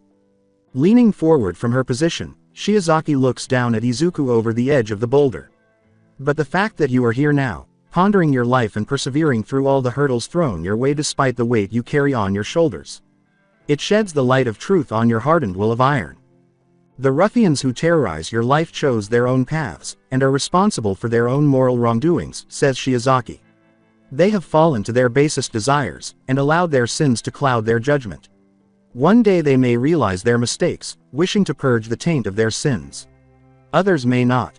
But you still have the freedom to shape your path. Despite your mother's mistreatment or your hatred from Endeavor, you try your best to overcome such hurdles, to lessen the impact they have on your life. You go out of your way to aid the Todoroki boy, and even submit yourself to your school's bullying to save others from your own pain. You've sustained a fair heart, readily steadfast in your compassion. And that is what truly makes you special. Follow what you believe in," Shiozaki reminds them. "Follow what you think is right." She extends her hand downward and begins tugging at her friend's hair. Izuku freezes for a second when the unexpected contact occurs, but as soon as he understands what's happening, he readily relaxes into the touch. But most importantly, Shiozaki goes on, "Don't change yourself, Izuku. Be yourself. Let your passions be you. And don't let worry shroud your mind. That is all I can say." Izuku tilts his head up to meet Shiozaki's staring gaze and smiles. They look at each other for a while after their eyes meet. Izuku is the first to finally separate, closing his eyes and letting out a calm sigh. "You know, Izuku's eyes almost protrude from his skull as his eyelids fly open. "Wait, Izuku.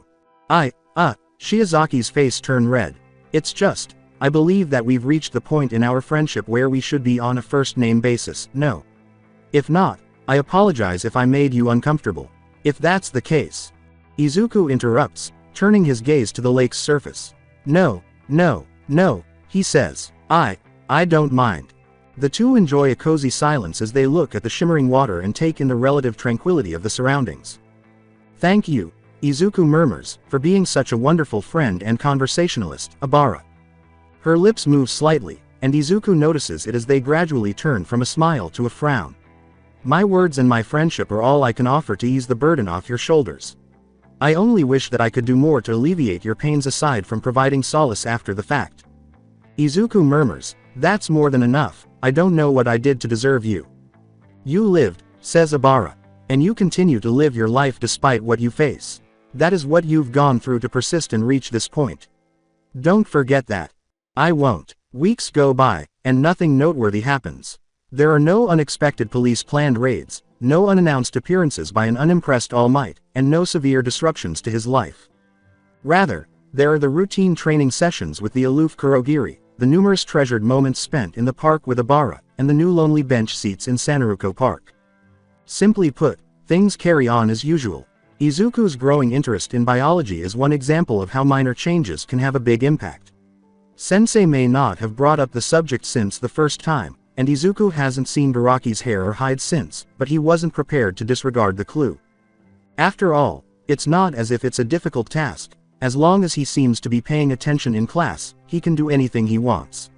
He incorporates lengthy study-bound activities into his day, guiding himself to become at least somewhat familiar with the subjects of genetics and biochemistry. The only issue with that is that Izuku discovers once again that his weakened attention span has let him down, specifically when his habit of muttering uncontrollably resurfaces during a review of a thermodynamics lesson, causing a familiar head of ashy blonde hair to become enraged. Izuku may be absorbed in his book, but he doesn't miss the shuffle of Bakugo's feet and two others making their way to his desk as soon as the bell that marks the end of class rings and the typical commotion fills the room. Knowing that it would be detrimental to him if Bakugo heard him sigh, Izuku suppresses the urge to do so, adopting the most neutral expression he can manage, setting his book on his desk, discreetly hiding it with some papers, and lifting his face to look directly into the eyes of his most ruthless tormentor. Simply put, he asks, "Yes, Bakugo. You have nothing more to say for yourself than that?" Bakugo narrows his eyes in annoyance and scoffs. Izuku resists the urge to bite back, as he always does, keeping his frustration under control and out of sight, no matter how much he would prefer not to. Oh, the things I would do to have the opportunity to strike him. Now, though, that wouldn't really matter, would it, and would that really make you the superior person in this case? Izuku winces inwardly at the voice, but he isn't shocked, just resigned, because it seems like the universe despises him for some reason. Otherwise, why would his subconscious start to sound just like Abara, down to all of her tone and mannerisms? Izuku contends that even though I am aware of its futility, I must confront him about our antagonistic relationship at some point and that I cannot allow my distaste for him to control my life. Similar to how you allowed your dislike of Endeavor to control you. After all, listening to voices in your head is an optional activity in life, so Izuku shrugs in response to Bakugo's question, ignoring the comeback. Glancing at Bakugo, Izuku responds, "Well yeah, what do you want me to say?" Bakugo leans forward and puts his hands on the desk, putting his face against Izuku's. "Maybe," he says, "an apology, for one."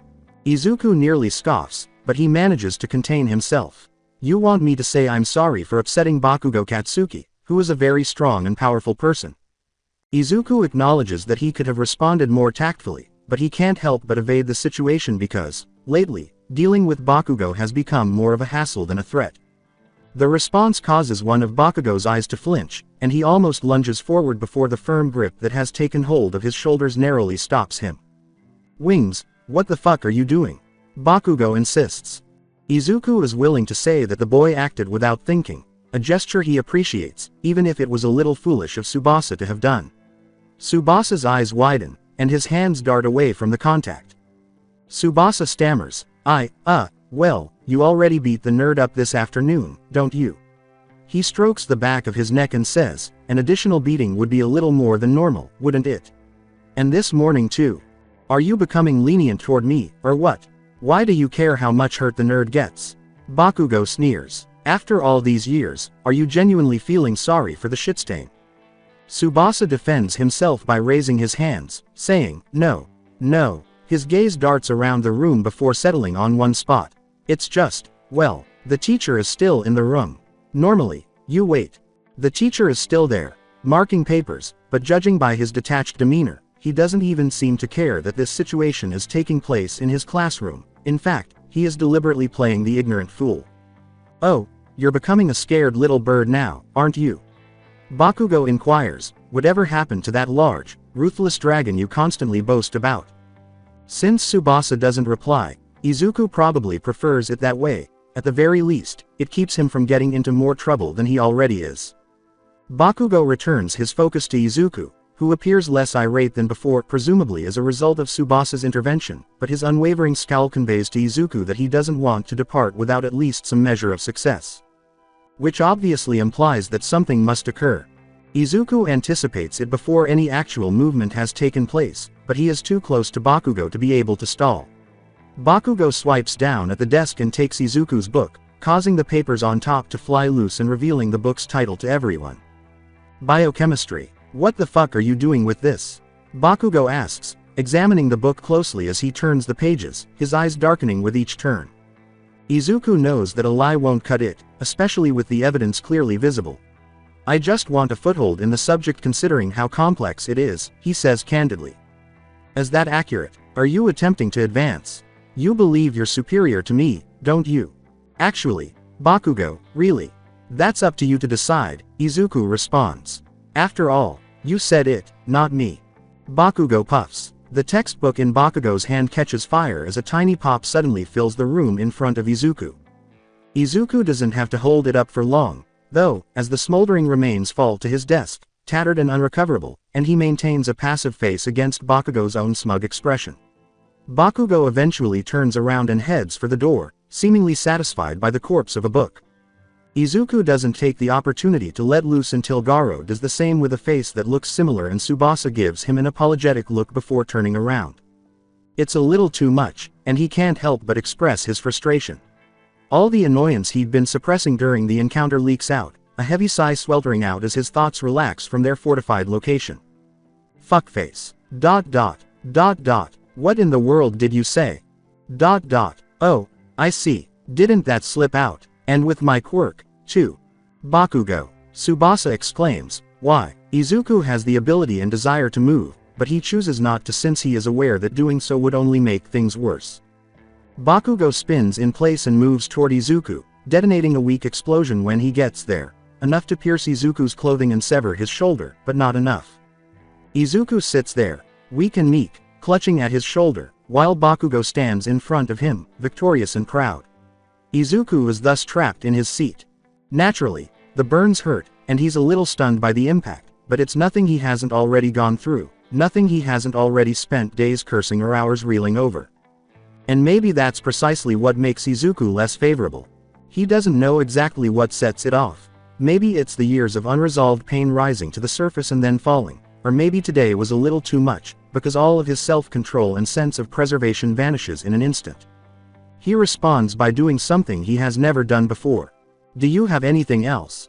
As the words reverberate throughout the room, Bakugo remains motionless, his calculating gaze fixed on the boy before him, while Garo and Tsubasa stand frozen, the former bewildered and the latter shocked. Izuku is too shocked by his own actions and still unsure of whether his mouth truly opened to fully respond to what follows, so he only realizes what he has done too late. Bakugo boasts, oh, I've got plenty. He is still sitting at his desk, unable to quickly leave because he must push his chair out of it. He can see it and hear it, but he is powerless to stop it. All he can do is listen as his doom draws closer and closer. The hand tears past the length of his desk, and then the explosion goes off, right next to his ear. An explosion charges up, with more force behind it than before. In a panic, he tumbles from his chair and onto the floor, curling up and gripping his ear as a sharp pain and the feeling of liquid running down his head hit him. Bakugo. Running up to Izuku's downed form, Tsubasa yells, what the hell? Oh, screw it, this is not the first time it has happened, Bakugo frowns. You know he'll move on because you were there the first time. Tsubasa almost backs away in shock at what he sees, removing his own hands from Izuku's ear and saying, he's bleeding. And this time it looks awful. Oh, screw you, it wasn't very powerful, come on, fingers, Bakugo says as he turns and moves toward the door. We're leaving. If Wings stops acting like the nerd suddenly matters, we'll let him catch up. Tsubasa looks at the departing pair and then back at Izuku, and after Bakugo has disappeared, he begins to assist Izuku in standing up. Come on, man, Tsubasa says, straining to carry Izuku on his shoulders, and we'll take you to the nurse. Then. No, sharking his head to his side, Tsubasa asks, what? However, you're. No. Izuku frowns at the unintentional display of his quirk, but he shakes it off. It doesn't matter right now. Tsubasa nearly leaps into place. I don't trust the nurse, Izuku says. I trust her as far as I would be able to throw sensei. The instructor, I guess, but, Tsubasa inquires. It doesn't matter. Izuku, feeling increasingly dazed, practically yells, just, get me to a closet. What? Hey, the janitor's closet, and get my stuff. Please, Izuku hisses. But what would a closet? This is my best opportunity.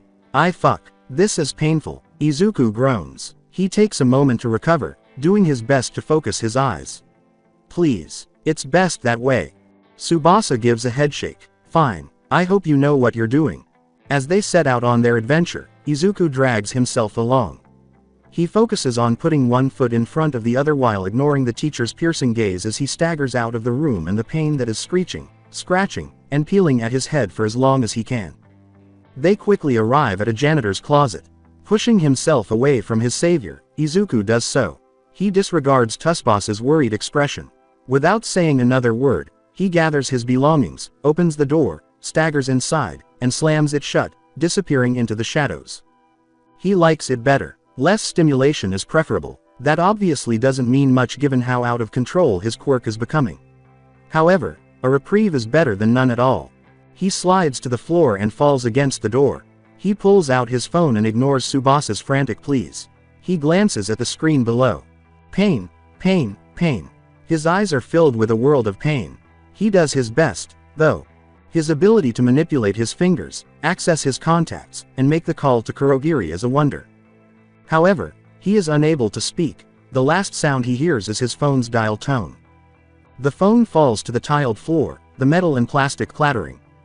His breathing becomes labored. On the other side, Tsubasa's fist pounding pelts his back. Birds chirping, cats meowing, people talking, yelling, a car in the distance, bugs in the walls, water running through pipes. Too many noises. Unrestrained and unfiltered. Inside its small prison, his brain beats. The world will soon, turns, to black. A tinge of weariness and grogginess permeates the movement as his eyes flutter open.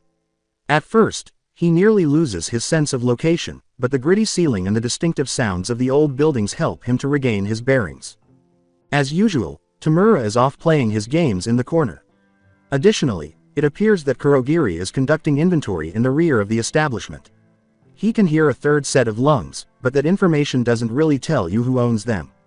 As far as Izuku can tell, the person is probably a smoker because of the audible state of their lungs. He sits up slowly, moaning. Among the numerous tables in the bar, he discovers that he has been assigned to one of the booths. He slowly tilts his head to the left, revealing the third person seated across from him. He is a middle-aged man with gray hair who sports a matching mustache and goatee. Behind his round polarized glasses are glowing pink eyes that go well with the odd, almost intestinal-looking scarf around his neck. The unidentified figure smiles, exposing a missing front tooth as Izuku focuses on the cigarette protruding from his mouth. Smoker indeed. The man gives a little mock salute and says, "Heyo, sport. How's the gear? Up to par, I hope." Izuku files the question away for later, crinkling his nose. He isn't particularly concerned about his safety, specifically with regard to the man in front of him. After all, what is relative safety when sensei is involved? But that doesn't mean he can't be cautious. Izuku asks, his voice cracking, "Who are you?" The man points to himself and asks, "Me. Well, that's simple, really. I'm a man of many tastes, and a man of many walks of life. I've dealt with individuals of all shapes and sizes, and I fester in your heart till the day you die." The man chuckles as he stares at Izuku, "But you can just call me Jiren." Izuku thinks of something when he hears the name. Since he has been researching every aspect of Japan's underbelly, it is difficult to avoid hearing about Jiren. Jiren, after all, is arguably the most established and well-connected broker in the whole nation, serving both vigilantes and villains and even some heroes. The only thing lacking from his repertoire was Izuku's lack of a persona. That is, until now. "Jiren, huh?" asks Izuku, otherwise known as Okuda Kagero, right? With his cigarette almost falling out of his mouth, Jiren raises an eyebrow in response. He pauses to regain his bearings. "Huh," he murmurs. "Kurogiri over there really wasn't lying when he said you were well informed. I've got to admit that I'm impressed." Jiren points his cigarette at Izuku and says, "Though, mind me asking how you came across that info?" Izuku clarifies, "Well, it definitely wasn't easy to find, that's for sure. Whatever method you used to purge your records was thorough, but not thorough enough." And, Izuku gives a shrug, "I suppose that I can offer more, for a price." "Oh ho, you saying that the little contraption in your ear isn't enough?" Jiren inquires. Izuku is made aware of the pressure in his left ear that he had not previously noticed by the question. It fit in so snugly that he nearly missed it, but now he knows it exists. Izuku does not, however, express his astonishment or curiosity about whatever is in his ear. He continues to look directly at Jiren with a self-assured smile. Izuku says, "I'm sure that it's already been paid for, whether by Kurogiri or someone else. Thus, separate payment would be needed for the information you're yearning for." For an entire minute, Jiren's face is nearly unreadable. Eventually, though, the man leans back in his chair and lets out a low laugh. "I'm curious, how old are ya, kid?" Now that info can't cost too much now, can it? Nope, Izuku responds, because I can offer that for free. I'm 9 by the way. Nearing 10 soon. Shit, really? Jiren whistles, his disbelief evident in his tone. You keep this up and you'll be my favorite client in no time. At that, Izuku tilts his head thoughtfully. He may be reading too much into the text, but he suspects something. You were the one responsible for setting up my laptop, weren't you? Jiren gives a nod. Got it in one. Hope you haven't broken it or anything, that thing costs a small fortune. I'm not sure that even All for One would want to ask for a replacement. I mean, don't get me wrong, such a thing didn't put a dent in his savings. But still. Correct. Sensei's alias in the larger Japanese context is All for One, a name reserved for the darkest outcasts of society and whispered about. Izuku has long been aware of it, but hearing it mentioned in a conversation makes him acknowledge that it's a little strange that he only refers to the man as Sensei. Izuku responds, you don't have to worry about that, I've kept it dry and safe, there's not a dent or scratch on it. Jiren gives a nod. Glad to hear it. Make sure that care extends to your new tech, will ya? They're not exactly things I get asked for too often, a replacement might take a while if you lose them or damage them in a fight. Izuku murmurs, right, as he feels at the gadget with his fingers up to his ear. He follows the smooth synthetic surface's length, observing the surprisingly slight difference between the device's feel and his ear's soft skin and cartilage. How'd you get my ear healed so quickly? Jiren exhales a puff of smoke. He smiles. Who said that was me? Izuku hums to himself. Alright. Then how about explaining what exactly is in my ear? You wouldn't mind that, would you? Not at all. Simply put, it's a sound therapy machine. White noise masking, sound habituation protocols, and the like. Everything in our age that works to ease the burden of conditions such as yours. Izuku frowns in response to the information, his mind already generating a basis for the commonality among those words. Tinnitus. Izuku asks in a dazed whisper. He reclines in his chair. Knew it was only a matter of time. Correct. Jiren examines the boy face to face. Why do you sound as if you didn't already have tinnitus before?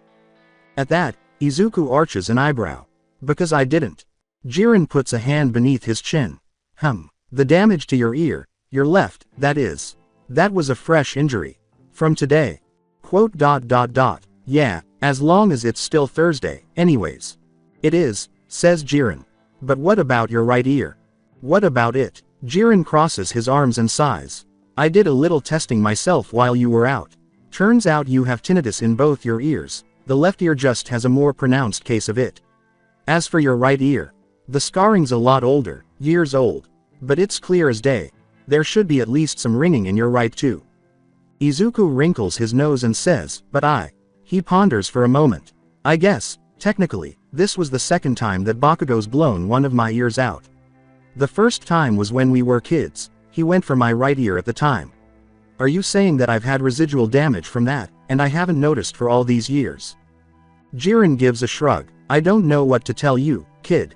That's just what it looks like to me. Maybe you got used to the ringing when you were young.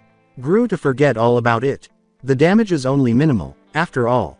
Only minimal, murmurs Izuku over his shoulder. After giving it some thought, he grimaces at his final theory. He gives Jiren a look. I have a theory.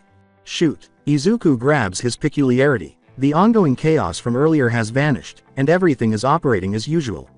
He actually has to strain to hear the distinctive sound of continuous ringing in tinnitus cases because of the new technology in his right ear. It's all normal. This normal also encompasses the more precise regulation of sound in the vicinity of his core. Izuku had never paid much attention to it before. After all, the less range that needed to be covered, the stronger his quirk should be. But if Jiren is correct, he attempts to control the surrounding acoustics. He's pulling at it, stretching it, doing anything he can. Concentrating on his right ear, he changes and evolves until he, snap. There it is. His right ear was filled with a low hum. As long as he tries to hear it, it's almost imperceptible. Izuku relinquishes control of his quirk by shaking his head. The low, bubbling hum disappears as the passive use of sound over his right ear returns in a matter of seconds. I think, Izuku starts out, that I've been subconsciously masking the sound with my quirk. I just tried working around it, and suddenly I could hear it. You saying that my services were unneeded this time around. You could have done the same with your other ear, right? Izuku gives a headshake. Not at all. The buzz in my right ear, it's soft. But if my left ear is as bad as you say it is, I probably wouldn't be able to handle it. Jiren grins and says, a bummer. But even then, must be some quirk of yours then, holding up in protecting yourself for so long. When was the initial incident again? It happened when I was 5. At that, Jiren's eyes narrow. Izuku coughs up something. It's a long story. Jiren mutters, it's not my business, and gets up from his chair.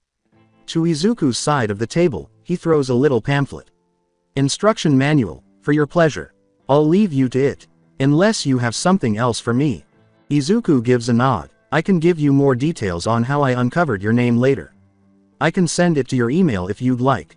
Jiren turns to look at Izuku. You are aware that I only give that out to a very small number of people, correct? I know. Pulling out a small business card, Jiren says, bold of you to ask, then. Before giving it to Izuku. Phone and email, for your pleasure. But remember, if any of that gets out and I learn that you're the leak. You're cut from any future dealings, you hear? Izuku gives a nod. Of course. You can't have backstabbers lingering around for long in your type of market, after all. Best to cull them as soon as possible, right? Jiren tilts his head. Glad that we've come to an understanding, Midoriya.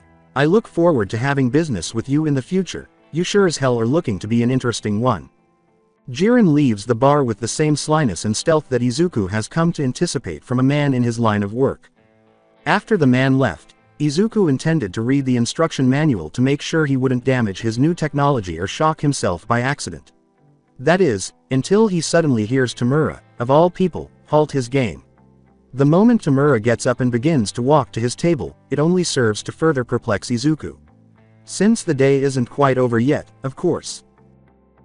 So that's it for today. I will continue the story in next part. Till then, bye bye.